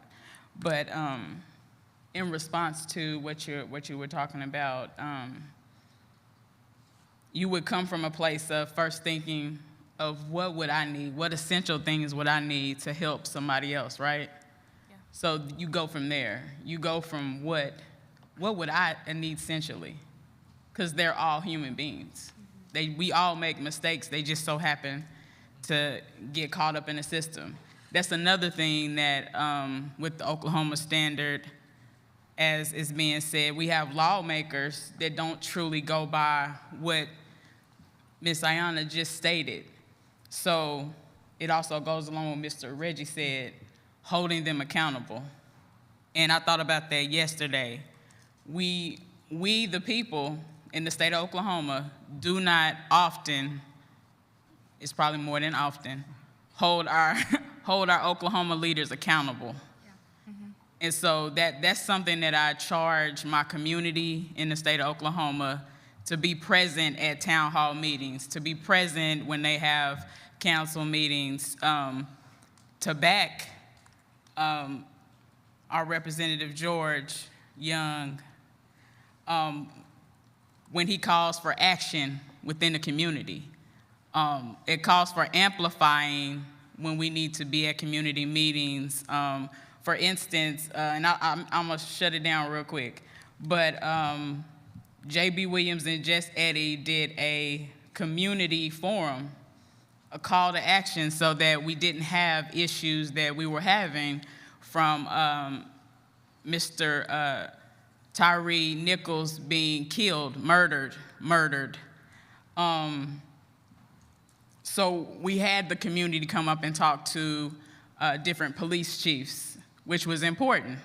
It was very important, and we heard from the young people. A lot of them really wanted to have a relationship with police officers. It goes back to Mr. Whalen. He has been in the community, which is why I've often respected him growing up. And so I think what really hurt with that forum was the response of some of the chiefs of not saying a yes or no. I would come into the schools 2 times a year, not 2 times a month, 2 times a year. And so a lot of us were like, it's either yes or no. You could say no, and then you could say, yes, I'll have an officer come and build a rapport so that the first encounter with a lot of young people is not of high escalated situations. And that's all the young people were asking. Mm-hmm. So it goes to, like you said, accountability and, talking to the community. And it goes back to what Ms. Francie said yesterday about those that are marginalized. And, even this quote by the Square One Project, imagine communities working together to support their most vulnerable members. And it goes back to what Ms. Francie said, protecting and also helping with the essential resources that are needed in the community. That's good. Thank you, Antoinette. So before I pass it over to Lainey for the final comments, one of the things we talked about with Square One is reimagining justice. What would justice in Oklahoma look like if everyone upheld the Oklahoma standard by word? How would it be different? Wow. Okay, thank you guys. I am going to just try to take a couple minutes here to recap some of the major themes. I'm not going to hit everything that everyone said, but just kind of the things that kept coming up over and over and that kind of hit home a little bit more, and get us to our break here at 3. So the Oklahoma Standard, from what we talked about, was intended to essentially verbalize the values that guide our individuals, policies, and practices, but somewhere along the way, we all seem to feel that we have kind of diverged from that standard to some degree. However, we did talk some about how the standard still exists on some level. We can look at the community, we can look at people, we can see good. We're not devoid of goodness in the state of Oklahoma. We just don't apply the standard consistently and equally in an equitable fashion. So there is a standard. We just don't necessarily always hold the right people accountable. And at the end of the day, what Reggie kind of honed in on was that if we didn't have standards, we wouldn't be here fighting for change. We have a standard that we want. We have something that we're seeking. We're just not there. Also discussed, how do we have values when your zip code determines what education you can get, what kind of life that you can have, your life expectancy, your access to food, your access to health care. How do we reconcile that with values? The Oklahoma Standard has intentionally determined that some individuals are not worthy of these standards that we say are applicable to our state. It's not taught in schools, but neither is accurate Oklahoma or U.S. history. We seem to be picking and choosing the parts of our society that we want to preserve. So that's something that as a state we need to address. We talked about being a peacemaker, not a peacekeeper. And peacemaking is messy business. We have to be willing to be messy to make peace.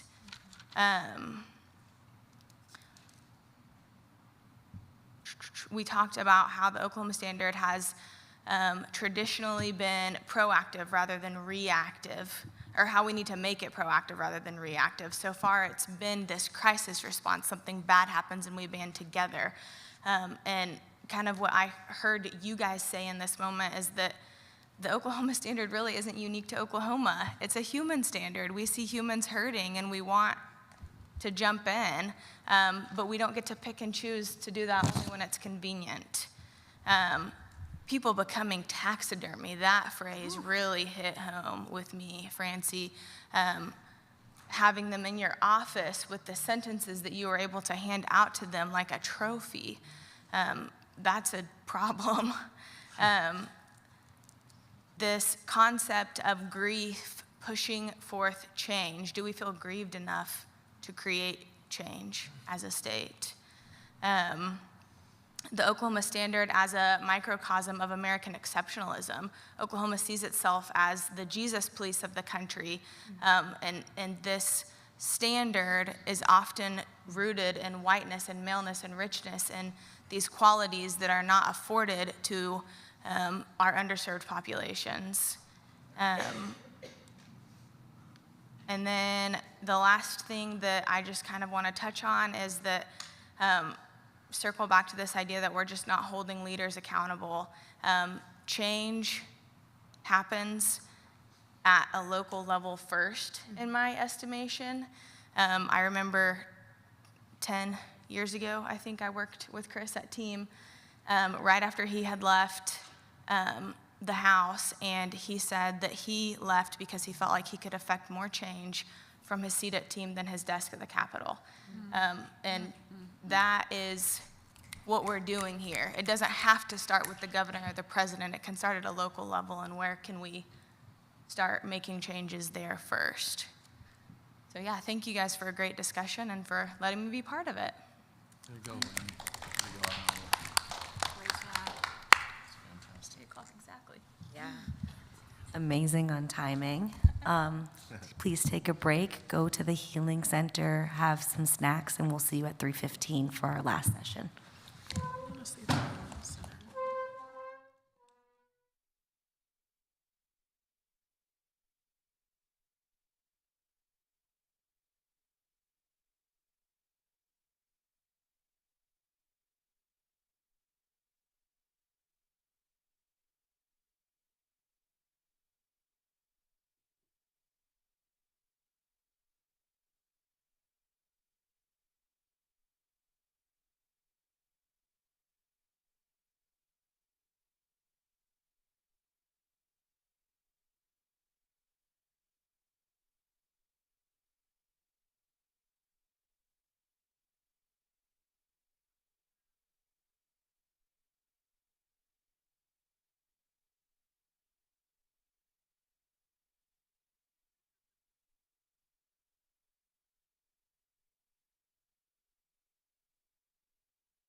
They don't.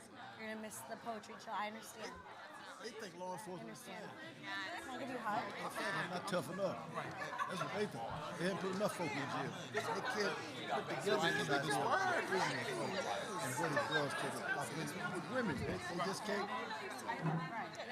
They into that. And part of it in religion is that, you know, if you do something wrong, you're supposed to be put in jail. An eye for an eye. That's right. Now, the crazy part, they bring up the Bible all the time. They don't want to talk about the fact that in the Bible, in the Old Testament, if you kill somebody, there were sanctuary cities you could go to, and if you got to one of them, you were safe. Nice to meet you. Thank you. All right, you all. We are going to get started for our final session. Thank you to everyone who's already taken a seat. I really appreciate it. Please bring your snacks to the table, get comfortable. Finish out the day. Bring me some snacks, too. All right. Get some snacks. More snacks. Yeah, if you're still munching on your snacks, you can just munch right here at the table. Thank you so much for finding your seats. Catalyst last. Lovely. So we're going to recenter ourselves and wait about 2 more minutes while Square One staff are kindly asking folks to come into this room for our final session.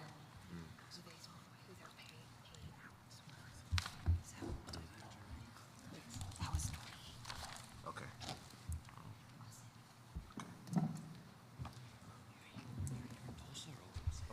Now you want to spread out. I'm gonna write mine because I don't have one on me.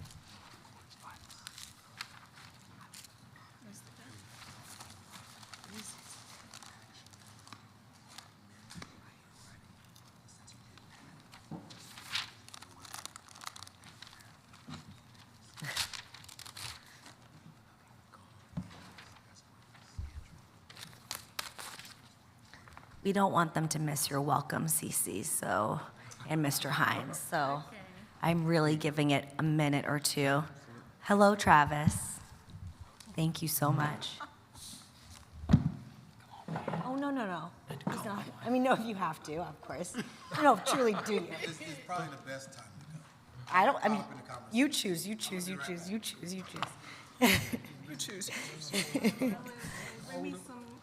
Orange slices. Negro Spiritual 121, if you could bring Evita some orange slices. No, Chris, thank you for being here. Thank you for taking your seat. Thank you for taking your seat. Welcome back. Welcome back, Tina and Tanya. Call my name Amazing Grace. Two of them not gonna change. Zamaya, thank you for taking your seat. So you changing your name. I was going to say, that didn't work. Sometimes it doesn't work, but you persist. I really hope the live stream has not started, because I don't want this on record. All right, so that's his new name. Hey, talk about this. Gotcha. Talk about this. Gotcha. Okay. Look here. All right, is JD still painting? I think I'm Yeah. Call me Amazing Grace. They were right. Okay, thank you so much. Turning it over to Cece and Mr. Hines. You make you mad. Oh, sorry, Cece and Reggie. Good afternoon. We'd like to welcome everyone to the final session. We have gathered a lot of good information, had a lot of good discussions. So the final session is called Aspirations for Movement Building and Narrative Change. And we think this is an excellent way to conclude what we've been doing the last 2 days. One of the things about, as I think about aspirations for movement building and narrative change, I'm real excited that I get to do this final session with Cece, because Cece has been at the forefront of starting a movement. And so I know she will have a lot to add to this final topic. Also, I'm excited that I can't help but call her Dr. Crutcher. But Tiffany has been at the forefront of a movement. And so we are very fortunate that we have two people that have been at the forefront for a movement. And I can't wait to hear what they have to say about movement building and narrative change. And as I think about aspirations and movement building and narrative change, probably a lot of you all have never heard of Bobby Battle. But I think of Bobby Battle as he started a movement and narrative change while he was incarcerated. Bobby Battle is probably responsible for the biggest change that ever happened in the state of Oklahoma for corrections change. Bobby Battle filed a lawsuit while he was incarcerated at the Oklahoma State Penitentiary. And that lawsuit, he filed it on, it was a handwritten lawsuit that he filed. And that lawsuit resulted in Oklahoma being under the custody of the federal courts for over 25 years. And so along with that lawsuit that he filed, a lot of changes was made, just something as small as requiring officers to get training, requiring medical services for people who were incarcerated. It did away with segregation of people who were incarcerated. And so that was a big change that Bobby made. And so when you say one person can't make a change or one person can't start a movement, I've just mentioned three people who, and I don't know what motivated them to do it. I guess they might have just got tired of seeing things the way they were, or they got tired of seeing injustices and said, hey, I'm going to do something about it, and I'm not going to stop until I see some justice or a change did with it. When I think about Bobby, 25 years it took before he finally, that lawsuit was settled. And one of the things that that lawsuit required was that people of color were given training so they could move into leadership positions. And so I got to be part of the results of that because I got to get into a leadership position because of what one man did who was incarcerated. And I think about, what it took for Cece when she started that journey to not have to free Julius Jones. I wonder, what that journey consisted of and what went along with that. And I know it wasn't an easy journey. I think about Dr. Crutcher when she started on that journey to get justice for her brother, what she had to go through during that particular journey. And so as we gathered here today, I already see this as a movement to make change in the state of Oklahoma. I've heard a lot of the comments, and as we sat around the table starting off, we said we all had something in common, and that's that we wanted to see change. And how we got there, we won't have different opinions on it, but we all had one thing in mind. We said change is needed, and we wanted to see change, and we wanted to be a part of that change. We were, as an old saying said, I'm tired of being tired. It's time for us to do something, and we need movement. We just don't want to have talk. We want to see movement. And we do know that movement works. We have seen it happen across the country. We can start with the civil rights. We saw movement and we saw change. Did we get to where we need to be? No. But we did see movement and we did see change. We have seen some change in the criminal, and I can't remember what the criminal law, is that what the new term we call it? We weren't saying justice. Legal. Oh, legal system. Criminal legal. And we have seen some changes in that. Is it enough? No. Is it where we need to be? No. But we have seen some movement just based on what I've seen from the three people that I've talked about. We saw movement and we saw change. And hopefully what we can see today is how do we start that movement, or how do we who needs to be a part of that movement. In the two articles that we read looking at movement and change, we saw that there were some success in some cities across the country. And I was talking with someone at lunch, and we were talking about some areas, some cities are more progressive, some states are more progressive than Oklahoma. We know it can be done. I heard of investing money in communities and community policing. We do know that can be done, and it does work. Why Oklahoma doesn't do it, that's a whole nother topic that we need to have at some point in time.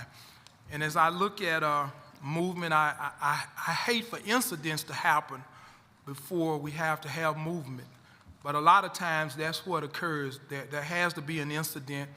People lose their lives over it, and then, we get angry, we get upset, and then we start a movement. When I think about that young man that was just killed recently in Memphis, it really hurts, and it brings tears to your eyes to see someone get beat to death like that. And you wonder, why that happens, or what goes through someone's mind as someone is laying there and they don't have any defense and they're not resisting, but you're still beating them and kicking that person. And you wonder as a black man, just as a black person, what would cause somebody to have that much anger and hate towards you that they would just beat you to death like that? Is it because you resisted and you didn't see any resistance, anything like that? But we have to have those conversations. And part of the article talked about is you have to be able to tell your story, and you have to be able to do it in a truthful manner, and you have to bring the right people to the table. And and as we look around this table, we have some of the right people, but there are some of the people that need to be here that are missing. Mm-hmm. And they need to hear the truth that was told. I can't tell what someone's story is. Everyone has a different story based on what has occurred in their life or what they have came in contact with. And that's their truth. I can't say that my truth is any different than what Travis' truth is, because I haven't been through what he's been through. And now we're going to have some similar circumstances on some things, but I still can't tell his story, and he still can't tell my story. And so we have to be able to tell our stories, but we have to be able to tell them to the right people. But along with that, there has to be some type of compromise, I think, that we have to be able to listen to what they're saying if they are willing to tell the truth about their reason. Why is it that you have certain laws or you put certain things in effect that impact certain people? And I would like to know that. I mean, just personally, I would like to know those people that if they would sit down and tell the truth, why do you do that? What is the justification of giving somebody 75 to 100 years for something that gets them $1,500? What is the reason? Why would you do something like that? And the mechanisms that you have in place to let those individuals out of prison, it doesn't work. You don't let them out. You basically sometimes you just waste their time going in front of those mechanisms 8 to 10 times, and the same question is no. Same answer is no. Why do you have those things in place?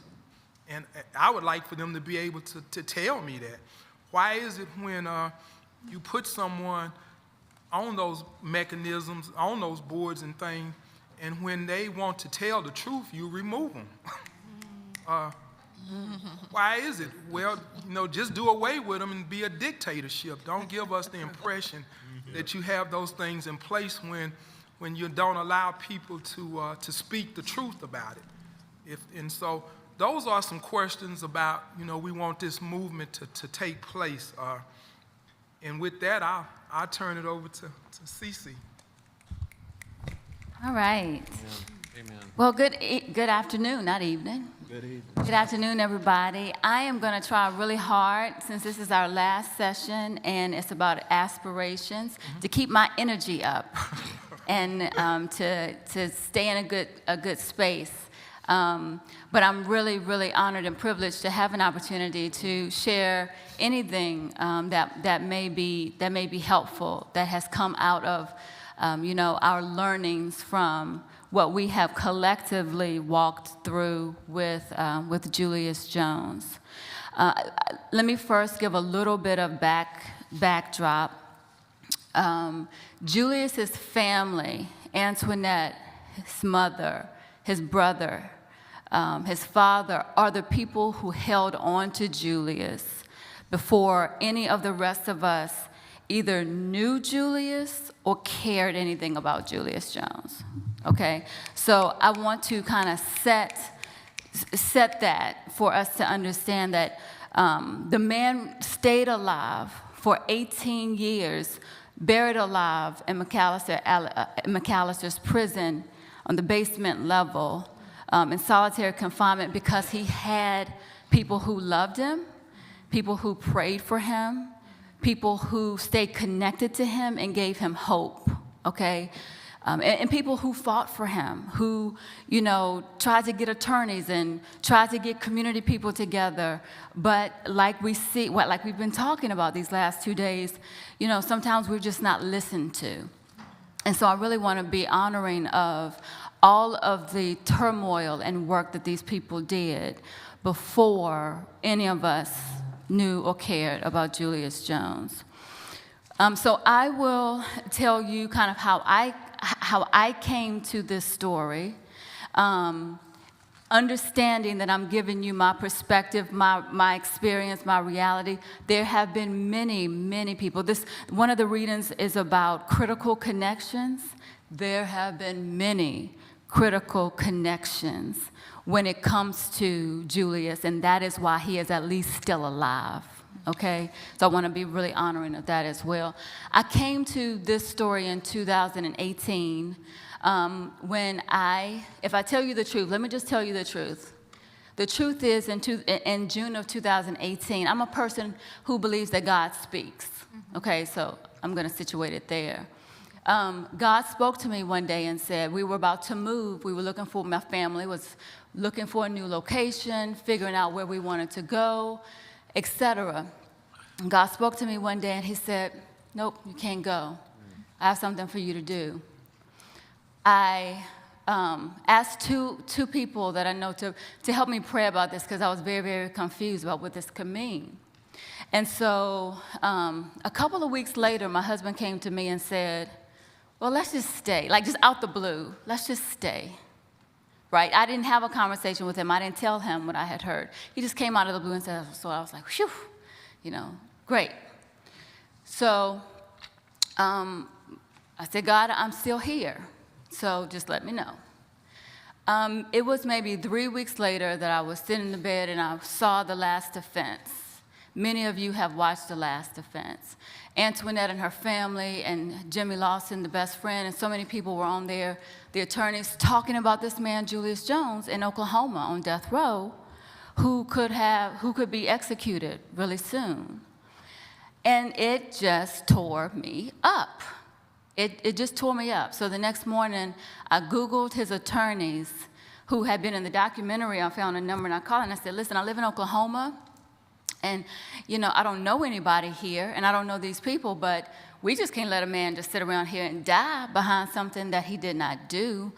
So what can we do? And she said, oh, you're such a nice lady. Write a letter to the governor. Okay. So we get off the phone and said, well, God, I can't, it's got to be something else than writing a letter. And mind you, at this point, I didn't know anybody in Oklahoma, right? I was not critically connected. And so, a very long story short, went to Facebook, made a post. I said, does anybody know anything about Julius Jones? If you do, meet me at Eben Trinity Church on Saturday at 2 o'clock. Saturday, 2 o'clock, rolled around, about 25 people showed up, including Antoinette and her family, whom I had not met at that time. And we had a conversation with the attorneys and just kind of sat around and said, you know, what are we going to do? I don't have a law degree. I don't have a background in criminal justice. I had never even walked into a courtroom before all of this. And so I really didn't know what I was doing. But that started my particular work, advocacy work, in doing something for Julius. Now, what I'll say is that it doesn't really matter. You know, to Ayana's point earlier, it doesn't really matter that you don't know anything about criminal justice per se, that we all come to the table with a set of skills, right, that we can, that are like applicable across the board. You know, I had the opportunity to work for the White House administration, so I had built a certain set of skills around bringing people together, negotiating, talking to people that don't agree with me, et cetera, et cetera. And so I had to figure out how to use those skill sets to apply it for a man on death row in Oklahoma. For one of the first things, critical connections, one of the first things was to try to get in, okay, who makes the decisions? That's the first question, right? Who can change this? The governor's office can change it. Great. How do I get to the governor's office? So, when we're talking about critical connections, I think about critical connections in terms of pillars, validators, and advocates, coalition building. Pillars. The pillars are the community leaders who you don't have to beg and plead, you don't have to talk them to death about what's happening because they already know, right? Who were the pillars to this? Who were the people that I sought out? It was Tiffany Crutcher. I didn't have to do a whole lot of begging and explaining to this lady. She already knew what the situation was. I didn't have to tell her how in the world a man could get all the way to death row in Oklahoma, right? Pillar, great. Who else was a pillar? Cherie Dickinson. There wasn't a meeting in the beginning, because so many people told me that I was straight up crazy. There wasn't a meeting in the beginning where Cherie Dickinson did not show up and she was at everyone. If it was just me and her, she was there, okay?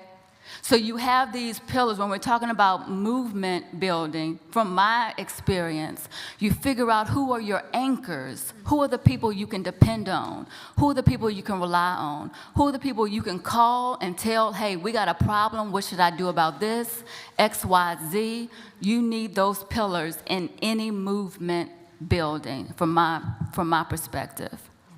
Validators. This was a terminology that I learned working at the White House.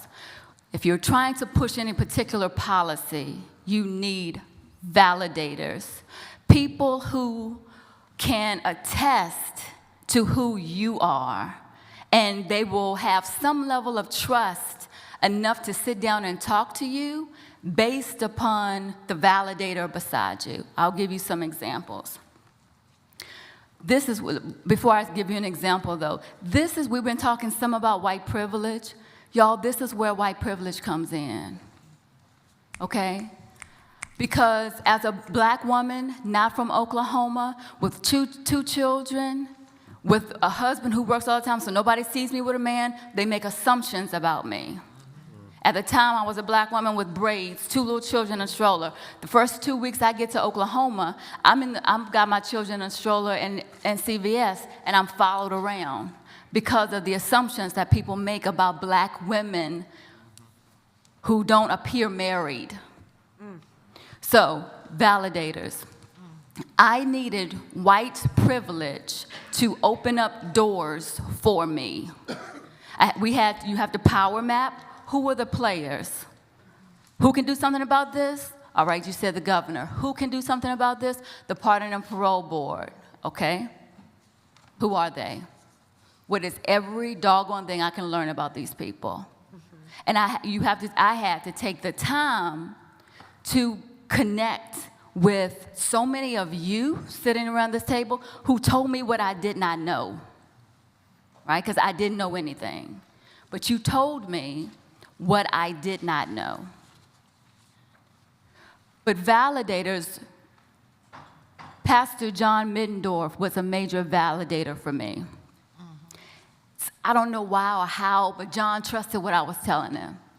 And I was like, John, I'm going to need you to use your white privilege to get me to a meeting with A, B, and C. I need you to give me those meetings next week. And John Middendorf did just that. John Middendorf would come to those meetings. He would sit and eat his cheeseburger while me and this person was talking, and he would not have to say a mumbling word. Why? Because all I needed was his whiteness. All I needed was his stature. All I needed was his maleness. Yep. That signaled to the other person, she's okay. Go ahead and listen to what. So that validators give you legitimacy. Okay? So I had some key white validators. Chris Steele. First time I met with him, sat in his office, because y'all know Chris is busy. It took me forever to get on this man's calendar. Sat in his office and cried for 10 minutes straight before I could say a word. He was like, I understand. I got you. From there, I didn't make a whole lot of moves without talking to Chris. Like, Chris, well, what about this person? And what about that person? Brett Farley, Oklahoma Catholic Conference, white, male, was able to get me my first meeting with the governor's office. I put on my little suit, I go in the governor's office, sweet as pie, and I say, listen, here's what I need you to know. There's a man on your death row who's innocent, and you might just kill him. I need you to know that that's going to be a major problem for you. See me as a resource. Again, negotiation skills. See me as a resource. Don't you see me as the enemy, because if I'm an enemy, it's going to be a problem. See me as a resource. I had a great relationship with the governor's office for at least 2 years. Right? But Brett Farley's whiteness, his maleness, opened up that door for me to go sit and talk in these people's faces. I couldn't just send an email to them and they say, yeah, come on over here. Validators. Movements need pillars. Movements need validators. Because validators give legitimacy. Who else was a validator? Carlos Hill, Dr. Carlos Hill at OU. As we were coalition building, I told you in the beginning how we did that first meeting at the church. Those people cared. Like, you knew off the top, all right, 25 people in this state at least care. So we've got to stay together. Even if we don't know what we're doing, we're going to have to stay together. Carlos Hill gave us space at OU's African American Studies Department, a room for us to meet in. And so I could say to people, we are in partnership with OU's African American and African Studies Department legitimacy. I'm just not, like, building legitimacy, those things are building blocks for movements, right? Yep. Humanizing, let's talk about messaging. Humanizing a black man on death row in Oklahoma.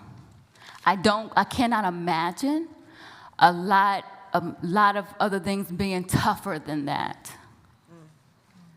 Because everybody automatically assumes that if you make it to death row, you deserve to be there.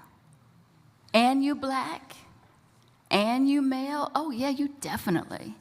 So to go and sit in white spaces predominantly and try to convince people that this man went to OU, this man is a scholar, this man loves to read, this man's family loves him, this man, it was the hardest of the work, right? To humanize. But when we going back to the reading, we have to remember when we're talking about this narrative, like narrative change, when Mr. Reggie talked about telling the truth, being truthful about a story, that's very, very important. It's very important, the reading says, to not go into spaces and make someone a sinner or a saint. It's very important to make people human, right? It was very important for us to say, yes, he made some mistakes. Nobody said he didn't, right? But it was very important to say he's a whole person. We need you to know how this man is a whole person.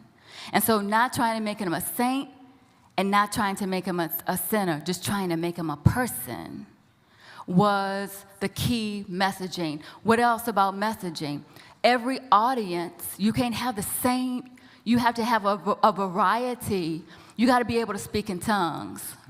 You have to be able to speak different languages to different people. But the thing mean the same thing. Right? So there's some rooms you can go in and say, Julius Jones is innocent, X, Y, Z. And those people are going to nod their heads and say, honey, we believe you. We believe that this can get done. When I sat with Senator Young, he was like, I believe that this thing could happen, right?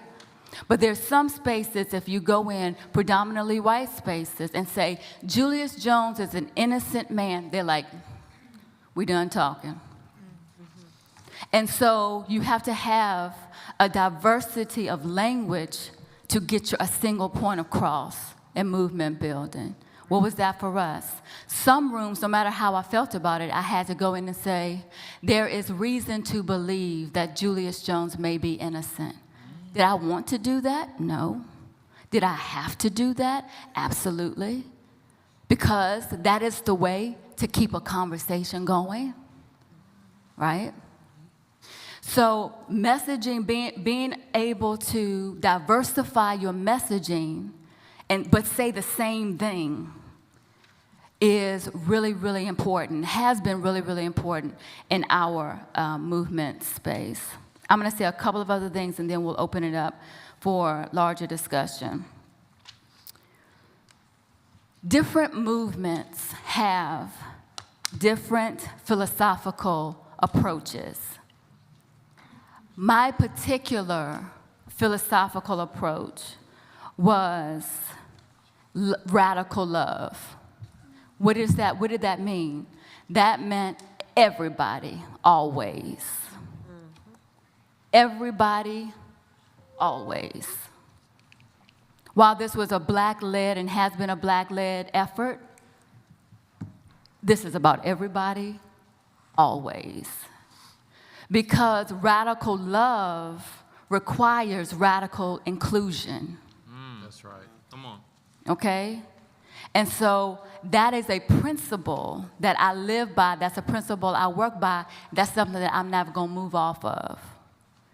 Radical love, everybody, always. And so that's why and how we've been able to build such a diverse coalition, right, of white people, Black people, queer people, conservative people, Native people, all kind of people, because we've come together with focus. And somebody said something about it yesterday. We come together focused on one thing. We're not talking about all your politics. We're talking about one thing here. That's focus. Finding common ground for common good is how you work with diverse groups. It's how you build diverse coalition. I don't want to talk about all the other stuff. That don't matter to us right now. We're just trying to get a man off death row. Right? And treating people that you vehemently disagree with on everything else with dignity, honor, and respect, and treating folks like they got value, no matter how strange their ideas might be. Right? Philosophical approach. I said everybody that builds movements might do their thing differently. But another part for me was radical love and authenticity. There is a scripture in the Bible where David is about to go into battle with Goliath. And King Saul tries to give him his armor. David puts the armor on and says, this doesn't work. It's too heavy, it's too big, it doesn't fit. I can't wear another man's armor. You have to come to your work authentic to who you are. Not wearing another person's armor, because it ain't gonna work. You can't fight like that. You can only fight the way you are designed to fight. So movement building is figuring out what your philosophy is. How do you work? What are your values? What's important to you?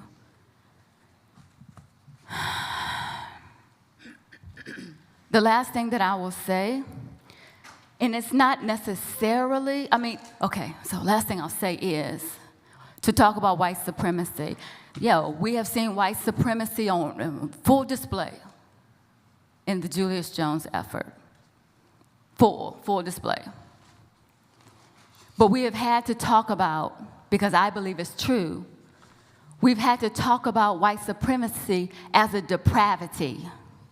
It's not a supremacy at all. It's a depravity that is a sickness that impacts everybody, white, black, and everything else, right? And if we're going to move the ball forward, then we have to give people invitations to heal. How do we exorcise that depravity?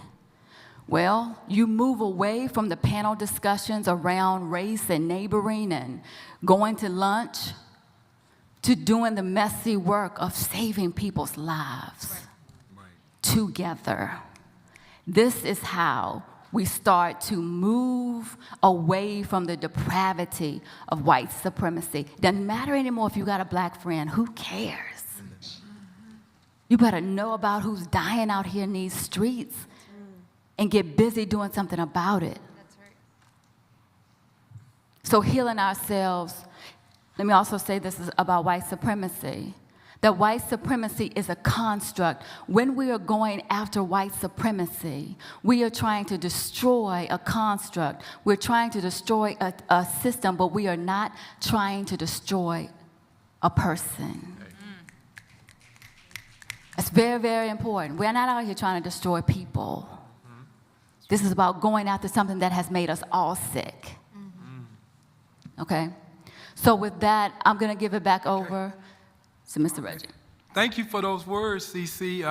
I'm glad Tiffany put her name tag up because I was going to do something a little different. So Chris and them might fire me from this panel for the next time. But I wanted to just call on some people who have been involved in movements. And I don't know when we'll be able to have those individuals with us again, and so they could share on their experiences and what they did. So Tiffany. Thank you, Reggie, and thank you for that lesson, Cece, about pillars, advocates, and validators on how we build a coalition for change. And I really just want to piggyback off of what you've been saying and what you just said at the tail end. We all have to stop making decisions daily as to who or what deserves our outrage. We have to stop making decisions daily as to who or what deserves our outrage. Martin Luther King said that a threat to justice anywhere is a threat to justice everywhere. And I want to just offer maybe a different formula to ping off of the pillars, advocates, and validators. When we talk about movement building and movement ecology, we all play a part. We all have a role. Many of you know I don't go to war alone. You can't go to war without the Marines, without the Army, without the Air Force, and what's the other one? Navy, I'm sorry, for anybody that's in the Navy. You can't go to war alone. You may be able to fight a battle here or there, but if we're gonna win the war, we have to do it together, right? And so when we think about movement ecology and building a strong ecosystem, there's about 4 or 5 buckets that we all fit in, and you have to decide what that bucket is or what that pillar is. And so we talk about mass protesters. And I want to use the Julius Jones movement as an example. We needed mass protesters. Cece and I, we got together because she had her strategy and what she felt was needed best at the time and at the moment with who we were dealing with. We needed white people to talk to white people. We needed evangelical leaders to talk to a so-called evangelical governor, right? But at the same time, we were getting close. We were getting close, and we said, what next? They've denied or went against the Pardon and Parole Board twice, right? He went against his own Pardon and Parole Board. When are we gonna start ramping up the pressure? And so Cece and I got together, and we had to be strategic all at the same time and sort of run this parallel campaign. We were still in sync with the strategy, but we needed to start ramping up to demand and ramp up these mass protesters, because Frederick Douglass said it best: power concedes nothing without a demand. It never has and it never will. And we got to a point where we said, okay, we're gonna run this parallel campaign and get ready to protest because somebody's life was at stake. And we were willing to go all the way to preserve this man's life, to prevent another. I couldn't save my brother, but I could fight like hell to make sure that Antoinette's brother didn't get killed by the same state. So we had to, understand that that was a bucket, mass protesters. I won't go into all of the nuances and what we did to prepare to protest. And of course, there were some protests. We slept outside of the governor's mansion. We went on death watch with Julius. We shut down a few streets. We went to McAllister. We were ready to protest and do whatever it took to save this man's life. Another bucket is structural organizing. Structural organizing is different from mass protest. Mass protest, we come out at a certain time to actually force people to the table to negotiate and say these are the demands. That is the only goal of protest, is to get to the table to make a deal. That is the goal. And our deal was, Governor Stitt, hey, grant clemency. But structural organizing is long-term, where we're picking up the phones, we're making calls, we're doing the mundane every single day, we're knocking doors, we're doing letter writing campaigns. It is mundane, and you have people who are diligent, they're faithful, they're consistent, and they're disciplined. And they do that day in and day out, and Cece had this going for 2 years before people even joined the movement. Right. She was going around calling and talking like every day, and of course Antoinette for however long, since he was in there. But we have to figure out what bucket we fit in. So there's mass protesters, there's structural organizers, and then there's what we call an inside game. George Young that's my inside game. John Middendorf, that was the inside game. Chris Steele was an inside gamer. People who we elect to be on the inside, to be at tables that maybe we can't, the protesters we're not allowed at, you know what I mean? Or maybe the youth, we're not allowed, on the inside, but people who can talk to other people. There's an inside game, but sometimes I just want to warn you about the inside gamers. Sometimes they start out on the outside as organizers and mass protesters, and then when they get elected and they get a title, they get jaded. They get jaded by the system, and they fall victim to the system. And so we have to make sure that we're electing people who are gonna serve our best interest. But you gotta have somebody on the inside, a spook who sat by the door, whatever, right?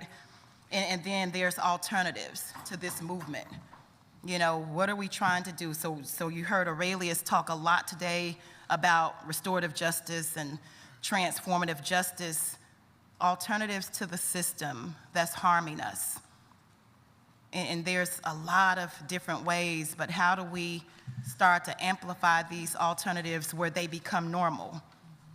Okay, and then that last sort of bucket is what I would call personal transformation. You've been hearing a lot about incorporating healing and wellness into movement building. You see a lot of activists and advocates get burned out. I will say after Julius Jones, we were traumatized. We were all traumatized. And I can speak for my team, and some of them are here. We had to come back the next day and get therapy. Yeah. We were in group therapy, crying, bawling, ended up on 2 blood pressure medications. Cece ended up in the hospital. Antoinette was in the hospital. I was in the hospital. This is what this fight does to us as activists. And so we have to start incorporating the healing and the wellness into movement building work, or we will never be able to sustain. Nope. And so understand that we all play a part, and we all have a role to play, whatever it is, big or small, but you can get involved. Charity talked about, I don't know why I'm here. You're here because you care about justice, or you wouldn't be here. You care about justice, and there's a pathway that needs to be carved out for economic mobility. Yeah. Yes, ma'am. Okay, and that's your lane. And so we need to create jobs when we deal with the collateral consequences of people re-entering from prison. You know, we need to carve out pathways for housing and so on and so forth. And so when we talk about ecosystem and movement building, you know, I can't help but think about Gandhi, who, you know, built one of the biggest movements, and Mandela and King and the Women's March and the Black Lives Matter movement and the March for Our Lives. Those were movements. Yeah. But we have to really get good at understanding our roles individually and collectively. And we have to make sure that we're not knocking the mass protesters because they play a part. The organizers, they play a part. Talk about it. There's somebody on the inside for a reason, and we have to learn how we all work together and in tandem instead of knocking one over the other. You know, what are these protesters doing? What's Black Lives Matter doing? They're messing up the movement, and it all comes down to communication, a through line. So we're all on the same page. When I get ready to do something and when I get ready to escalate, I'm calling Councilwoman Vanessa Hall Harper or Representative Regina Goodwin. If I'm coming to Oklahoma, I'm calling Senator George Young to say, hey, this is the game plan. I'm not just gonna go and long ranger it and not let them know, because guess what? They can validate, CC, what we're doing on the ground, but we have to communicate. And so we have to understand movement ecology and understand that the only way we're gonna disrupt these systems is if we're working together. And of course, there's no I in team, but there's an I in win. We have an individual responsibility to play a part and do our part. And so I just want to add that and understand that there's people in motion and there's movements. People in motion, they talk. I think Reggie said people just talk, but they don't walk the talk. People in motion, they seek to serve their self-agendas, their own agendas. But then there's people who build movements. Movements are bigger than the issue. It's bigger than Julius. It's bigger than Terrence. Movements transcend generations. Yeah. Movements actually accomplish something, and it helps to serve kids who are yet unborn because of the work we're doing right now in this moment. Yeah. This is what movement work is all about. And so I just want to offer those thoughts, and you know, I really saw us building something strong with the Julius Jones. You know what we're doing with the Crutcher Foundation and that movement, but it's so much bigger than me and Cece and the loved ones that we're fighting for. We're fighting for children who are yet unborn. And that's all I'll say. Thank you. Thank you for those remarks, and see, George is next. I know it. I did ask you to go next. Let me first say, I think what needs to happen is that I need to say to you, part of the reason that you have not heard much from me, except for when we were leading, was because I serve in a body that there is no public time for the public to come and speak to us. Your state Senate in Oklahoma and your state House of Representatives do not have, as the city council or the county commissioners have, they have a time for public comment. You don't have that. And so unless you've got somebody that you know who's going to speak. And so what I've tried to do is, I'm not over here writing notes to be writing notes. I was in school and learned how to write notes, but I'm trying to accumulate as much of the remarks that you have said so that I can take those and in some form or fashion at some given time, I can help the programs that you are trying to push by speaking for you at 23rd and Lincoln. And so that was part of what I was doing. That's part of why I'm not adding to you. I always got something to say. I'm a preacher, so I got something to say about whatever you want to talk about. Let me first start off and talk, particularly with this particular issue, is that I knew of the case, not familiar with it, but knew of the case long time ago. And then probably 4 or 5 years ago, I got a phone call from my late wife's sister, who lives in Waukee, Illinois, and she said, I've got a classmate that I went to school with, Langston, and her son is is running into some problems down there.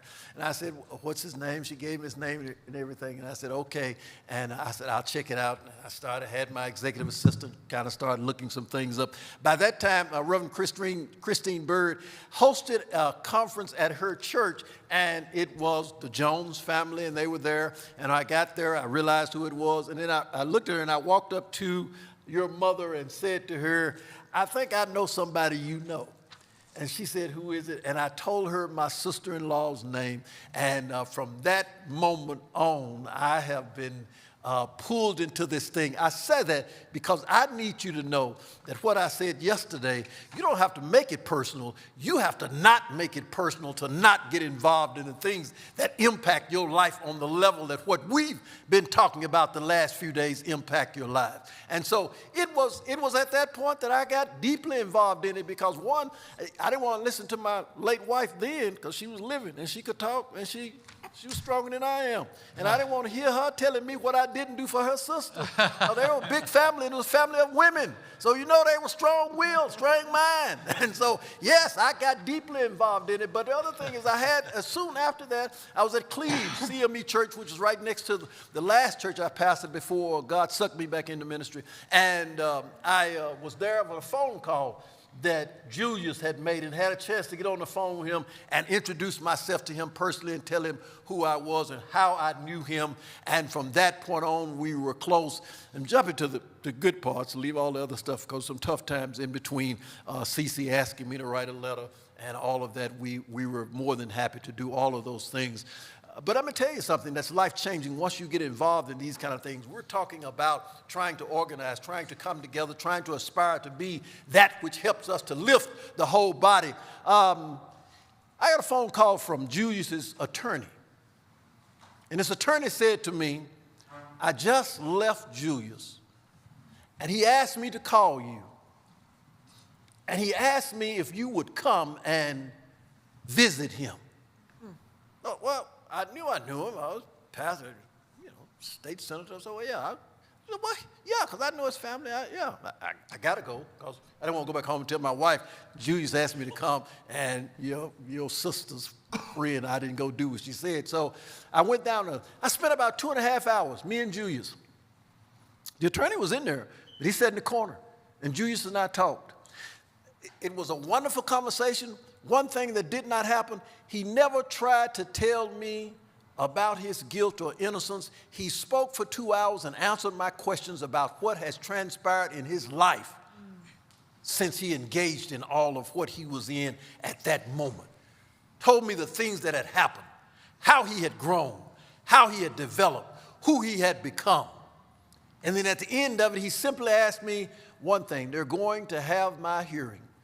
Would you, because I am not able to be there, would you speak for me?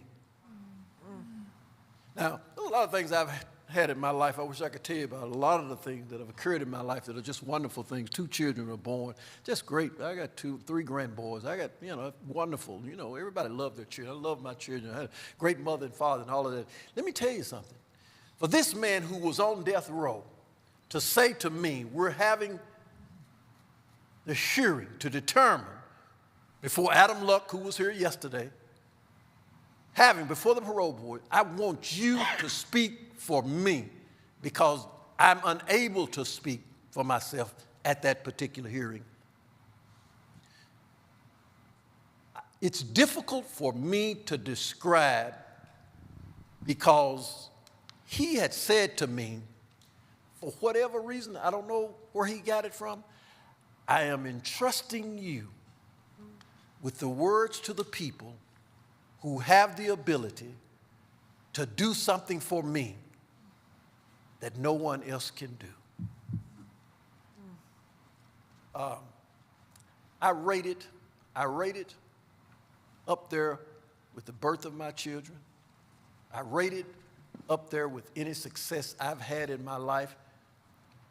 And not that I thought I did a good job. I rated it up there because he placed confidence in me.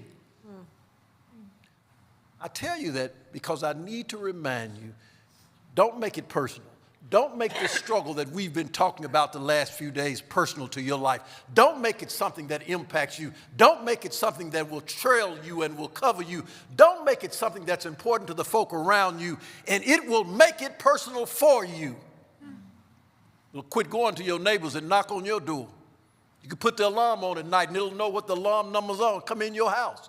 You can hide under your covers in your bedroom. It will come take the covers off and find you and tell you it's your time. You need to make it, CC, personal. Make it become part of who you are and what you do. And we're closing today to say that same thing. That's what Reggie, that's what CC are leading us in right now, is you've got to determine that when you leave here today, don't depend on George Young speaking, because, every time I grab the mic in the Senate chamber, they go, oh, God. I jumped up one time, and the first thing out of my mouth was, here we go again, a bunch of white men trying to tell black folk what's best for them. It is part of who you are to be part of what's going on around you, to make a difference in not only your life, but the lives of people you engage and those you don't even know.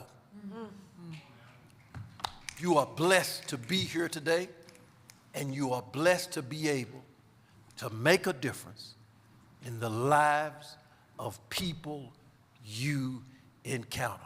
So it's not, Antoinette, it's not your mother. You know what it is? It's God who said to me, I'd like to see you hide from this, George Young. And so I'm glad that I was smart enough to do the feeble work that I could do to be a part of that and to continue to do that work for each and every one of you. Because I could pick some better things to do than to let those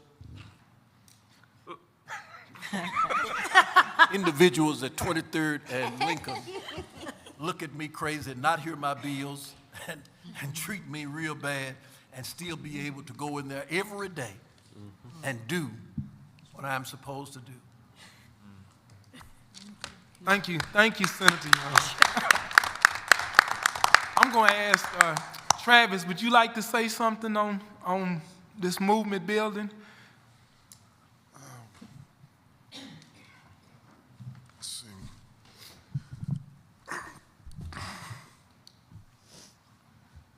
The movement building. What's the question? What are you asking me?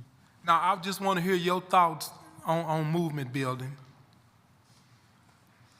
Well, like I was saying earlier, I think just the ignorance of people not understanding what their power is a huge roadblock for the success of the change that we're here for. And me personally, as a survivor of the reason we're here, for the legal substance that we're talking about here today, I feel like I really don't even, I can't even put it into words, because it's kind of humbling just to be here, to have so many people speaking on and from so many different diverse backgrounds about something that I personally been through and still going through. So I want to commend y'all just for being here to do this fight. Ms. Jones, Crutcher, just everybody here it's real difficult for me. And I really wish I would have been more vocal today and yesterday, because it just really touches me personally, the stuff that we discussing today, because I'm still dealing with the oppression of what I was convicted of when I was 16 years old. So it's like, I feel like this change in this conversation is really relevant to my empowerment to keep fighting and moving forward. So, yeah, that's all I got to say about that. Thank you. Antoinette? So let me first say thank you, CeCe Jones Davis. Yeah.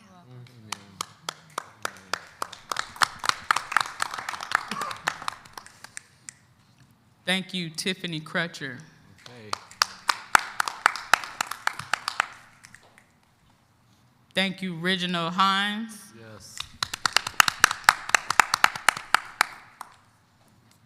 Thank you, George Young. And because I don't want to get beat up for saying my little sister's name wrong, thank you, the Mrs. Francie E.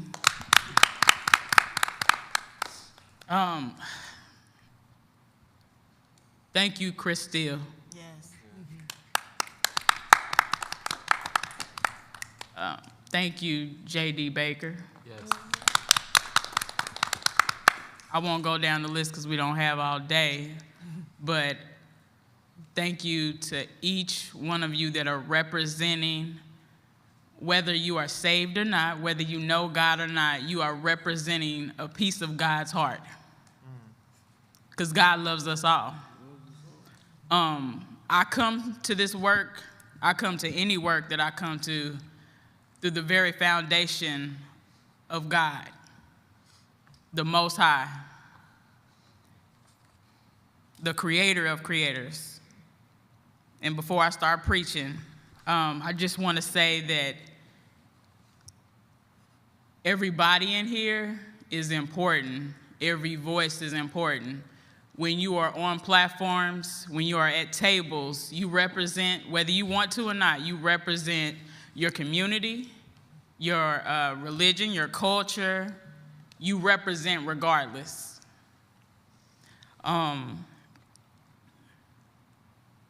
Something that you said, Ayanna Lawson, it touched me in a place. So let me say, before my brother was wrongfully accused and convicted and put on death row, I too was not an impacted person. I didn't think I was, let me say that. I came from a two-parent home, educated parents, middle class. We stayed in a house. That's not common.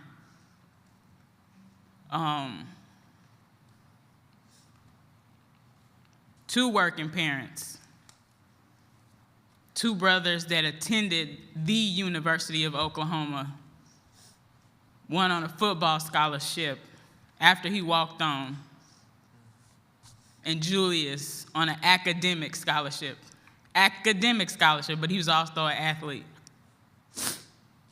Stereotypes. To my young people listening, anybody listening really, but I'm talking to my young people. Stereotypes don't mean a damn thing. Do you hear me? You are important, your voice is important, your mindset is important, and it is up to us that have seats at the table, it's up to us that have space to take up more space so that we have an opportunity to have you sitting at this table, at this platform. When I was your age, I didn't take a lot of things serious, right? Tricked off scholarship money. I did attend the University of Oklahoma, but I let fear get in the way of trying out for teams that all I had to do was go into practice, take another physical. Don't let fear keep you from voicing the truth, even if you stand alone. CeCe, I could never thank you enough for the sacrifices that you never talk about. I could never thank your family enough for the sacrifices of your time.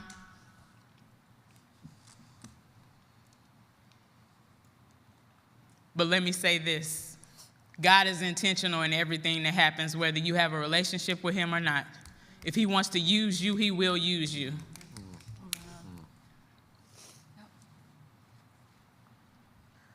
to the governor of Oklahoma,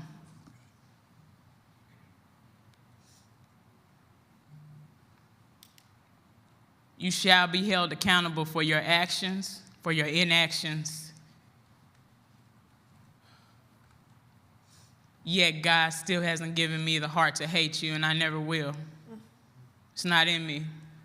Wasn't built like that, wasn't taught to be like that. But remember, you have children too. What I also wanted to say about aspirations, I know that was like really, this was really deep, but aspirations and narrative change is very important when you are in a movement, when you are fighting for injustice, to get in front of the narrative. Because oftentimes, when I just talked about stereotypes, people assume Julius came from a single home, assume that he was involved in gang affiliation and things like that. So it's important to stay in front of the narrative. It's important to, like my sister said, community, everybody know your position. It's important, like my sister Cece said, to reach out to those pillars, to those validators. And what I will say is that, and I'm talking to every person that considers themselves a Christian or a child of God, it is time for you to wake up and stand up for the injustices that we have, not only in the state of Oklahoma, but in this world.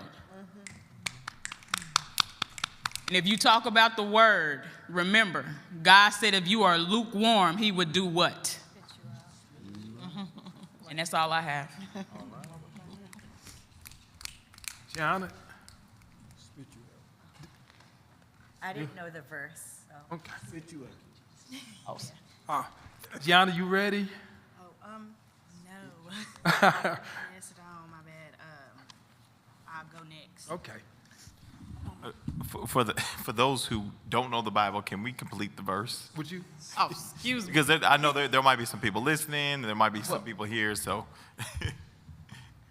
So the verse basically says that if you are lukewarm, God will spit you out. Most of the time, so just for example, a lot of people that want a steak, they don't want a lukewarm steak, do you? You want a hot steak. You want it to be at least finished.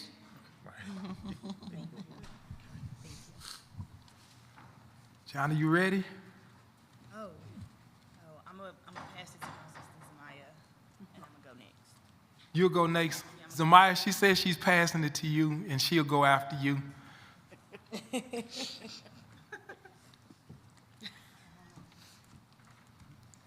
She don't have nothing to say right now.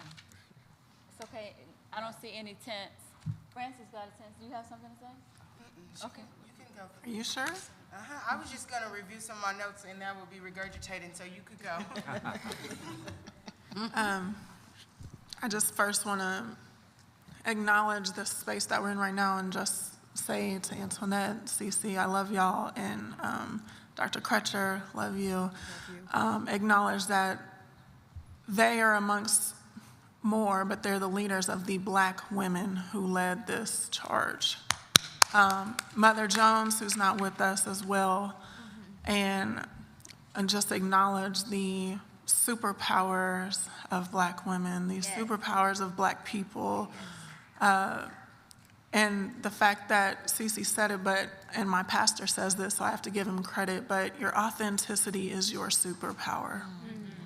And once I really grasped that and went with that, that's what's helped me remain energetic and confident in my work as an advocate, whether I'm at work or not, outside of work.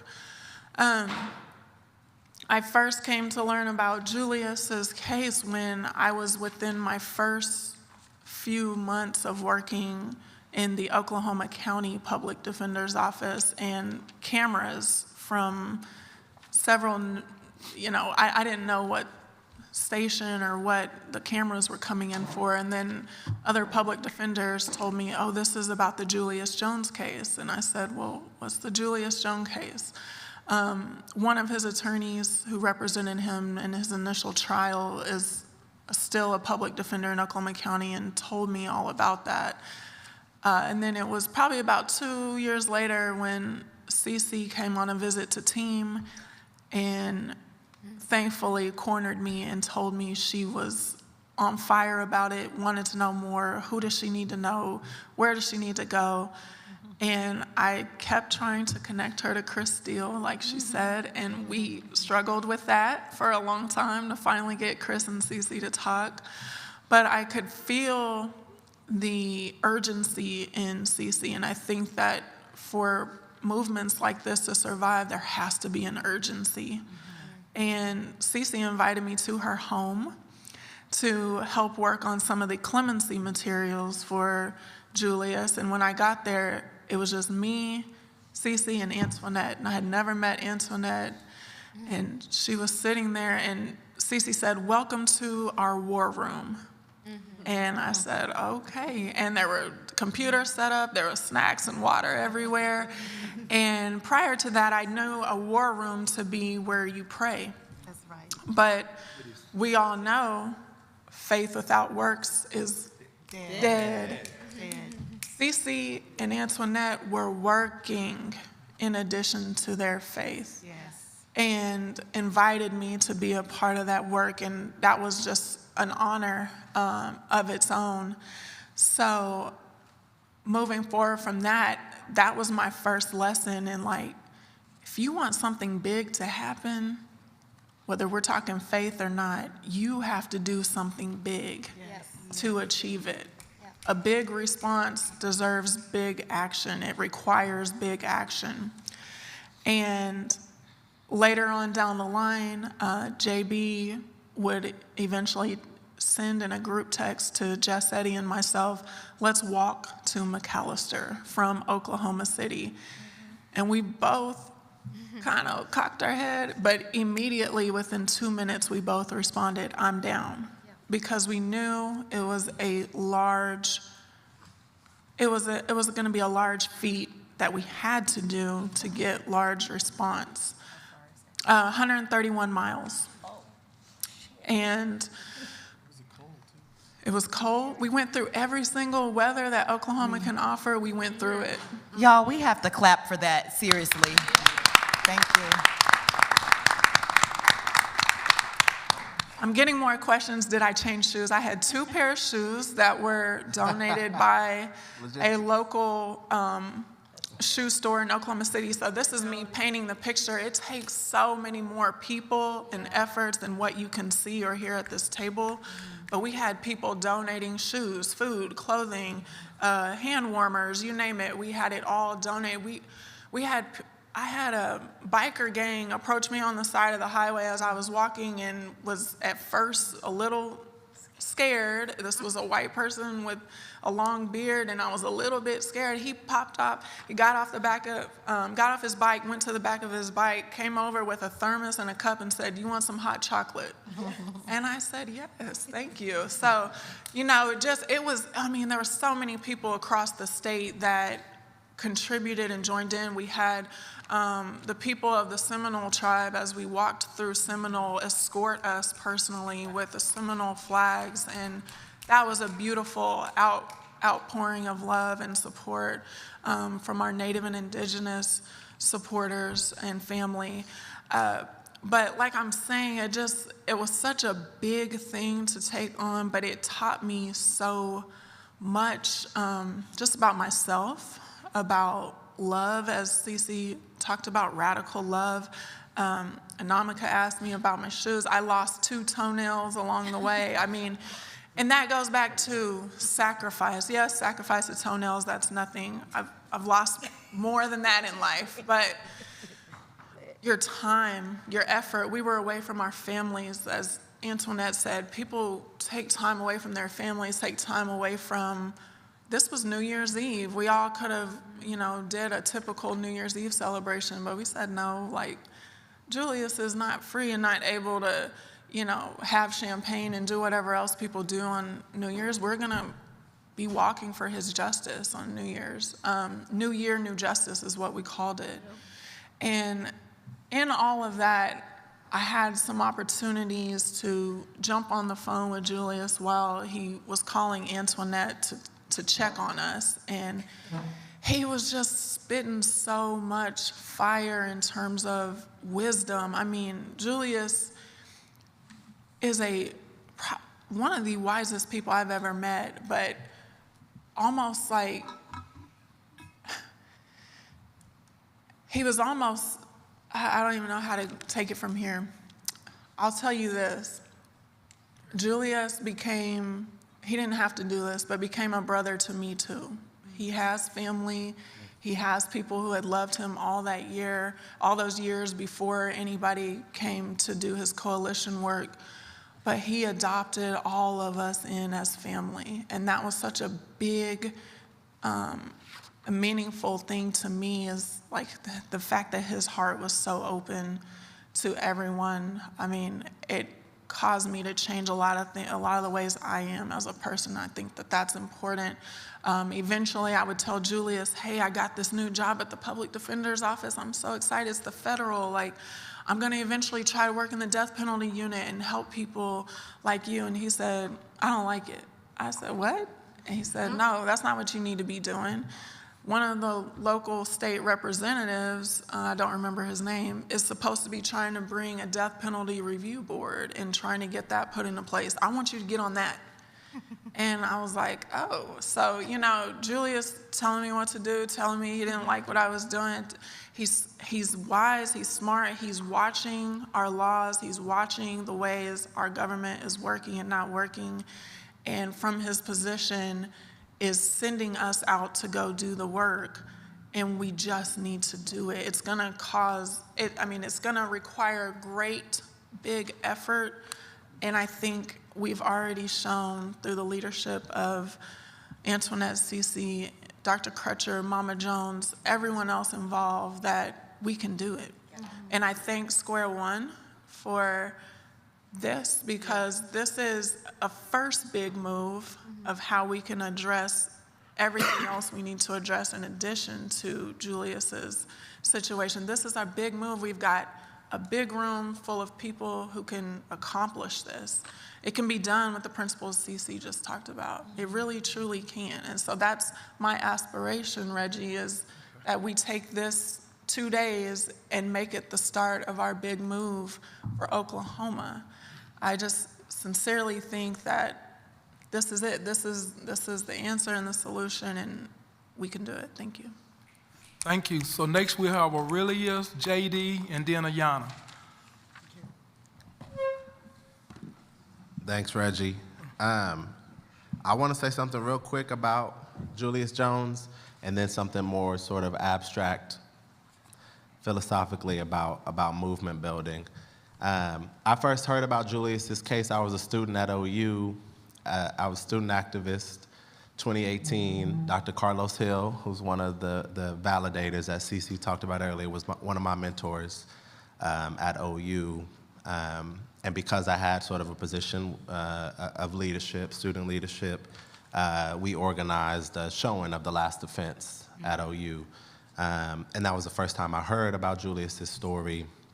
And got to meet CC and got to interview her for some of my research about activism in Oklahoma around the criminal justice system and things of that nature.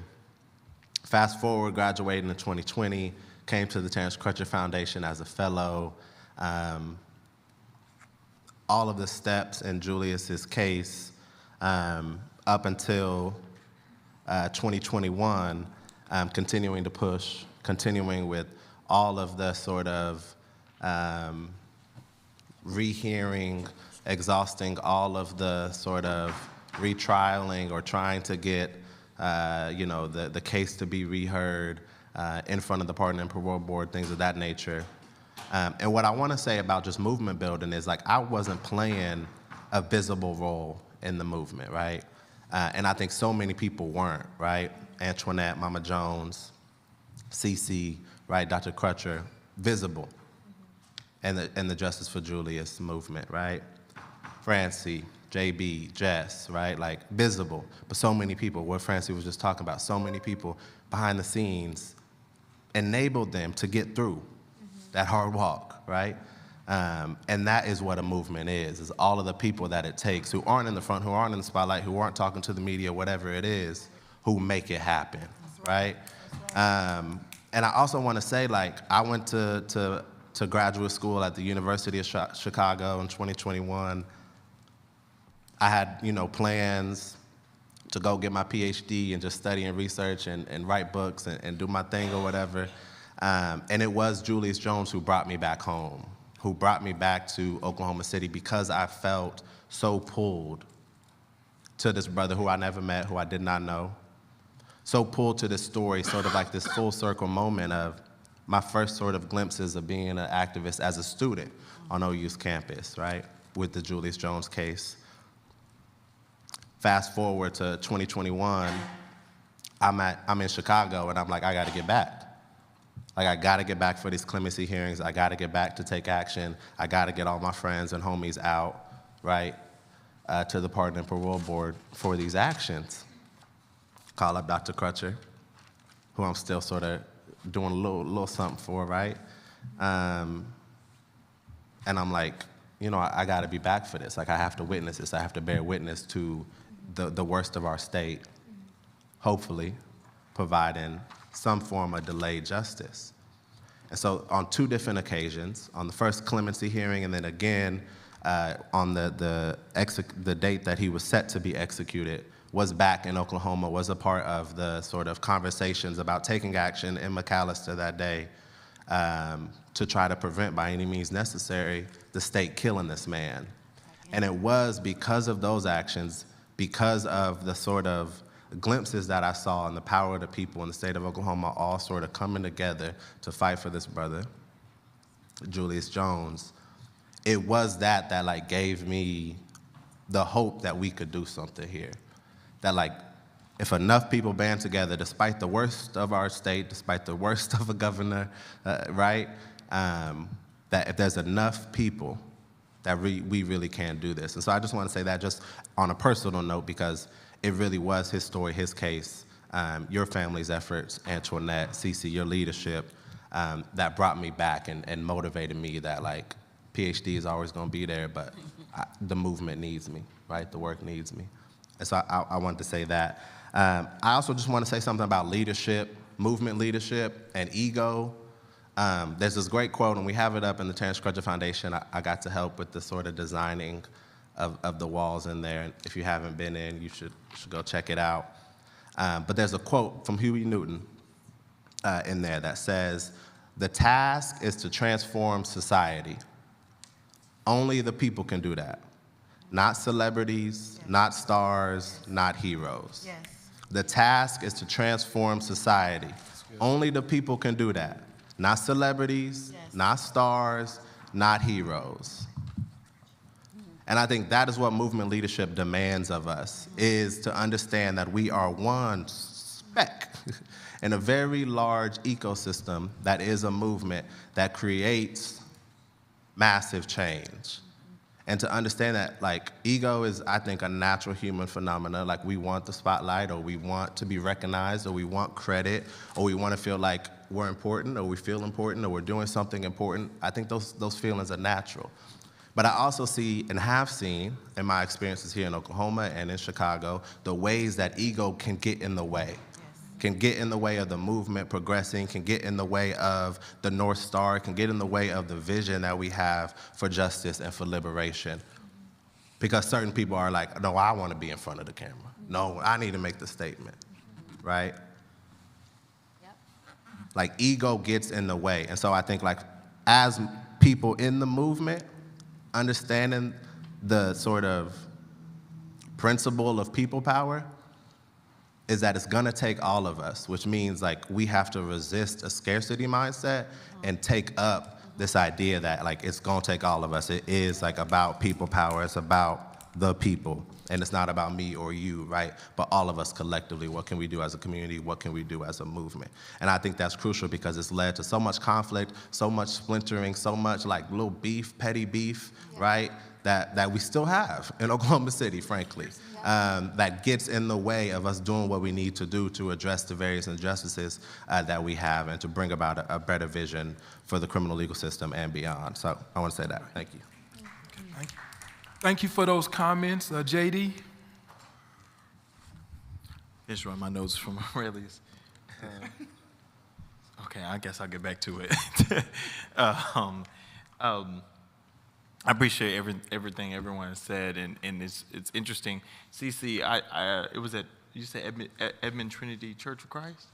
I didn't realize, so Lee Rowland sent me a flyer about talking about Julius Jones. I saw The Last Defense. I was living with my parents at the time, and I remember telling Mom, "Did you see this documentary?" I was washing dishes, and that was the first time I heard about Julius was when it was live on television. And then I got this flyer from Lee about the event, and I remember I was in that room. I didn't know that was your first meeting. I remember, yeah. I didn't realize that was your first meeting. That just, like, wow. And so to see from that moment in that small church, and that was actually my voting precinct, so I was used to it. But that just small room, I'll never forget calling Julius on the phone and had the conversation to see what the movement changed to. For me, I will say I played a very, very small role, and I appreciate you said specks, because that's all those small specks, but those specks make a difference. You see all the snow we've been having lately, individual pieces of snow ain't nothing, but when it all comes down all at once, it covers the whole ground. And I feel like there's just small moments that Frances was talking about marching. Walking down to McAllister, I remember telling her, because she asked me if I wanted to go, I said, "I'm not built for that. These boots were not made for walking." I just know me. I don't like the cold. But I didn't let that stop me. I said, okay, I shifted my mindset to what can I do? And I remember I was in my kitchen, we were on the phone, and I said, Francie, I said, you know, Dr. King, when he went to different cities and stuff, he had everything he needed because there were people in every community behind that were making sure that these advocates had food, and had shelter, and everything they needed. I said, let me make y'all a meal. I said, when you get to Shawnee, I'll have some chili. And that's what we did. And it was good chili, wasn't it? Thank you. No, I'm playing. But in every little aspect, it's like I knew my capacity. I knew my lane. I also knew what I could and couldn't do. And I figured out a way to make it happen, and in just a small speck. And it's not about me. Now, there are ways, and I think back, like, I could have made more sacrifice, absolutely. But I'm also like, you can do something. We all can do something. Now, this is where I pivot to my question for all of us, and mainly, especially those in the movement, especially around Julius. One thing that was, I think, important was that there was a face behind this movement. There was a name and a face. We're creating movements. How do we create movements without a face? And my second question to follow up is that faith played a really big role in this, a very, very central role. It started in a church. How do we create movements without a shared faith? Let me say shared religious faith. We can share faith in humanity, but share religious faith. So those are just two general questions I'm thinking about. How do we create a movement without a face? Can we do it without a face? Maybe that's the question. And how do we do it without maybe a centralized religious faith? Empathy. Empathy. What was that second part of the question? And as also, when you're talking about, I mean, how many movements are not faith-based? Many, right? So what is most important or more important to some people is belief. Like, what is not necessarily the faith, but what is the common belief about a thing, right? So, you know, even folks who don't practice a particular faith have a moral code, you know, a way in which they live. And so then how do you determine what beliefs you guys are going to come together on around a thing and believe your way through it? If you don't pray your way through it, believe your way through it. So, I mean, that's, you know, to piggyback on Antoinette with empathy, that's what I would add.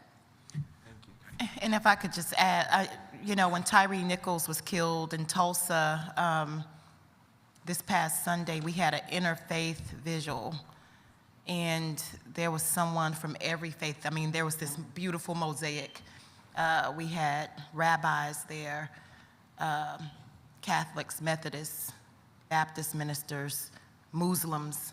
Everybody had a role in the program, but we were all there for the same thing, and it was so beautiful. And it can happen if you go to this notion of belief. What do you believe? And our actions actually prove what we believe. Our actions prove what we believe, so. We're starting to run out of time. I think Ayana's next, then Francine, then Anonica, and then Janela. But we have a couple of questions, and then Antoinette. Then we have a couple of questions from the audience, and they said, instead of blaming the community, ask how the government is failing. It's not that we aren't showing up. They don't make it possible for all of us to show up. And then a follow-up to that is they ask, how can the community show up when they work 3 jobs, when transportation services aren't offered? What should they do with their kids at city hall meetings? What about transportation? Don't call the community to action when it isn't accessible and inclusive. And sometimes you often wonder why most of the meetings are held during the daytime when most people are at work and cannot attend those meetings to voice their concerns. I know that the state legislature, they don't have any nighttime meetings unless they're working overtime to pass a bill or something. And all the city hall meetings are held during the day when most people are at work. And I don't know if that is by design or why those meetings are held at that time when the working class people can't show up to voice their concerns. So that's something that needs to be taken into consideration. Okay, Ayana? This is a question for multiple people. There's some heavy hitters at this table. I would say 90% of you guys are real big into it, which can be a little intimidating for people who are trying to figure out how can I get started. What are some ways, for instance, especially with people that are listening online, are people who are trying to figure out what are some small ways to get involved? Because if everyone can't walk or can't go to the White House, what are some small ways for the everyday person who wants to get involved in activism? Donate. That's a really big deal, that's huge, because all of this work takes money, and so if you can't walk, if you can't show up to a rally, if you can't, do whatever, as Tiffany talked about, there are buckets, there's a place for you somewhere, and just kind of figuring out what there is. And there's nothing wrong with not being able to be so visible.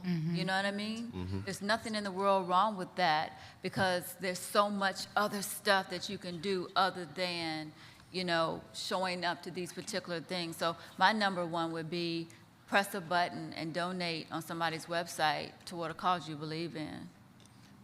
And I'll just add, it's definitely not prescriptive.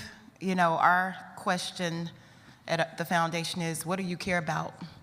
What issues do you care about? We start there. Of course, we have a list of ways you can get involved on our website. Is it, voter registration? Do you want to set up a phone bank at your church? So it's all about what you care about and what you're most interested in. So when we sit down and have one-on-ones with individuals, we sort of just ask that question. I also think that we have to not forget the arts and the technology. There's so many things that we're good at. We talk about storytelling and poetry and and then digital media. All you have to do is just hit share. Share what's happening on the Julius Jones page or the Crutcher Foundation page or OCJR's page. It's just a simple push, 1 second. And so there's so many ways you can get involved. You can volunteer at a kids camp. And also we are intentional to that question with making sure that if we ask the community to do something, if we're extracting from them, we're gonna compensate them for their time. We're gonna make sure that there's a babysitter. Yeah. We're gonna make sure that we provide dinner and food. We are very intentional, and you saw that here today. You know, you saw it with this entity, so I think we have to stop exploiting people for their stories and people who are impacted for their times, and make sure that we find a way to give back. These relationships should be mutually beneficial. I would say right now, if you had your phone, I know we're not supposed to have our phones, I don't mean to interrupt, but I would say follow the Terrence Crutcher Foundation, follow Tiffany Crutcher, follow CeCe Jones Davis, follow the Justice for Julius page on all social media platforms, Instagram, Facebook. That was the common question, was how I could help. And right now I feel so ashamed that I did not raise my sister Hannah Royce up, because even though she might not have been visual all the time, she was a part of the digital campaign. You can also, like Ms. Crutcher was saying, you can also, my sister Tiffany, she can beat me up right now, but also like she was saying, digital media, if you have anything to contribute, like CeCe was saying, donate doesn't necessarily always mean monetarily either. You could donate your time at doing something, but definitely reach out to a plethora of people around here and follow their social media platforms. I challenge everybody here today, if you don't have everybody's information, give a card or send your email or your phone number. I encourage everybody to share that. Can I jump in? Yes. I have a few more, and then I'm passing it to Anamika. I want to just piggyback. I'm waving my hand because I forgot to mention people like Hannah Royce, Chris Steele, and I'm doing it in the context of, yes, it took the efforts of so many people, but there is a slight difference in recognizing allies who are committed to it for long-term periods. And Hannah Royce is not only behind a phone and a computer, she will drive the van, hand out waters, she will swerve in front of the police and tell them she has the right of way and they need to get out of the way. Jess Eddy will come and be a buffer in between a black person and a police officer and say, you don't talk to them, you talk to me. So it's just a willingness to be a buffer and protect and provide and support the movement of whoever, but especially racial minorities, using, as somebody said before, using your whiteness to empower the movement and keep it moving forward. I just have to appreciate that. Chris still showed up when we were walking and drove alongside of us, making sure we were good and we could rest when we were tired. Brought us Chicken Express, that was big, brought us Chicken Express, you know. JD, like he said, cooked meals, there's a lot of ways. Another thing that Hannah Royce does, show up to your local commissioner meetings, your trustee board meetings, anything, city council, anything that's going on locally, if you want to be a part of it, you got to start at those meetings and making your voice heard for the things you are an ally to, the things you support, the things you're advocating for. And that's not just, you know, allies or white people, that's really all of us needing to be a voice. So many people showed up to meetings when I was on the jail trust in Oklahoma City, and it was them who had the power, actually. And when certain people who are white realized that, it became a problem. So be a disruptor, be a problem creator, and that's how you get change. That's right. Okay, Anamika, we'll go with Anamika, then Janaya, and then we're gonna have to close it out for time. I turn it back over to CeCe to summarize. Reggie, can we also have Zamaya? Oh, Zamaya, okay. And I see, okay. All right. Okay, it really struck me, Aurelius's more philosophical comment about ego. And I think, Dr. C, is it you who brought in, Tiffany, is it you who brought in Mahatma Gandhi and Martin Luther King, and then you mentioned the Women's March? Yeah. I felt kind of unsettled after you did that, and I was trying to figure out why. And I was like, yeah, these are amazing people. Mahatma Gandhi, that's my guy. But also, I was just like, damn, I don't know if I know the name off the top of my head of the Women's March leader. And I was just thinking, you might, but I was just thinking that Oklahoma is so damn cool because of you, Ms. Jones, and you, CeCe, and you, Tiffany, and you, Francie, and you, Hannah. Y'all are women fighters, and your names, I hope, will never be forgotten. I hope that in our children's and their children's books, you will be the people we call to. And I just wanted to introduce a few other women movement leaders, their names into this room. Is it performative? I'm not sure, but I just think it's important. We have Marsha P. Johnson, Indira Gandhi, Wilma Pearl Mankiller, Sojourner Truth, Dolores Huerta, Audre Lorde, Malala Yousafzai. There's some incredible women who we learn from. And the last point I'll say is, well, why don't we maybe know their names as much? Maybe other than the patriarchy, and just kind of, yeah, we know we should talk about it actually, but not yet because we don't have time. But it's maybe not just the patriarchy, it might be the strategy women use, which is just deep collaboration. Yes. Every person came back to the story of the campaign and talked about how they did it, and it was with each other. We work together. Women are models for change making. So proud to be one. Yeah. That's all. Thank you. Denaya? Hello. I kind of wanted to semi-answer your question on how we can kind of lead a movement without a face. And my suggestion would kind of be you be that face for them, you know, like how you're that voice for them, be that face for them, you know what I'm saying? Like remind people of their name, just like you're saying, why don't we know their name so much? Say their name, put it out there, advertise it, be that voice and be that face for them because they can't do it themselves. And so that is kind of my take on how we can do it that. And also, I would just like to say, number one, thank you to everybody for showing up that is at this table and at this meeting and watching online because you did not have to be here. This was a choice and you chose to be here for the better cause and for the better purpose and to make a change here for the better of this state and for the better of you all in general. And so thank you for coming and allowing me to be here. I know me and Tamaya are probably the youngest ones at this table. So thank y'all for allowing us to join in on this topic and be here and be proactive and be productive and to be with you. So thank you. Zamaya, and then we'll close it out with Negro Spiritual.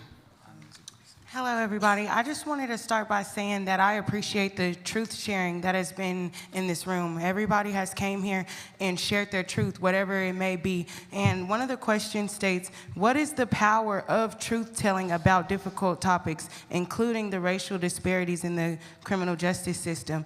And I would say that the importance of truth telling, the power of truth telling is the legitimacy of what happened and understanding why we got here. Telling our truth will allow for optimal change. Repeating the lies will just continue to repeat the cycle. The truth isn't pretty, but it's real. The truth is what happened, and I think that we must be real with each other. And also, one of the readings I read said, get rid of the disconnect between the primary knowledge, what you interpreted, and everybody else. If we were to just say what happened and the truth, I think that that would be more powerful than just regurgitating what we already know. And the racial disparities in this legal system have been for too long. We must speak the truth in order for there to be change. We will not be able to make change without truth sharing of our difficult topics. Thank you, Zamaya. Negro Spiritual. Thank you. I wanted to touch on the beginning activists, people who are new to it and don't know where to go. JD talked about, staying in your lane, and I think that was very important. And Tiffany talked about there's several different lanes that people can get into. CC spoke about donating money when if you don't know where to start, you can start there, and donating time. Also, I want to include donating your connections. It's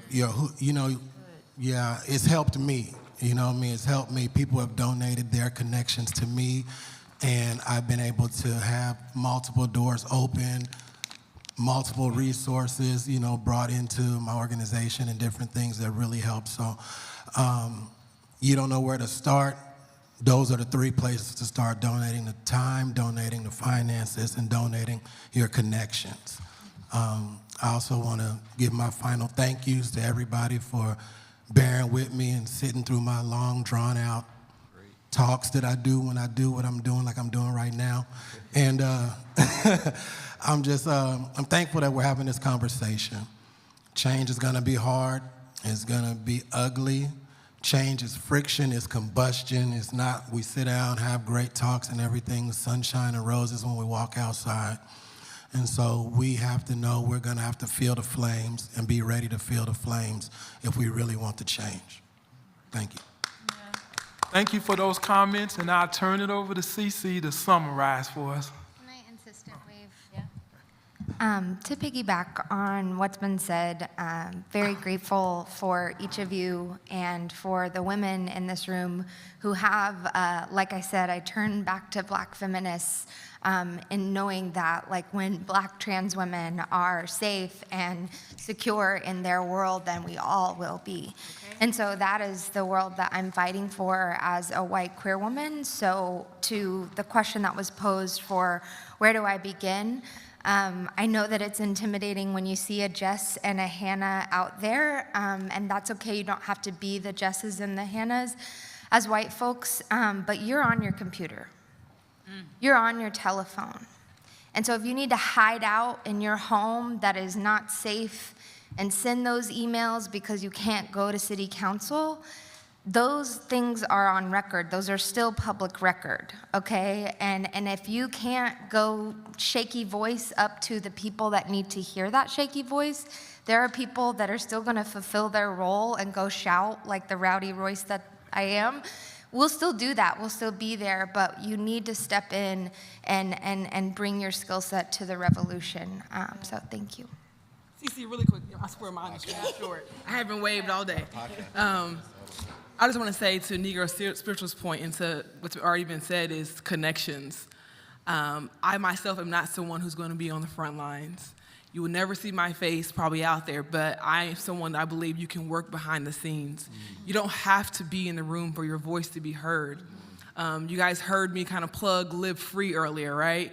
Yeah. Is Jess here? Is JB here? Right? But something that they're fighting so very hard to bring to Oklahoma City was still heard in this room because they told me and my colleagues about it, and I told you guys today, and now it's going to be over the internet. Right.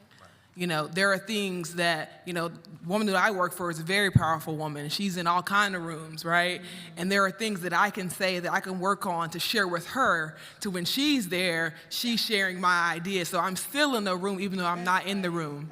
So that's it. Good. That's it, Tina. Thank you, Tina. Yes. Welcome.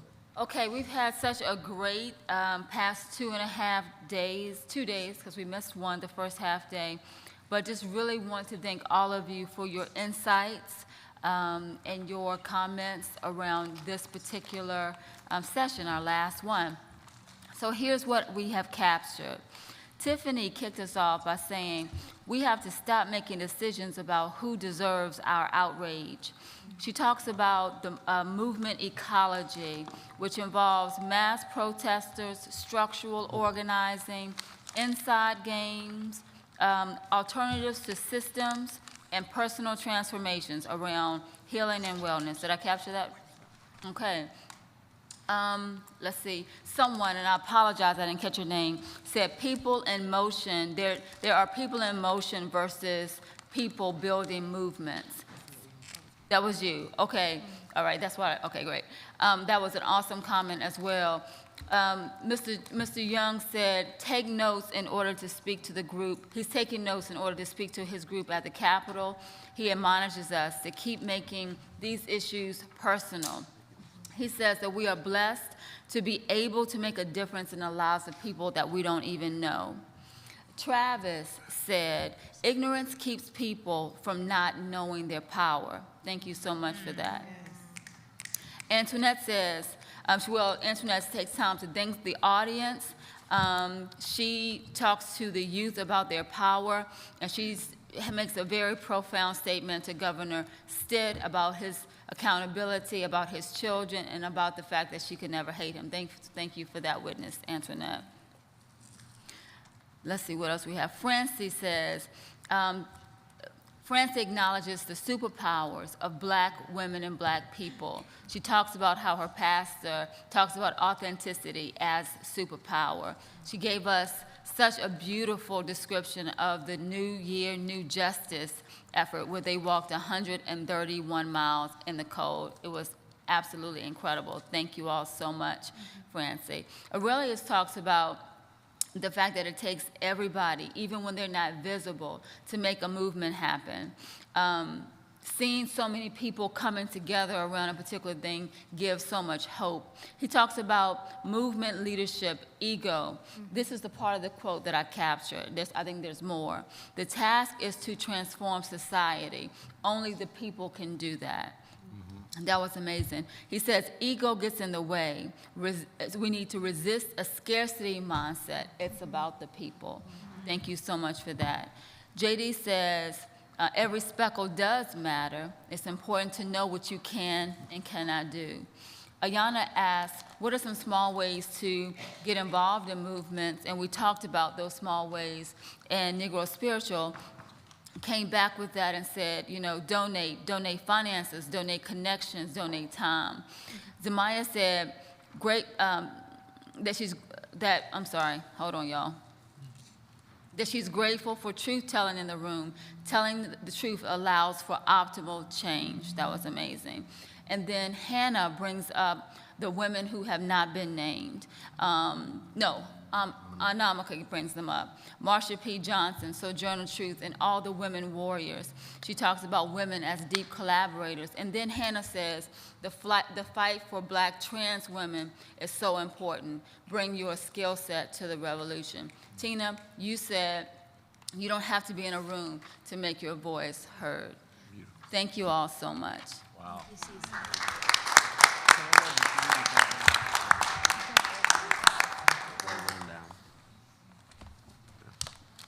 All right, wow, that was wonderful, and I hope it was inspiring. We are full. We have eaten a full meal of beauty and life and truth and just that came out of here. And so I'm really grateful for all of you all. I've been writing ferociously, and so my notes are a bit of a mess. And so instead of going through like a lot of words, I'm just gonna, give you some ideas that came out of here or what we heard. So the power of storytelling, telling our stories and passing down our history. Authenticity, integrity in our systems, accountability, holding ourselves accountable, holding our leaders accountable. We talked about showing up for one another. We talked about consistency, standing in solidarity, having those allies and ecosystems. We talk about recognizing the power of institutions. We talked a lot about connectedness, making it personal, connected, inclusive communities. We talked a lot about being inclusive in different ways, but that connectedness, being my brother's keeper, our responsibility to one another. We talked about reacculturating ourselves so that we actually feel like we are responsible for one another and creating that kind of environment amongst our communities and amongst ourselves.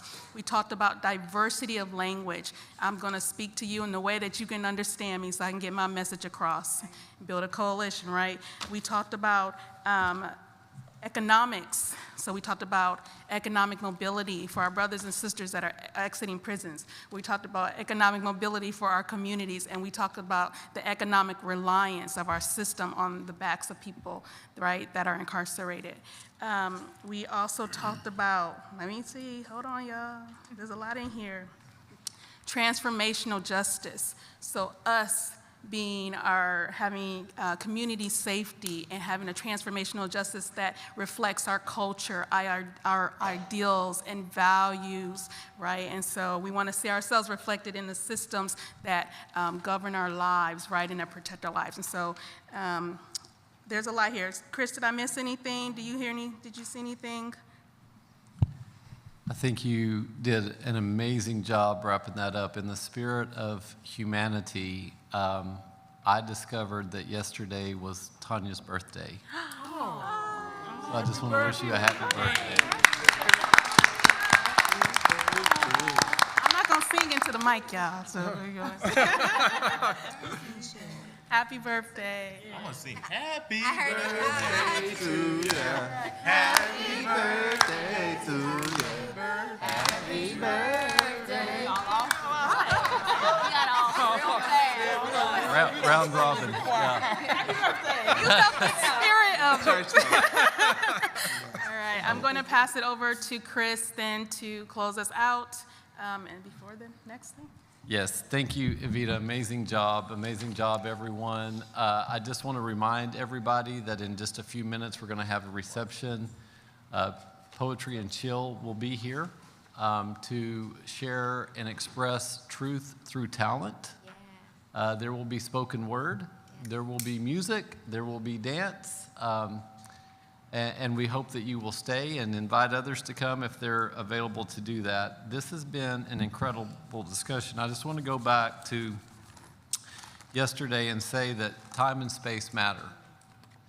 Listen, a month a year is not nearly enough to celebrate the contributions, the perseverance, the leadership, the sacrifice, the service of African Americans.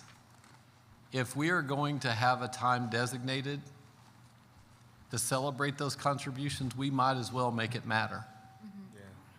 This matters, and I want to thank you all for participating. I want to say again thank you to the incredible staff from Columbia University's Justice Lab.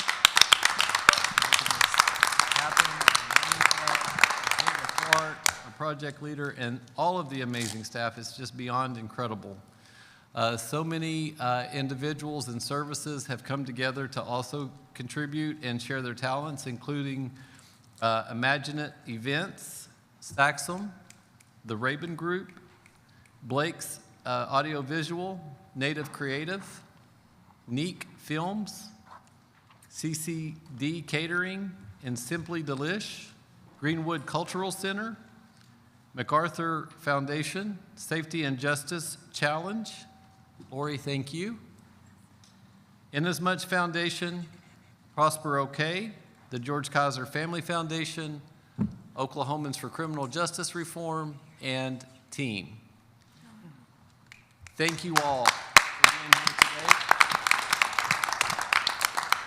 We are going to take a break, and this room will be set up for the reception and for the performance by Poetry and Chill. Thank you, Chris. Thank you, Chris.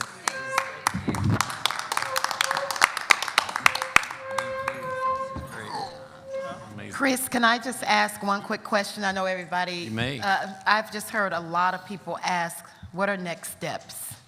What are next steps when we leave this table? What should we expect? So just, I know you've said it, but people are listening, and I've gotten a lot of questions, and if you would just. I will. Thank you for that. We're going to do a call to action, I think, during the reception, but let me go ahead and answer that in this space real quick. I want to be very clear that through the events of today and through the conversations that we had that were real, we did not solve all the problems. We had a very significant conversation about the role, the realities of policing, the origin of policing. We did not resolve that issue. The intent of this discussion is not to resolve those issues, but rather create a foundation so that the conversation can continue.